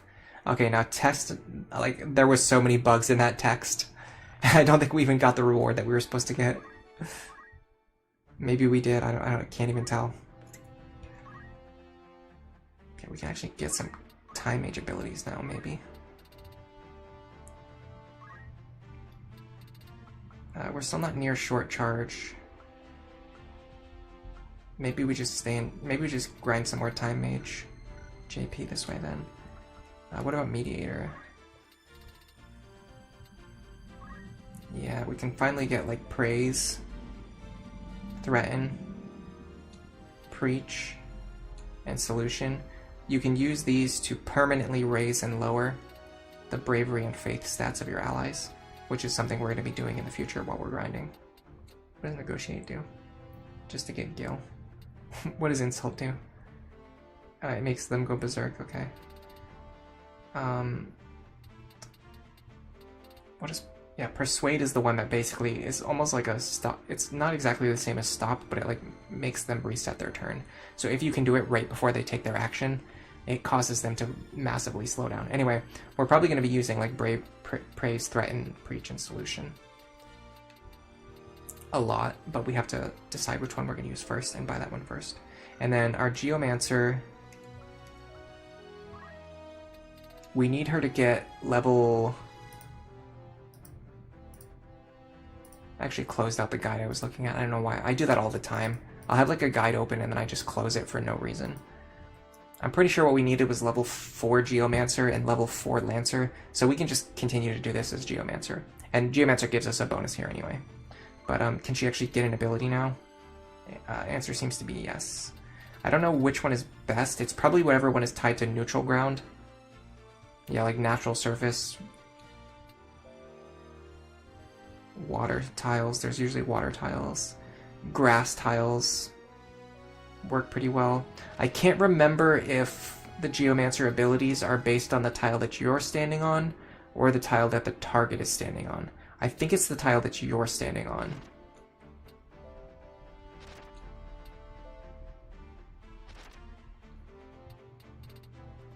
What they basically do is a small amount of damage, and then they have like a status effect that they can trigger.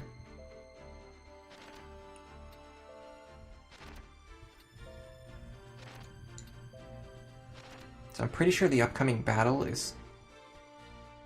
I'm not sure. I'll wait to see what the upcoming battle is. Alright, so we're going to go in here. We're going to save.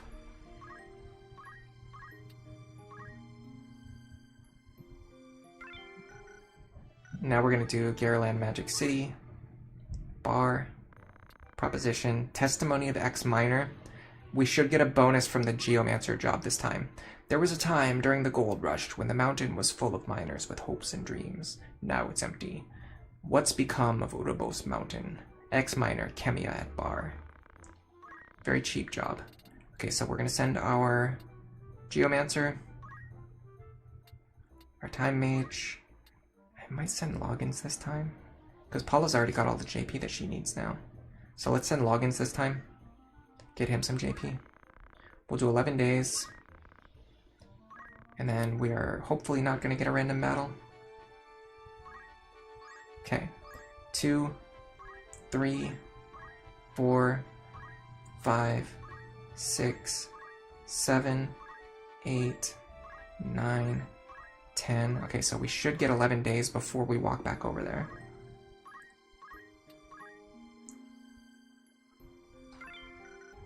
We're not going to get a random battle.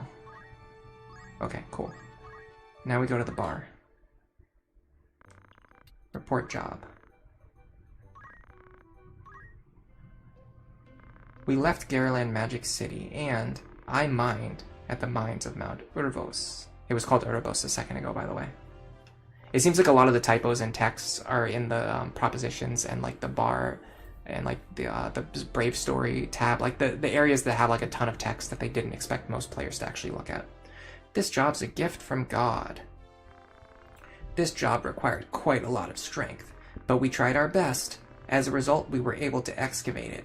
Different ores were found from the dike, but there was one big one that stood out. Interesting, I didn't get any text about the fact that I brought a Geomancer with me. I opened it with courage. Inside there was precious ore. This job was a big success. This is the way. You get a little bit of gil, though. You don't actually get that much gil. Alright. Okay, so now we have like a pretty fleshed out team. We're training a little bit through the classes that we want to be training in. The next battle that we're about to go to, I'm probably going to bring Ramza, Alicia, Loggins, and Sasha. Let me make sure everyone is in a class that I want them to be in. So I do want Ramza training in Thief. I do want Alicia, I think, in Geomancer. Yeah, until she reaches at least level 4 Geomancer, I want to keep her here. We can also buy her 2 abilities based on what the terrain is in the next battle, which we're going to have to check. Sasha is going to be training in Time Mage, I think until she gets Short Charge. And Loggins is going to be training in Lancer to increase his jump radius. Although if I can get level jump 3 right now, then I just have to get like a good vertical jump to hold me over until I can get the max jumps. So the question is, should we have him in Knight or Lancer for the next battle? Let's see which one has better attack power. So 6 attack power in Lancer.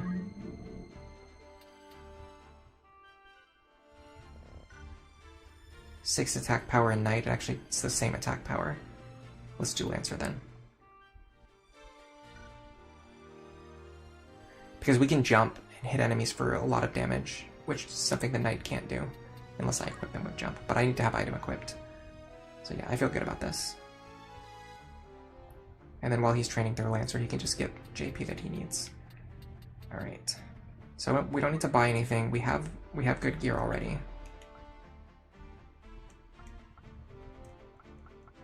And we have Paula that we can use later, whenever we're training our characters.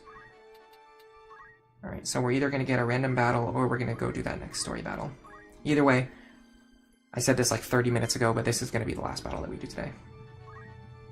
Okay, so it's going to be a story battle.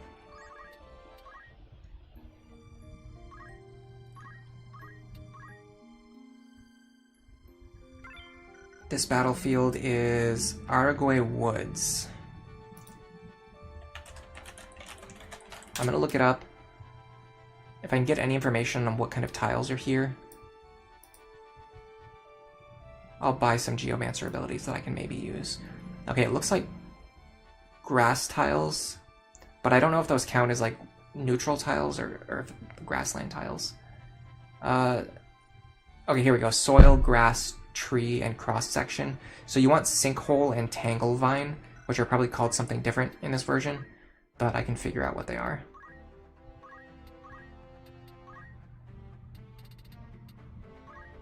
So probably Pitfall.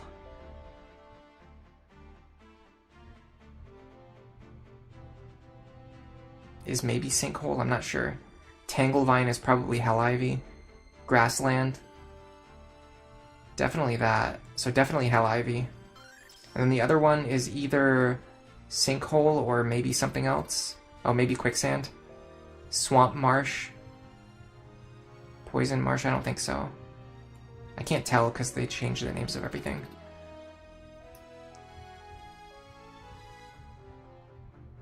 Soil, grass. So what is soil? Is soil the same thing as natural surface, or is it something else?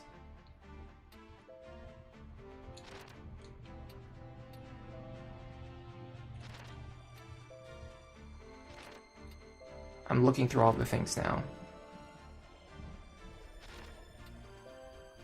I don't really see anything else that looks like it would be, other than like maybe Swamp Marsh, but I don't think that's a swamp area. So I don't think it's Quicksand. Yeah, it seems like Pitfall would be the most obvious choice to be the same thing as Sinkhole. And then also like Soil would probably be the same thing as like neutral ground or natural ground. So I think, yeah, we'll do Pitfall and Hell Ivy.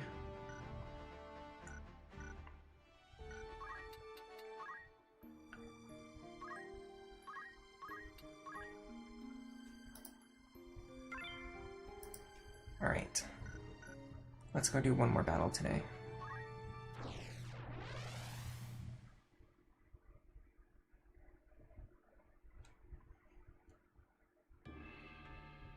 It also depends on how many characters we can actually bring with us, but I think Ramza, Alicia, Sasha, and Loggins works, and I am correct about that.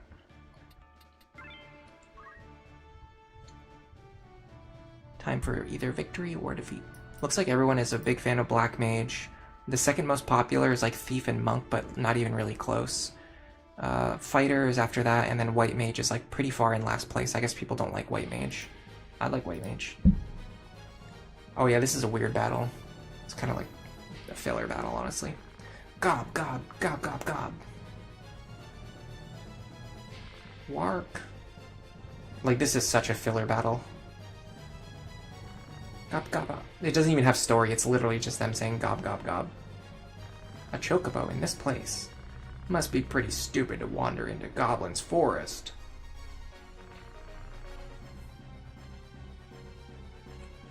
Is he strong in a fight?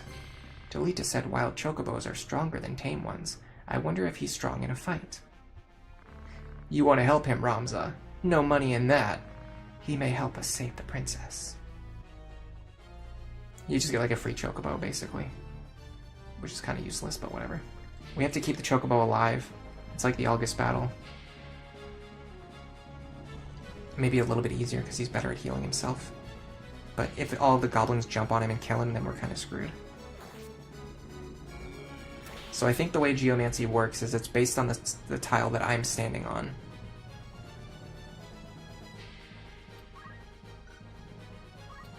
I'm just going to accumulate so I can actually deal more damage when the enemies get over here.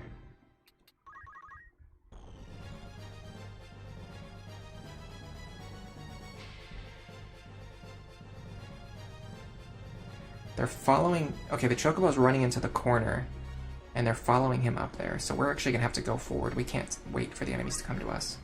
We're going to have to run across the map to go save that idiot Chocobo.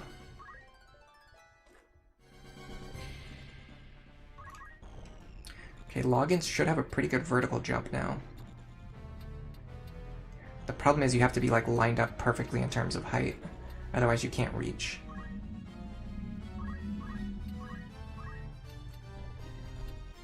Okay, we can reach this guy. I don't know if we can hit him before he moves. There's no way for me to know. It would be cool if I could, but apparently not. Wow, she moves pretty far. Okay, so this... How do you check, like, what tiles are? Nope, not that button. Okay, this is grassland. Ah, okay, I can see. So these are all grassland tiles that give Hell Ivy. Is there anything here that's not a grassland tile? I actually don't see anything that's not a grassland tile. It looks like Hell Ivy is going to be very important because honestly, like every single tile. Oh, so there are tree tiles for Kamaitachi. I don't see anything that has to do with Pitfall or Gravity. I guess it would be like over here, maybe? No, I think Grassland is, or Hell Ivy is going to be the most important one because most of these maps are covered in grassland tiles. Okay, so yeah, this is natural. So soil is natural surface, which is used for Pitfall. Okay, good to know, I guess. What is the range of these? Oh, it's pretty far. Wow. Okay, cool. So let's run over here. Try to grab this guy before he has a chance to move. 24 damage, and then it inflicts stop, either definitely or maybe, I don't know which. I don't think that stopped him.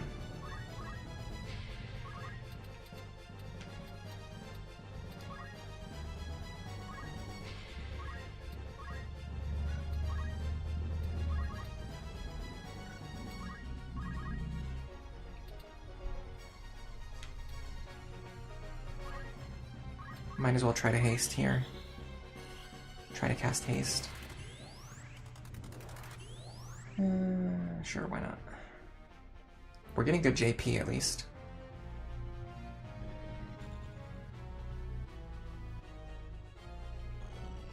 It seemed like the charge on my spell would have taken too long, like Black Magic spell. So I might as well just haste there. I think that guy moved out of the way before my Lancer fell on him. But again, how would you ever know that? Like, how can you possibly keep track of when the Lancer actually falls? Doesn't seem like it actually tells you. Cool. Okay. Wasted my turn. Okay. So Lancer is just, like, not complete trash, I guess.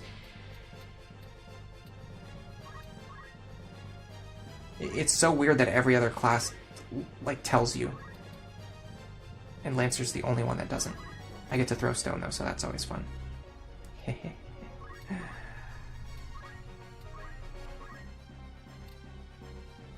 can't actually kill him with another Hell Ivy. I can weaken him, though. And maybe stop him?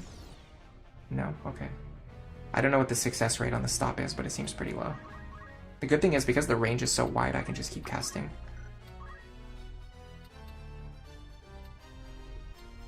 As long as I don't target Ixis, I can hit him before he moves. He has just enough HP to survive.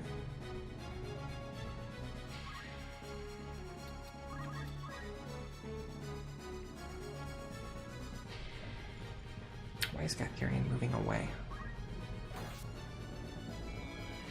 Yeah, I have to figure out something to do with these Lancers, because if I can't predict when they're going to fall, it makes them completely worthless. But it's weird because every other class, every other type of ability, every other type of action that has a charge time or a delay, you can see what the charge time is going to be. This is the only class where it doesn't tell you that information. Okay, Chocobo, please heal yourself. Out of the ground, raise all greenery with flame.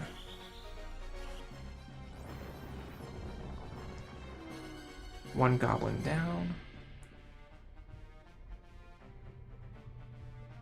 But yeah, I do like the long range on the Geomancy abilities. I wonder what the damage scales from. I'm assuming it's the magic attack stat.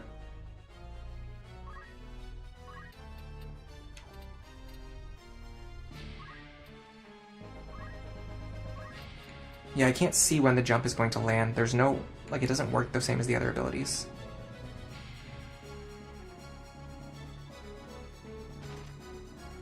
The charge time depends on speed. That doesn't really help me in any way. I mean, what you would do is check, like, Ixis, for example, doesn't go for a very long time, so maybe if I jump on Ixis, I can get him. But he's so far away, I can't get him anyway. So let me just hit this guy while I'm here. Like, everyone else is going to move out of the way. So I might as well just poke this guy while I'm here.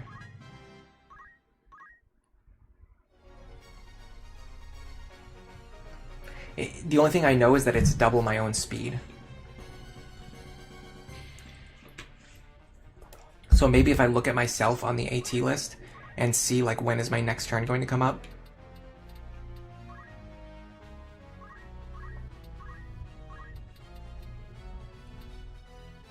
I can calculate, like, half of that will be when the jump lands.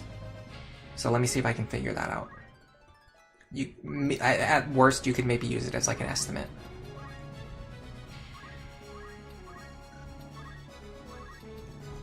Fortunately, you have to fire to these guys, because Bolt does, like, no damage. I can at least hit them both, though, so that's good.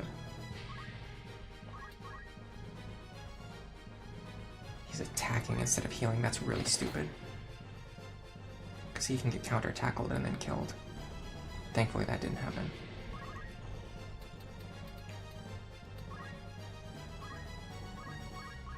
Okay, Agris, please go save that goblin. Or sorry, please go save that Chocobo. I don't think anyone else can get there fast enough. But I can't control her. So she's just gonna do what she wants. Okay, this should kill this guy. One down. It's really cool that he heals himself. It's actually a really useful ability. Okay, if he counters here, nice. Okay, that goblin's gone. Now we don't have to worry about him getting killed, I think. Man, this Geomancer's actually fast, too. I don't know if it's just me, but it just seems like she's acting like way more often than everyone else. It looks like Geomancy, okay, it can't hit your own characters, but it must have a flat surface, I think. And I think she can pick up this kill here. Nice.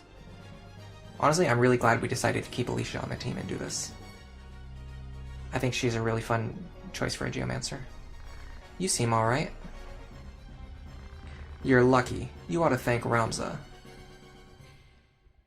Yeah, that was like such a filler battle. High Potion. And we got Boko, the Chocobo.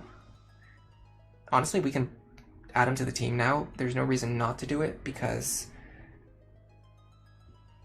his level is lower than the NPCs we have with us anyway, so he's not going to raise the level of random encounters. We could probably transition right into the next battle, but I don't know for sure if I can go buy items or not. Like sometimes the shops update after just one battle. Geomancer is like a budget black mage with one tile more range. Yeah, I really like the fact that they have high range, high movement, and it seems like they have pretty fast speed too. Like 6 speed is pretty good. Actually, not really. All my characters have 6 speed. I don't know, she seemed fast to me. She's faster. No, she's at the same speed as the Lancer. Okay. I guess maybe she just has like okay speed, but the fact that she has good movement, she has 5 movement, it's the same as a Thief.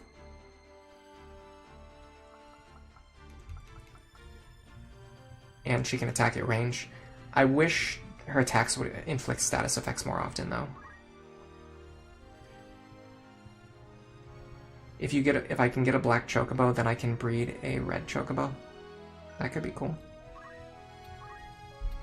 Alright, let's see if there's anything we need to take care of here.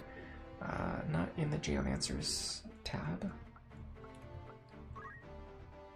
Ramza still, he's actually just short of unlocking the Lancer class. So I guess we'll just keep him in Thief for a little while longer. Which is fine because there's some stuff here we might want him to pick up later. Mediator didn't do anything last battle. Sasha. Okay, she's still quite a ways off from getting short charge. Are there any jobs that require Time Mage? There's actually 2 jobs in Zayland and 1 job in Wargeels in this chapter that require Time Mage. So I think we can put Time Mage on the bench for now. We can come back, we can get the JP from doing propositions, and we can level her as a Black Mage. Or even as a summoner.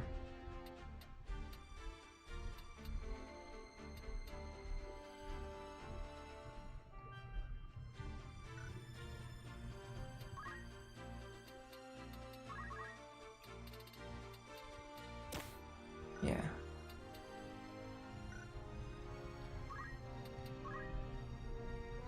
And then logins. I mean, we could slightly increase his vertical jump. I don't think it's worth it. I think we save up a little bit more and get one of the either 3 or 4 vertical jumps. And then later we'll just unlock level jump 8 and vertical jump 8. I think that's the way to go. Because then we just have the full range jumps. I wanted to test out if I could calculate how the jumps work, but I didn't get a chance to do that.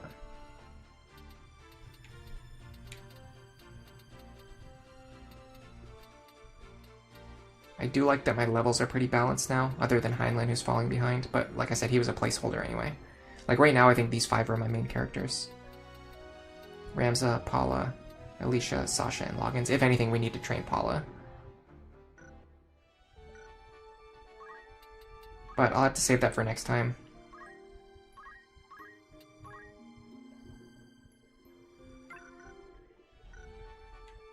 The game has been saved. You think leveling in Summoner would be better? If you can explain that to me before I end the stream, I will read your explanation. Thank you to Noesis for coming here today. Thank you to Nodot for being here earlier, and Big Boss for stopping by as well. Thank you to Che Aman for stopping by earlier. And thank you Alpha C for coming to today's stream. Thanks to all the lurkers, the chatters, anyone who pressed the like button. It is much appreciated. And thank you Tiger Eye for showing up today and also being nice and chatty. 50 divided by the unit's speed stat is the number of ticks a jump requires. Yeah, but we don't really know what the, like, we don't know what those ticks are, like. But I think my method will work though. If I want to test it out, what I would do is I would look at the AT list and I would see when is my next turn with that character, and then I would just like cut the difference and be like, okay, well it's gonna be take about half as much time, because the jump, it says that the jump happens like twice as fast as your next normal turn would come along. So you can just look and see like, when is my next turn going to come? Half of that is when the jump should land, and you can just like split the difference if you're not sure. Like, don't take any jumps that you're worried are not going to succeed.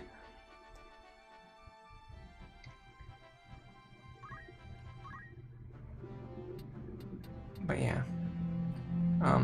I'll either level her as a black mage or as a summoner, depending on, I don't know which one is going to have the better growth rates. Or hello, Warlock Paladin. Welcome to the stream. You're wondering what happened to Millie. She was not really having fun streaming. She's having more fun playing games off stream. She's been playing a lot of Persona, and especially it's very difficult for her to deal with technical difficulties. I've kind of talked about this on the Discord. I don't know if you're in there as well, but when I'm streaming, if I have like a technical problem, like if the audio stops working or something, or if there's just like a weird issue like with the chat or like with like the donation tracker or something, like I don't really care. Like I'll try to fix it, and if I can't fix it, I'll just keep streaming and it doesn't really bother me.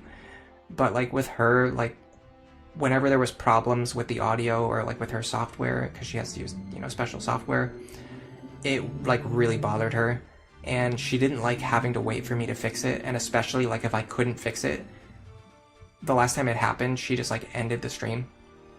And she has not really wanted to stream again since that happened. We scheduled a couple streams, and the last one that we scheduled where she said she was going to stream, like right before the stream happened, there was an issue with the audio that I couldn't fix right away. And I was like, well, you know, just give me a couple minutes to fix it, and then we'll start the stream like 10 minutes late or something. And she was like, don't even bother. She was like, I don't want to stream today. So I think probably, I don't know if she's gonna, I don't think she wants to stream games anymore, for sure. She doesn't like having to stream games like while people are watching her and worrying about like having problems on the stream. She did say that she really enjoyed the chatting streams more than she thought she would, so maybe she'll do chatting streams again in the future. Someone said that it could be a good idea for her to like record herself doing stuff. That way, if there's any technical difficulties, they're not happening like in a live setting, and then she could upload the videos later. I think that could potentially work. I'm not sure, but like I said, I think the whole like YouTube thing like might not be for her, because as much as she had enjoyed playing and streaming A Link to the Past, it seems like she just what she really enjoyed was playing A Link to the Past.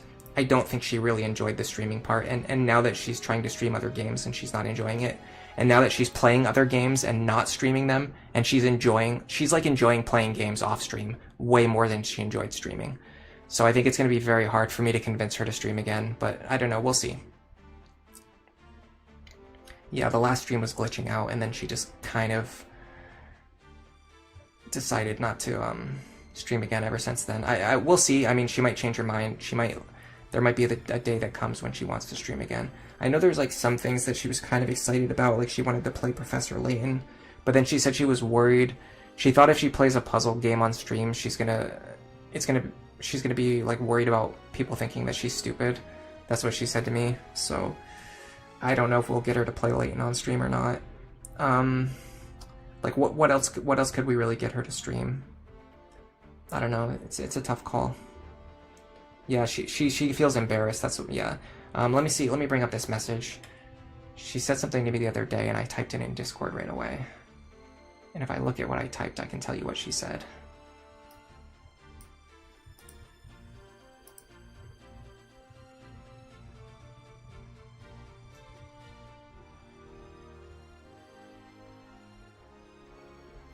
Yeah, okay.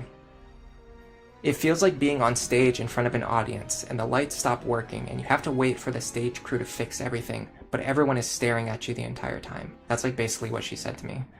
And I was like, I get it. Like, I don't feel that way, but I understand her feeling that way, so I'm not going to try to force her to stream if she doesn't want to. But it would be fun if we could get, like, honestly, it would be really fun if I could get her to stream Fire Emblem. But if she just plays it off stream, that'll be fine too. And we'll see about like maybe just getting her to record the footage, and then make videos out of it. I guess we kind of tried that in the past though, and like we never did anything with the footage. Like when we played Mario, we never did anything with the footage. But I'm not sure.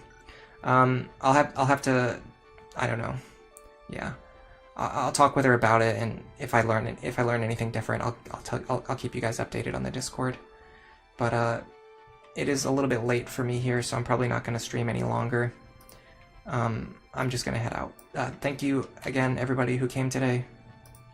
And for now, enjoy the rest of your day.